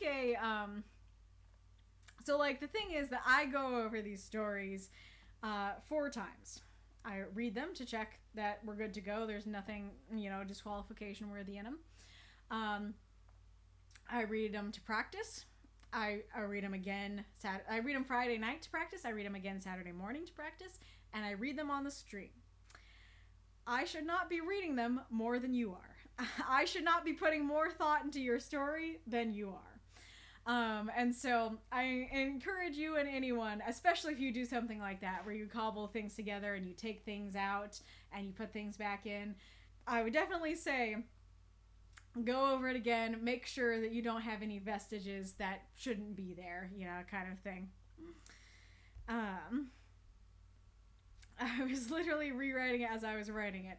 So yes, then I stand by what I said. So you write it and then you write it and you rewrite while you write it, then you go over it. And I guess I will say that another thing that I recommend is that I would recommend writing the whole thing, letting it sit, go over it, and then start taking stuff out of it. Because if you are writing your story and then you're like, oh, that's not important, let's take that out, then you might take out stuff that actually would have been better to be there. Or indeed, you might do something like what it seems like you're describing, that you forget what you took out and what you added back in. Whereas just let the whole story be the whole story that you want to write, and then start cutting it down, because then after you've written the whole thing, now oh, okay, I'm not going to mention that again, let's take that out, rather than guessing what you're going to be mentioning and what's going to be important, and, stopping yourself before you get started, in a way, if that makes sense.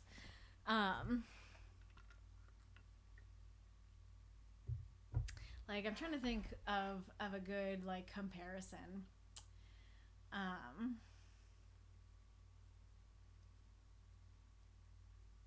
So, let's say you want to walk to a tree in the distance, and you want to know what's the shortest, most efficient path to that tree.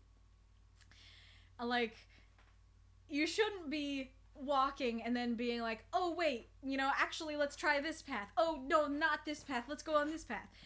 What you should be doing is you should walk a path and then go, okay, here's the time it took to get to that tree. Here's what I saw along the path. All right, I see another path over there. Let's try and go along that path. Let's see if it's shorter. I don't know. Now that I've brought it up, I don't know that the image is better.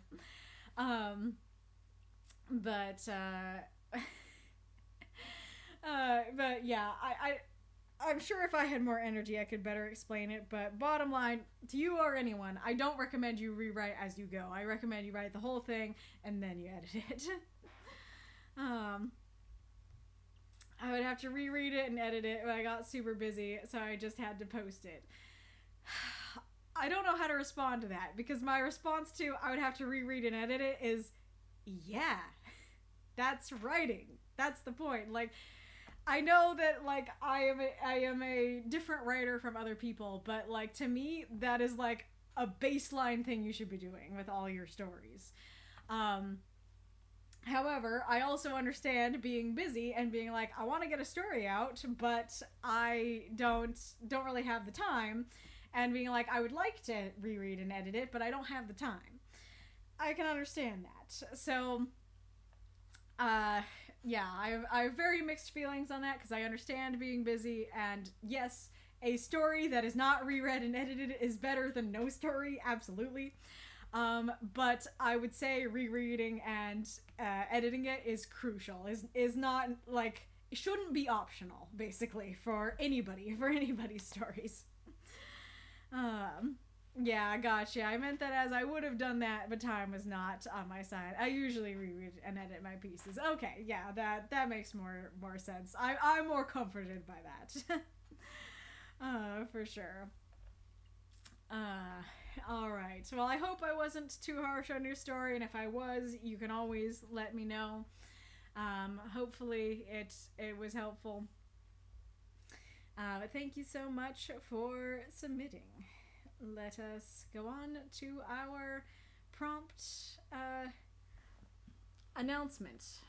But I don't have the secondary screen set up.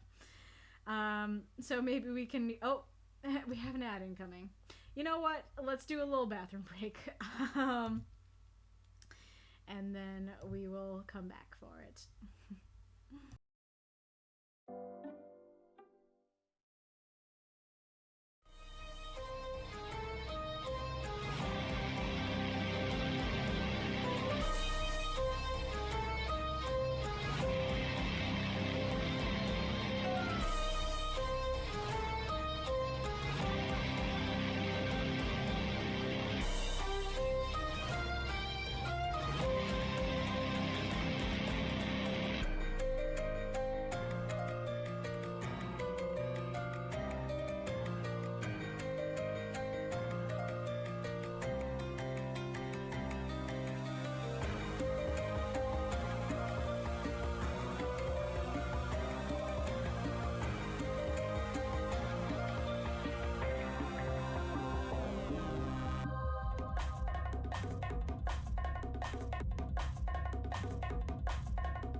Perfect timing. Not with the ad, but with the what was I saying? With the song. What's the thank you in all caps about, Wolf?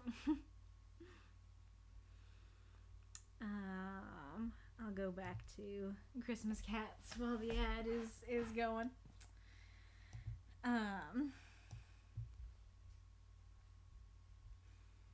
Okay. Ooh, flying without wings.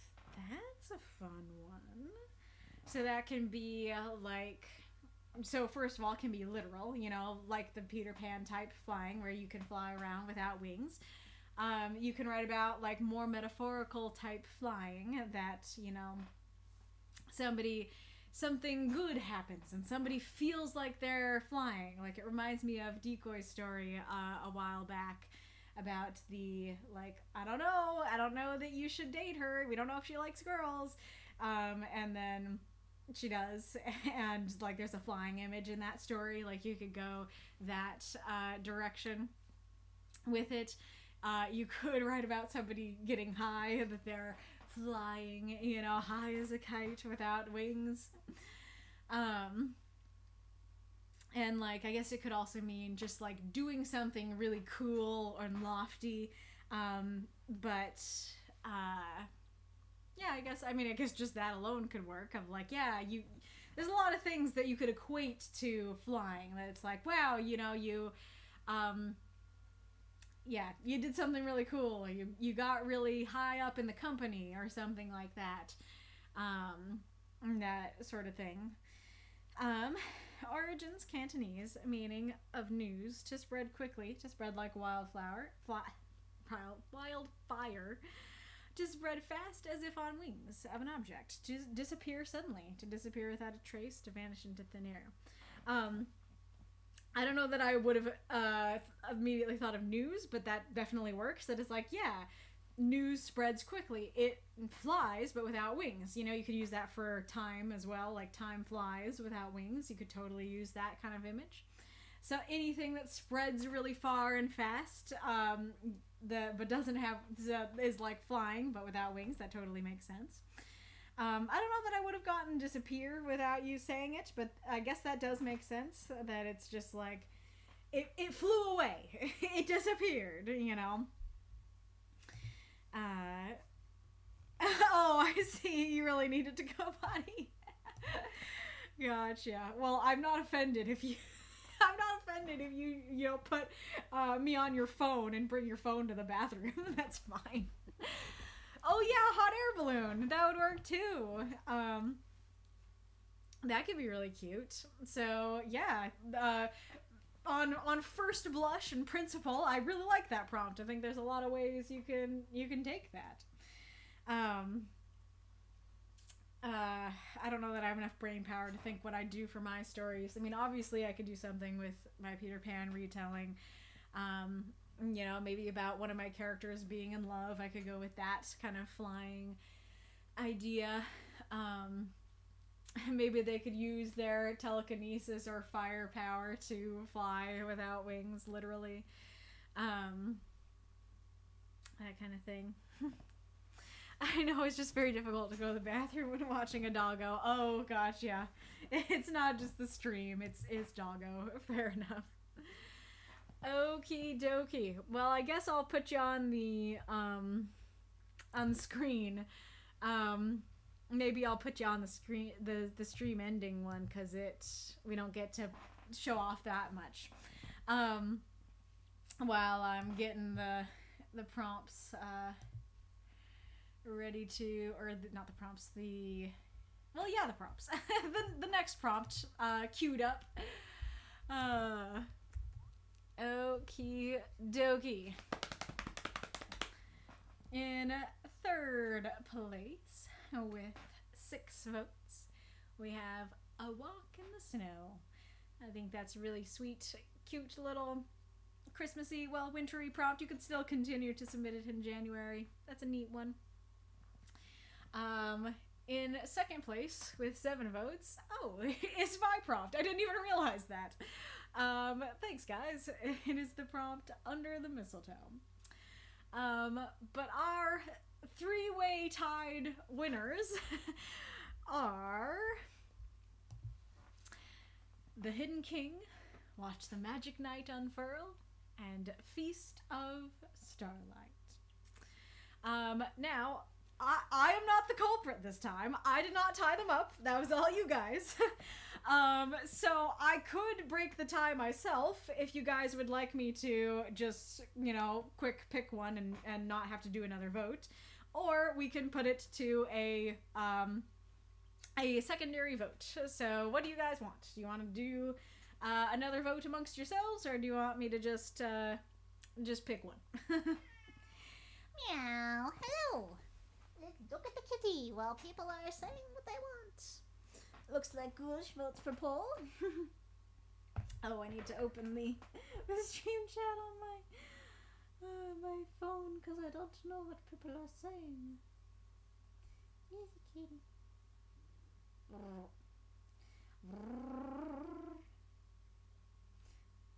What's so stinking cute? Dragon Eye is cool with me picking, so we have 1 vote for me pick and 1 vote for poll. I think I'm gonna need at least 3 votes for one side or the other. 3 votes and 4 potentially a vote. Aerith, I like a Kaylee choice, honestly, but that's just me. Shrugs. Alright, 2 votes for the me pick. Oh, the stream end card is what you like. Oh, so cute. You're so cute, baby.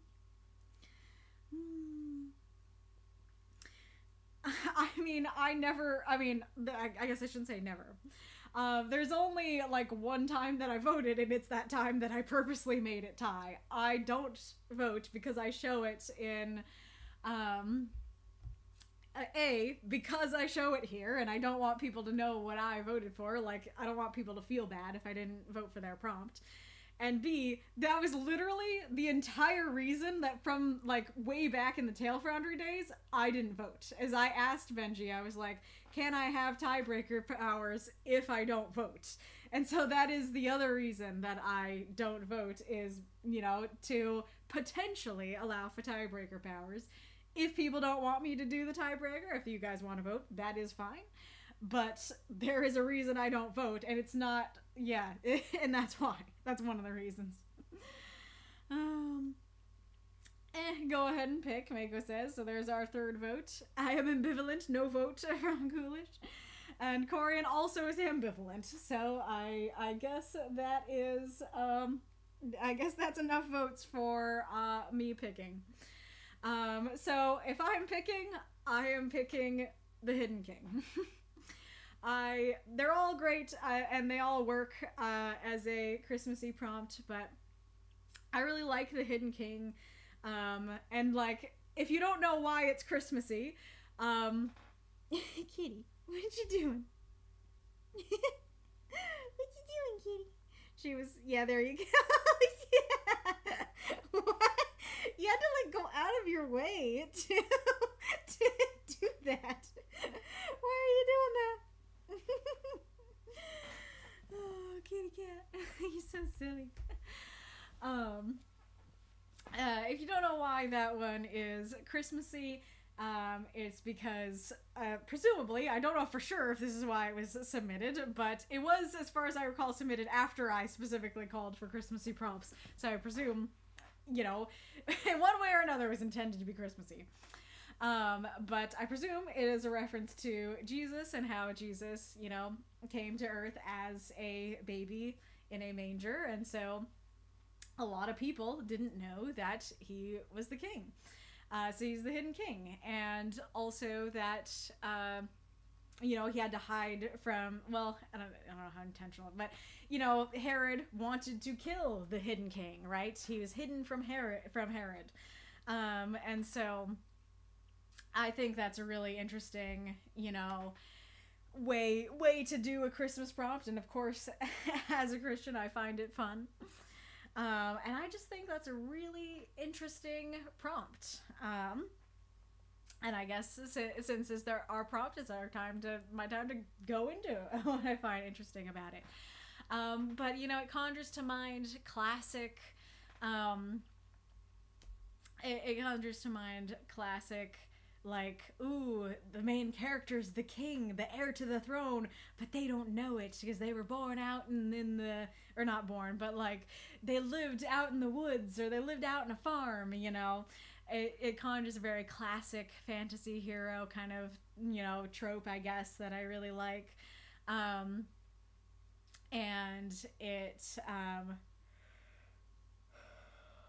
it can also be that somebody knows that they're the king, but they are hiding for some reason, that, they intentionally hide. Maybe they pretend to be a commoner. Maybe they, I guess it kind of makes me think of like Kosh, right? And how people don't know that Kosh is the heir to the throne, that even his fiance doesn't know that, she's his fiance because, oof, Tired Kaylee really coming in here. Um, yeah, because he's the hidden king, you know.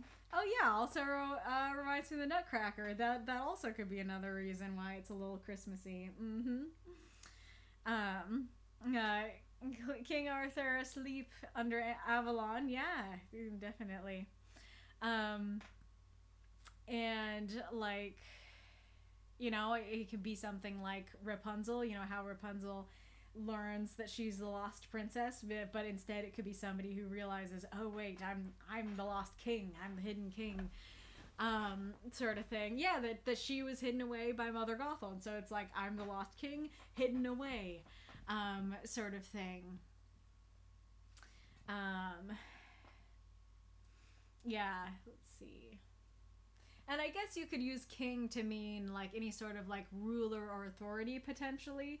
Like I guess you could write about like the CEO of a company that he just acts like your average Joe, and then a new person of the company is like having coffee with him, and then he's like, oh yeah, you know, what department does he work in? And it's like, he's the CEO, and it's like, I'm sorry, he's the what? It's like, oh yeah, he doesn't seem like it, seems hidden, but he is. Kind of thing. So, yeah, it could be a hidden leader of sorts. It could be maybe somebody, kind of that idea of those who are good with power aren't drawn to it, sort of thing, where like maybe a group is trying to pick a leader, and they pick the most unassuming person. Maybe it's just that they pick like the rogue, you know. Maybe it's that the D&D party picks the rogue to be their leader. Oh, now I'm imagining them like coming into a new town, and somebody's like, okay, who's your leader? And it's like, Jeremy, where'd you go, Jeremy? Oh, he's stealing again. You know. Oh no, now I have horror ideas. Oh, do you? I'm not surprised from our resident horror writer.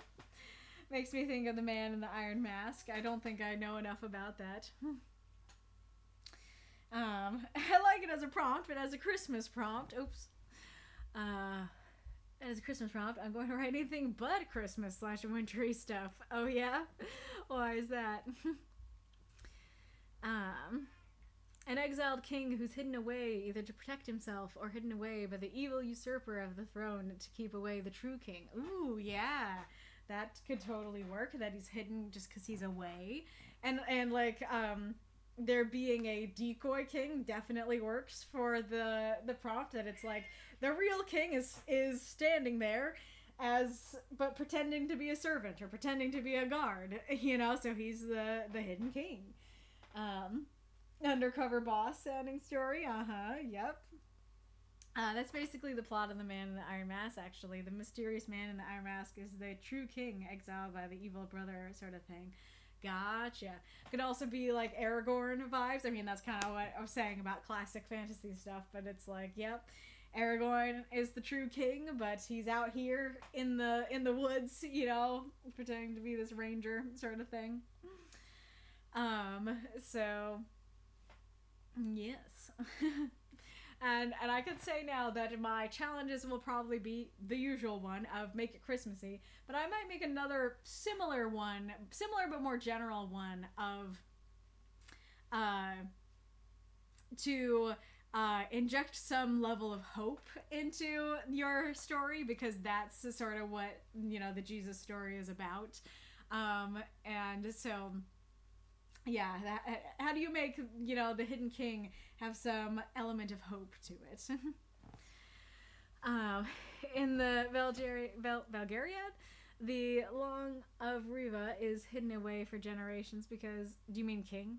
The king of Riva is hidden away for generations because people are actually trying to destroy his lineage to stop a prophecy. Gotcha. The king of Riva, obviously. I keep being so close to saying Rivia.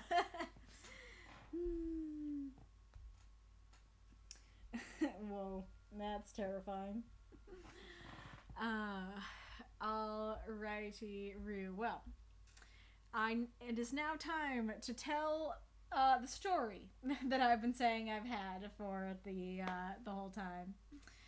There's also the Christmassy concept of humility, that Jesus is a figure who isn't a proud ruler king, but a humble figure who identifies with humanity, hence the biblical title, Son of Man. Yeah, for sure. I could definitely add that. That add an element of hope or humility to the story, for sure. Okay, give me a second to go get my props for my story. All right, I'm back.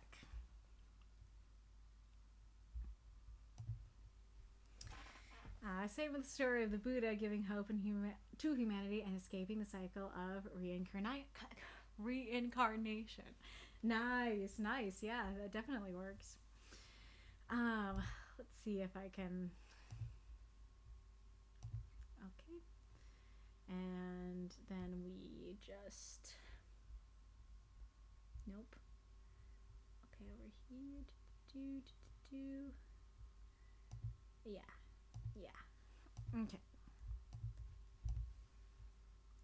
Move those, yes.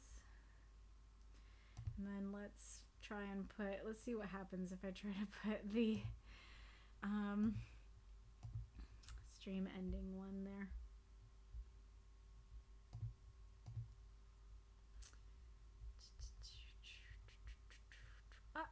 Why do you not have a down arrow? Why do you only have an up arrow?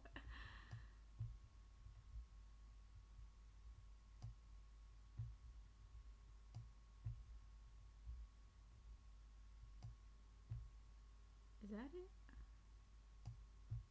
Okay. What's going on here? Nope.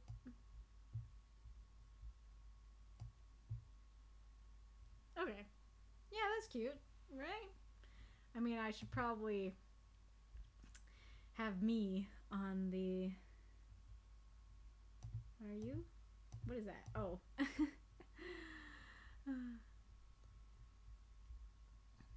Okay, so. Nope, not that. Not that. Where's the chat box? Where is the. What? I don't understand. No. Oh, that's the wrong chat. Okay, that makes more sense. So yeah, there's that. But now, is that? No, it's not. Oh, there's too many things that start with B. I work so hard on these titles and then it doesn't work. So this is not it. So you're not it. I guess I have to go through them all. It should be you, but it's not. I don't know where you are. I don't know where the present chat box is. I guess it has to stay where it is. And I just realized that I just need to I need to have the full camera view anyways. You know what? Let's do it a third time. Okay. When I duplicate Christmas Cats 2, it does not duplicate into Christmas Cats 3. It duplicates into Christmas Cats 2 too. Okay. So now I will just I guess I will put. Nope. Yes. I will put me in the middle. Okay, so let's make myself bigger. Okay, and that should be alright, I think. And then we want the display capture one. We want to. Oh, yeah, I can just take away that and take away these and take away the bow if I could find it. Yep, that's fine. A little weird. And then we bring the cam back. Cam frame, landscape decorated. Okay.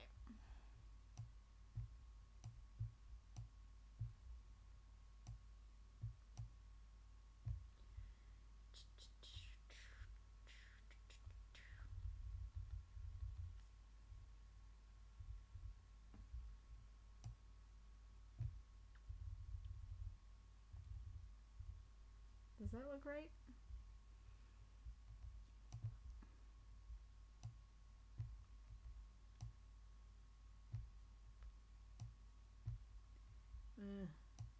I see my problem.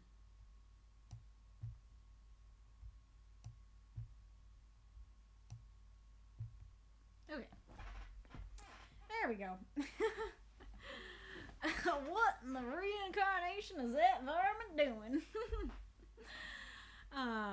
Alright. I have been really excited to tell this story all week, but now that the time has finally come, I've been like too tired all stream, so I hope I can still manage to make it sound interesting and stuff like that.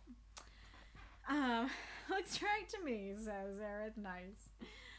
Okie dokie. How to begin. I guess I'll preface by saying this is going to be a story about mystery boxes. And I am aware that there are problems with mystery boxes. I am aware that they are created by big companies to sell more things, because it's like, why sell 8 plushies and let people pick when you can sell 8 plushies but then make people buy more because there's specific ones they want and it's all a mystery. And I am aware that it's technically gambling. So I'm aware there are problems with mystery boxes. I don't need a lecture. I know there are issues. But there's a reason that they're a problem. There's a reason that people buy them, because they're cute and fun. And so mostly I've just like enjoyed them vicariously through YouTubers and stuff. Like I enjoy watching YouTubers open them. I get the fun of watching someone open them without having to spend money on them and stuff. The only two like actual, well, besides the one I'm about to tell you about, mystery box I'm gonna say experiences that I've had that I can think of are, one, the Halloween plushies that I got for you guys, that I kept seeing them advertised to me. I thought they were really cute, but I was like, I don't want to have to like, you know, keep buying them and get a mystery and not know if I'm gonna get them all. I'm just gonna buy the set that has all of them and duplicates of all of them, and then I'll give you guys the rest of them. So yeah, I'm aware of the problems to the extent that for that one, I was just like, I don't want to keep buying them. I'm just gonna get the whole thing. And the other thing I can think of is that there was one like at the grocery store, and I was like, I want a pick-me-up, and like a YouTuber that I watched said these ones were good quality, so I'll get one. And then I got one of the ones I didn't want, and I was like, this wasn't fun. I just wasted a bunch of money for nothing. So this is my third and best mystery box experience. Oh my goodness. So it all started one day in Walmart. My mom and I go to Walmart like once a month, twice a month sometimes. It's just kind of like, you know, a little excursion we might do on some Fridays while I'm going over the stories in the car. And so I follow the YouTuber Mariah Elizabeth, and she's like a craft YouTuber, and she has made a lot of characters in her arts and crafts and stuff. And so she has, you know, made her characters into products, figures, plushes. And she has advertised her mystery boxes many a time, and like over the months and years and stuff. And so, and I've been interested in quite a few of them, but never gone to get any of them. And so, you know, I guess there just came a time where I was like, you know, she said they're in Walmart, I want to check them out. And so I went to go check them out, and, you know, the ones that I saw there, I actually found I wasn't that interested in, because, yes, there were like a couple characters I was interested in getting, but the rest I was like actively not interested in getting, you know. So I They weren't the mystery boxes that, you know, in whatever lineup she'd given, they weren't the ones that I was that interested in. And so I was like, okay, like, I don't think it's really worth spending my money when there's a bunch of them that I'm not really a fan of. But Walmart actually, because, you know, mystery boxes are a bit of a plague, Walmart has a whole, you know, section of them. It has a whole wall of them. And so because we were there, you know, my mom and I were looking at them and we were like, oh, they're so cute and pretty.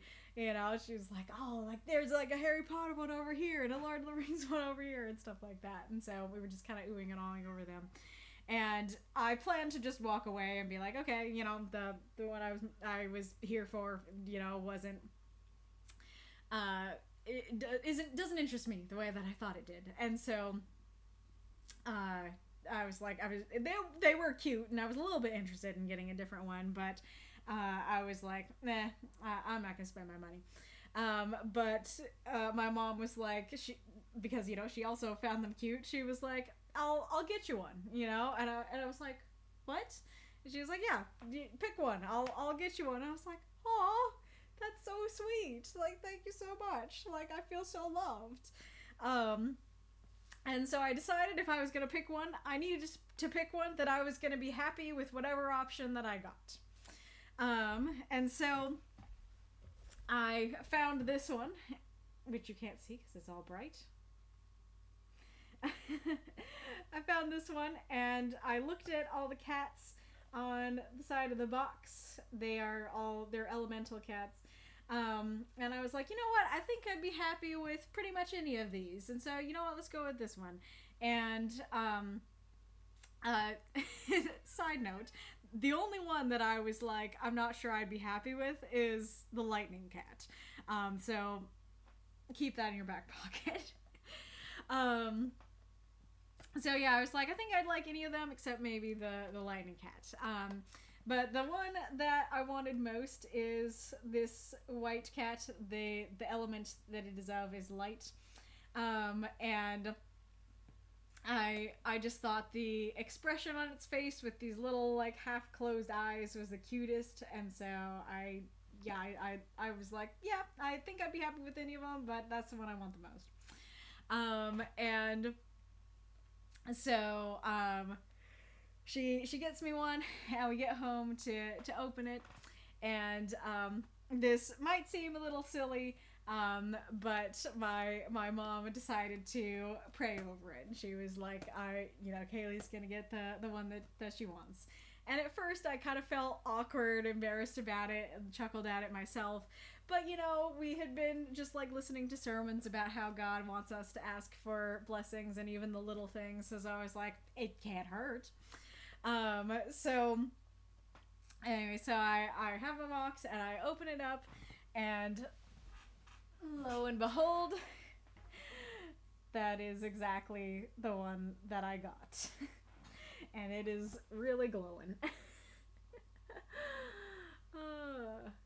Maybe I need to do what I've been doing for, well, I don't know.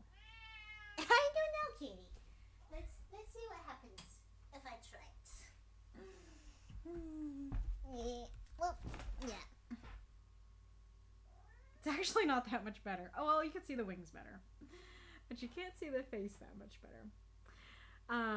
So it was exactly the one I got, and yes, it was a huge rush to get the one that I wanted on the first try. And I was thinking, like, I'm gonna be happy with just the one. Like, you know, my mom offered to buy me a cute cat plush. I got a cute cat plush. Not only that, the one I wanted. You know, what more is there? But I made the mistake of leaving it with the box on my table. And as I was staring at the box and all the other little kitties on the box, I was like, I think I want more. And so the next time we went to Walmart, like, you know, a couple weeks later, I decided to get another one. And the next one that I got was this one. And Kitty is providing sound effects. Oh my goodness. Can I, if I, is that gonna help? Okay, it seemed to help. I don't know if it's just good timing. This is the Ice Cat. Definitely think it's very cute. And so this started to become a tradition that, whenever my mom and I would pop into Walmart, I would get one of these. And it was really fun. Like, it just felt like getting myself a little present to go in there and get myself a little kitty each time I went in. So I also ended up getting this one. This is the Fire Kitty. And once I started to get some, I started to get 2 or 3 boxes so that I had some more chances, because I didn't want to get one and then be disappointed by a repeat, so I wanted more chances. So then I got this one. You are just giving perfectly timed sound effects, Kitty. Which is the Earth Kitty. And this one, which is the Water Kitty. So when I first picked the box, Kitty cat. Well, actually, what order do I want to talk about this? Yeah, okay. So when I first picked the box, I looked on the box to see if they had different rarities, because sometimes mystery boxes say on the outside of the box, like, okay, here's your common ones, here's your special. And this one didn't. And so I was like, does it mean it's just 1 out of 8? Does this one not have, different rarities to it? And I looked at the little paper inside. I can tell you right now, it does have it on there. I didn't see it. It does have the rarities on there, but I did not see it. And so I was just like, okay, so they're all just like, you 1 out of 8, cool. But they're not. And so I was like looking something up about them on Reddit, and when you go to a community on Reddit, Reddit likes to be like, would you like more? You visited to answer a question. Do you want more content from that community? And so it recommended me more, and somebody posted about getting the light cat. And I was like, oh, like, congratulations. Like, and I know I said something about like, getting it on my first try, and they were like, excuse me, what? You got it on your first try? It took me 42. And I was like, I'm sorry, what? It took you 42? So there are rarities. And I don't know how I didn't see them, because they're pretty big, up in the corner here, as long as it's not backwards. But the paw print is common. The heart is uncommon. The stars are rare. And then the 5-pointed stars are rare, and then the like 3 little diamond stars are ultra rare. And if you'll notice, there are no ultra rares on here. And I could be misremembering, but I think when I finally did figure out about the rarity, I think I did open it and look at this and see that finally find it and see there's an ultra rare on there, and there aren't any ultra rares on here. And I think I did note, that's a little strange. But anyways, so so I learned that the light cat I got was rare, and that made me feel even more special that I got it on my first pull. Anyway, so I was really just loving these little kitties. I thought they were so cute. It was being so fun to just, get myself a little present whenever I went and stuff. And I was thinking, I was like, it'd be so cute if she came out with a Halloween collection. And I decided to look it up to see if she already had. And I was thinking, like, it'd be so cute if she made a Halloween collection, and like, you know what I'd really love, if there was a kitty that looked like a pumpkin, like a little jack-o'-lantern face. You know, I think that would be really adorable. And so I found out that she had already done a couple Halloween collections. She didn't do one this year, unfortunately, but she has done Halloween collections. And so I looked at the offerings, and I really liked the little witch cat, and so I was like, you know, and this was around Halloween, and so I was like, I'm just gonna order the witch cat because I thought it was super cute. So I did get that. It's not uncommon. And it turned out that she had made a little pumpkin cat. But apparently it was a Claire's exclusive. So any that I found were really expensive. And I was like, I want Pumpkin Kitty, but I don't want to pay that much for it.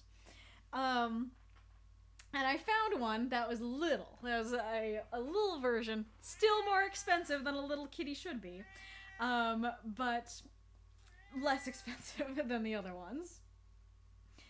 And it is still one of my favorites. I adore this little kitty. She's so cute. I love the little jack-o'-lantern face.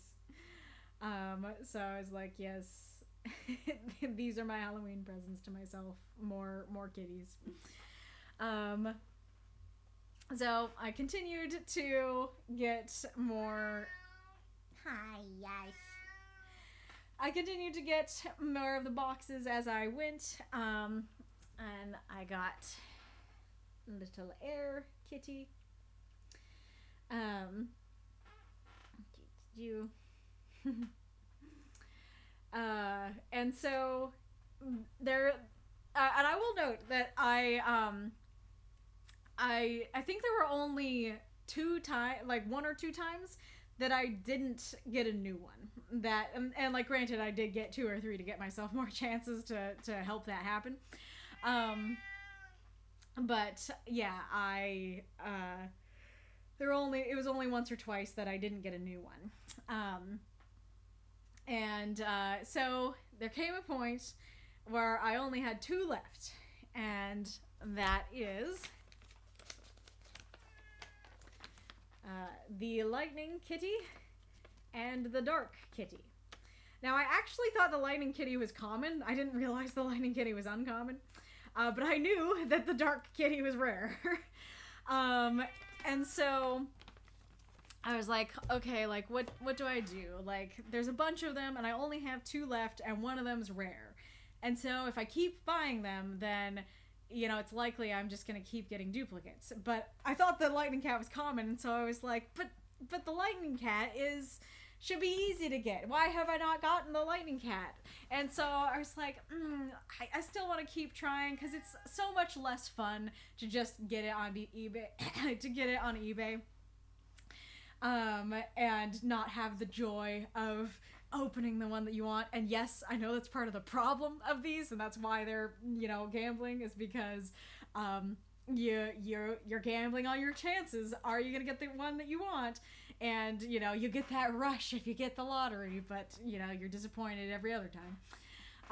And so I was like, okay, I want to try and get them at least once more. And this is after I decided to give my duplicates as prizes for the Christmas event. And so I was like, I don't have one of each, you know, for your prizes. And so let's, you know, try at least once more in December to go get them and see if I can at least get the Lightning Cat, and hopefully get either a Water Cat duplicate or a Lightning Cat duplicate, so that we have a more full roster for the prizes.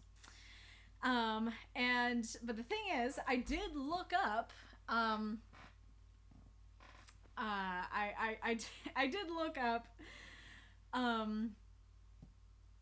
what the prices were for the lightning cat and the dark cat on eBay, because I was like, you know, would it be cheaper to just, you know, get him on eBay? Because, you know, if the dark cat is $100, it's cheaper to keep trying. I mean, obviously you don't know, because like I could buy a bunch more and end up paying $100 to or more to get it the natural way. So, you know, it's kind of iffy.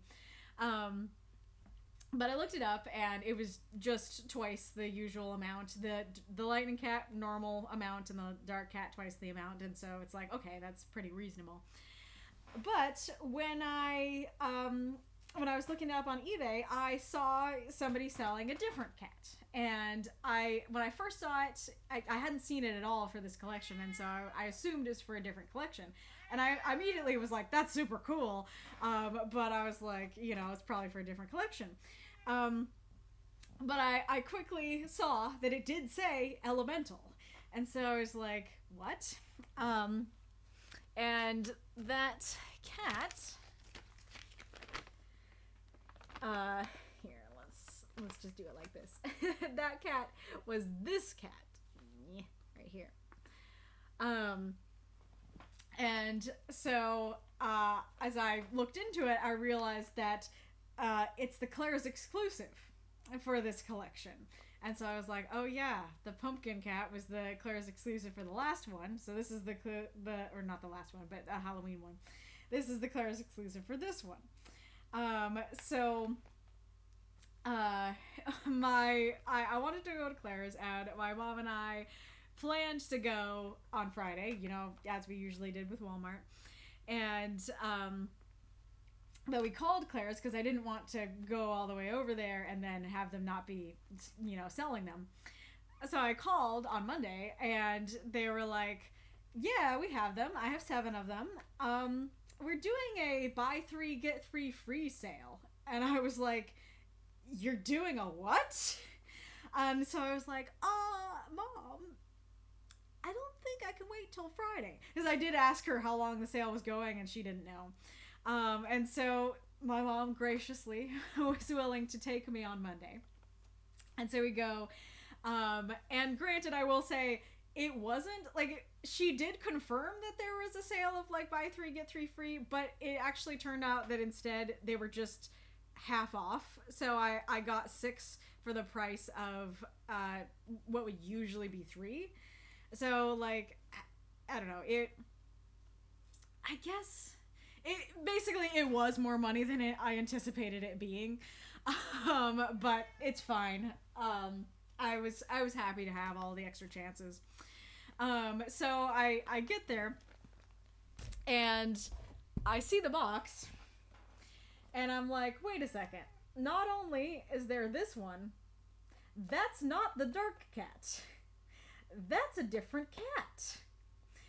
And so I realized that there are 2 Claire's exclusive ones for this collection. And on the one hand, I'm like, yay, more cats. And on the other hand, I'm like, oh no, more cats to collect. And important thing that I haven't said yet. When I saw this cat on eBay, it was $200. So even the rare one for the regular collection, the dark cat, was a reasonable price. This was not. And so I was like, that's gotta be super rare. That's gotta be at least as rare as the dark cat, if not more rare. And it also is this Claire's exclusive one, so, you know, that itself adds rarity to it, you know? And so I was like, I really love that cat. It's like a little black hole cat. I think that's super cool, but I don't want to pay $200 for it. And so, you know, as I'm heading to Claire's, and as I'm seeing in Claire's that there's 2, and I have no idea how rare this one is, if it's also super rare, or if it's, you know, common, but, you know, for Claire's and stuff. Pros, more cats. Cons, more cats. Exactly. And so I'm not sure how to feel, because on the one hand I was like, ugh, I did just kind of want to do once or like I'm giving the duplicates away as prizes, and after I do that, I kind of want to be done, you know. And so I'm like, I don't want to keep, you know, going back to Claire's, especially because Claire's is further away and harder to get to than Walmart. So I don't want to keep going back to get them, but I also don't want to spend $200 to get this cool one. So either I just have to, you know, if I don't get him on this run, then my options are keep coming back, get, you know, the Dark and the Lightning Cat on eBay, but nothing else, you know, don't break the bank for a little kitty, or break the bank for a little kitty. And I know myself, and so like I did not want to spend $200, but I knew that I was like, probably if I get the Dark and the Lightning Cat on eBay, even if I wait 6 months, there probably will come a time where I want to get that one, get the $200 one, because partially because I have OCPD, and so that's kind of why it's not a great idea for me to do mystery boxes, because I need completion. I now know even if my collection is complete, it won't be complete. You know, and so I know myself enough to know, even if I hold back at first, there probably will come a time where I give in and I want to, you know, complete the collection. And so, you know, seeing there's another one just makes that potentially worse. You know, so now that I know there's 2, I'm extra happy that I have 6 chances to get them. And so I'm fully aware with 6, I have 4 cats to get and 6 chances. It is highly unlikely that I will get all the cats that I want. Hopefully I will get at least one that I want. Hopefully it'll be that black hole cat. But I'm fully aware that it's unlikely. And I'm gonna tell you right now, it is very unlikely. Because there's a reason that they had ultra rare on the side. Because the magic cat and the null cat, so the black hole cat and the other one from Claire's, those are the 2 ultra rares. It's not like the null cat was the ultra rare and the magic one is common but from Claire's. They are the 2 ultra rares. So even rarer than the light cat that took 42 tries for that one person to get, right? Okay, so I have my 6 and I'm fully aware that it's highly unlikely that I will get them. Like the dark one's rare, and the null cat, I haven't looked it up yet, but I presume it's rare considering that price. And I haven't even seen the magic cat, so I'm guessing that one might be rare too. So throughout this whole process, there are I kind of like wanted to pray over them, again, like my mom did, but I felt awkward about it. And so whenever I did it half-heartedly. But this time I prayed with full intention. I was like, I'm gonna get the 4 that I want. I will be blessed and favored this day, you know. And so I start opening the boxes when I get home. And this is the first one that I open. This is the Lightning Cat. So I'm already really happy about this. I'm already like, okay, I got one that I didn't have. It was worth it. It wouldn't have been worth it for that price just for this one. But, you know, that's what I would have told myself, that it's like, okay, at least I got, you know, one that I didn't have and the one that I was still buying more boxes for. So I got this one. And the one that from the beginning was my least favorite, now I actually really like, and it has special meaning to me because it was so hard to get, you know. So I open it, and this is the first one that I get. And then I open the second box. And this is what I get. I am, of course, beyond happy beyond elated. Because, like, this is the one that I really wanted. Like, this is the one, I loved it so much. I thought it was so cool. This is the one that I presumed was ultra rare, and it definitely is. And so I was super happy and excited, and yay, I didn't have to pay $200 for it. So I was beyond happy. And then I opened the next box. And it's this one. And if you can't tell, this is the other ultra rare. This is the Magic Cat. And so, like, I am jumping up and down and squealing with delight and thanking God and all those things. I'm super happy. And of course, I'm wanting one of the other boxes I opened to be the Dark Cat. But I'm satisfied. I'm like, hey, I got the 2 Claire's ones. I don't need to go back to Claire's. I can just get the dark one on eBay. You know, it's not going to be as fun, you know, not opening it and getting it organically. But, you know, I'm fine at this point. I got the Claire's ones. I got the Knoll one. And so I opened 2 more, and it is another Fire Cat and another Water Cat.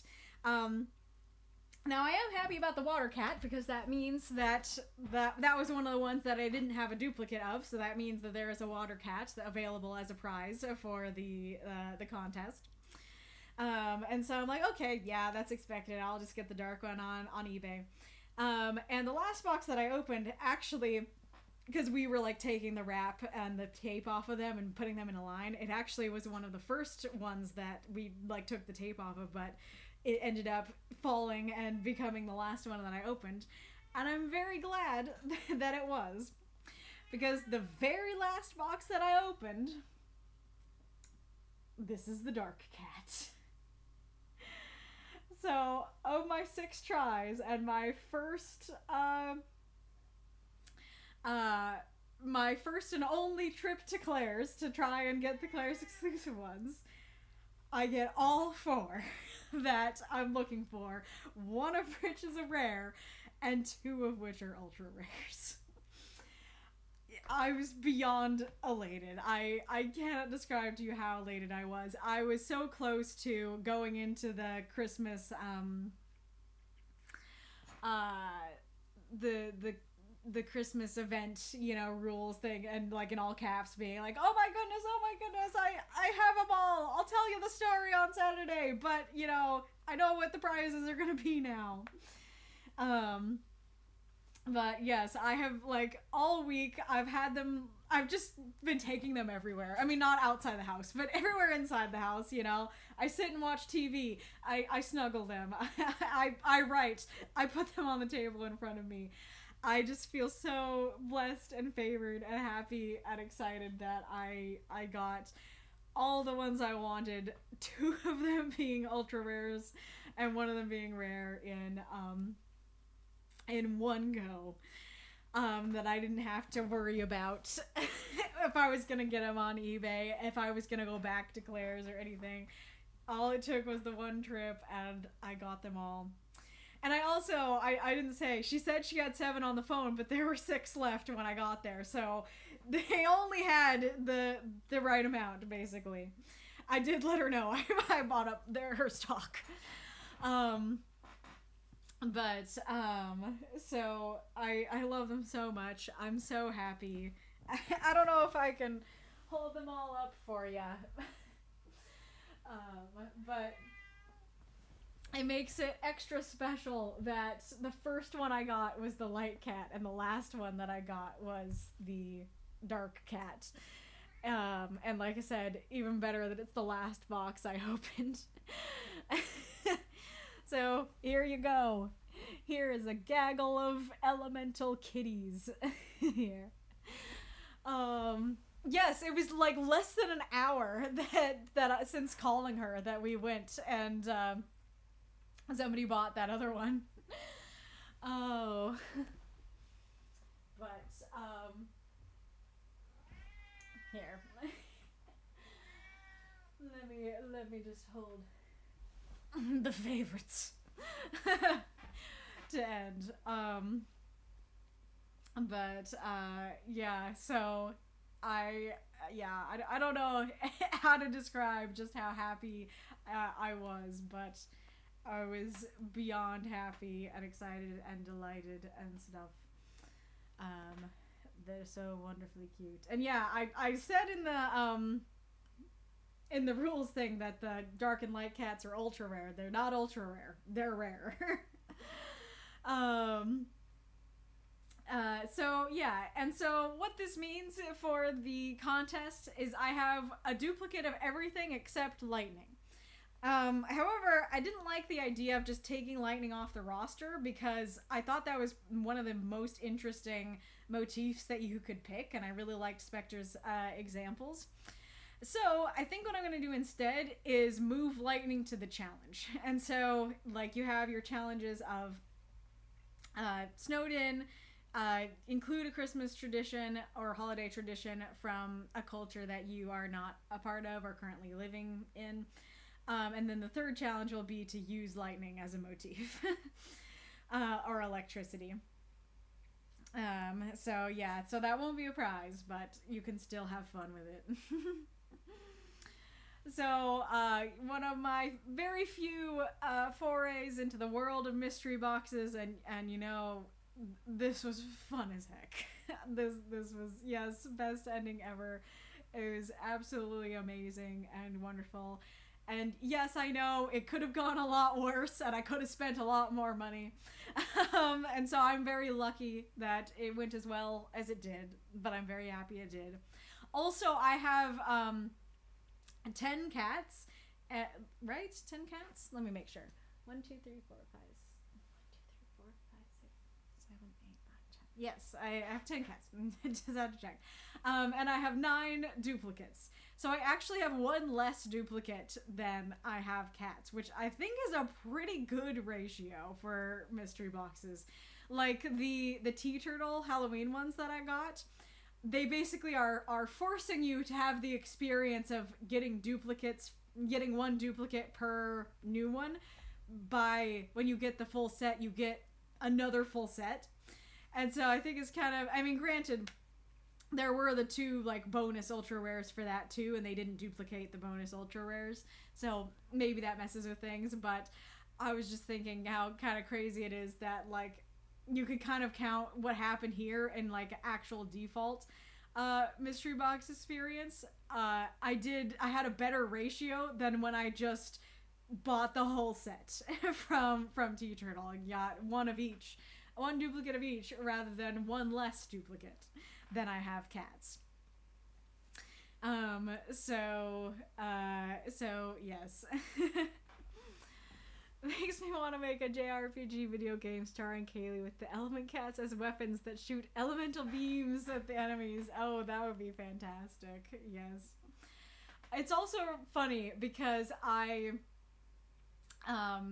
do not watch AFMAO. If you don't know, if you didn't see, these mystery boxes they belong to, you can't read it, AFMAO, the YouTuber.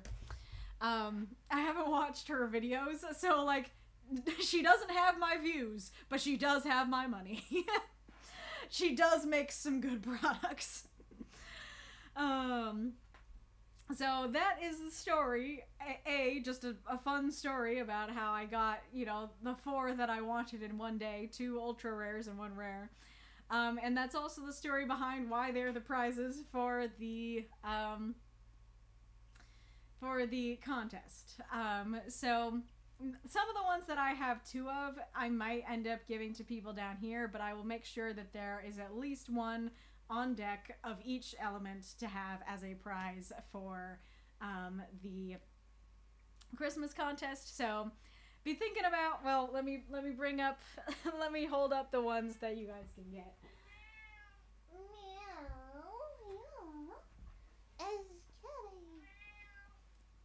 No, I don't know. It's gonna be harder to hold up.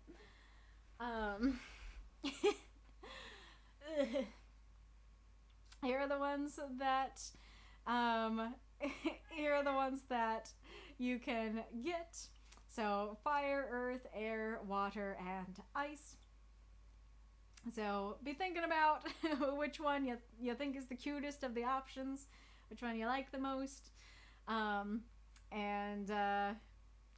then how to make that into a motif in your piece. Oh yeah, the kitty cats. But I hope that you enjoyed my story. I hope that you had fun listening to my joy. But yes, that is that. That's the end of the stream. I'm excited to see what you guys do for the next prompt. Let me know who you would like me to raid. And in the meantime, if you are not read here on stream, you're not out of luck, because our Discord is awesome and they do backup readings. They happen in the writing group chat and the writing group voice chat and the backup queue. It's first come, first serve, so whoever submits first will be the first to go. And it's a good time. There's more back and forth discussion there. You can submit your story and read it to everyone. You can have somebody else read it for you, or you can just hang out and lurk, whatever you want to do. Join us, or else the Hidden King will show himself. So apparently in this case the Hidden King is dangerous. But yes, so who you want me to read?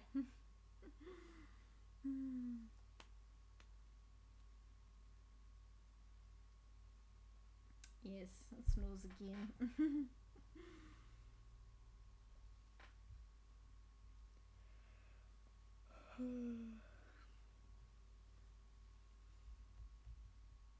I don't know what to talk about now. Now that the do we talk about Kitty? Do we talk about Meow?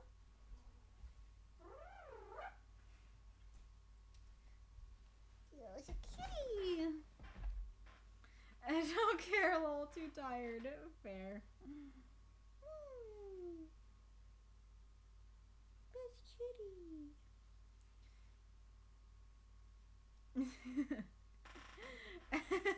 And King will show himself. Tiny voice from the corner. Make me. Nice. Yes, kitty. Is the what's it called, like prompt cast one? Is that one available? Tamara Chambers. Who's Tamara Chambers? Is this a writing streamer that we have not visited before? Please no, please King, no.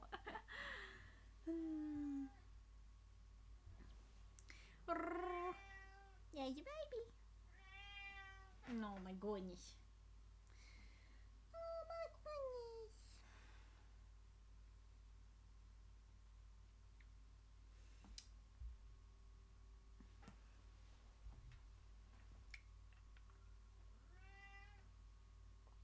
Oh, baby cat. And Tamara is an actress and wife of music YouTuber Rob Scallon. Interesting. She's just someone I follow casually for a while. Gotcha. Well, what do folks want to go over there, or is there somebody else? Is there somebody else you want me to go to? It's fine either way. This is a new person, so maybe that could get us some new viewers. But if it's not a writing person, I do want a little more confirmation from the chat if they're okay hanging out with her. Promptcast is going, so we it's been like 3 weeks now, right, since we've done Promptcast. So maybe I really don't care. This is ghoulish. Oh, you think Promptcast is wrapping up? Gotcha. Well, if tomorrow's all we got, that's still that's not wrapping up, I guess we can go. If you don't want to go to them, then speak now or forever hold your peace. It says yes to that. All right. Fair enough. Invalid username. Okay, what's the username then? Meow.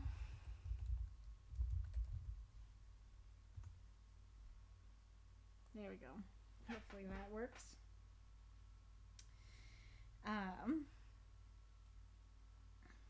Okie dokie. Well, very excited to see what you guys do with this prompt. Maybe we'll learn that we're all Hidden Kings next week. Goodbye.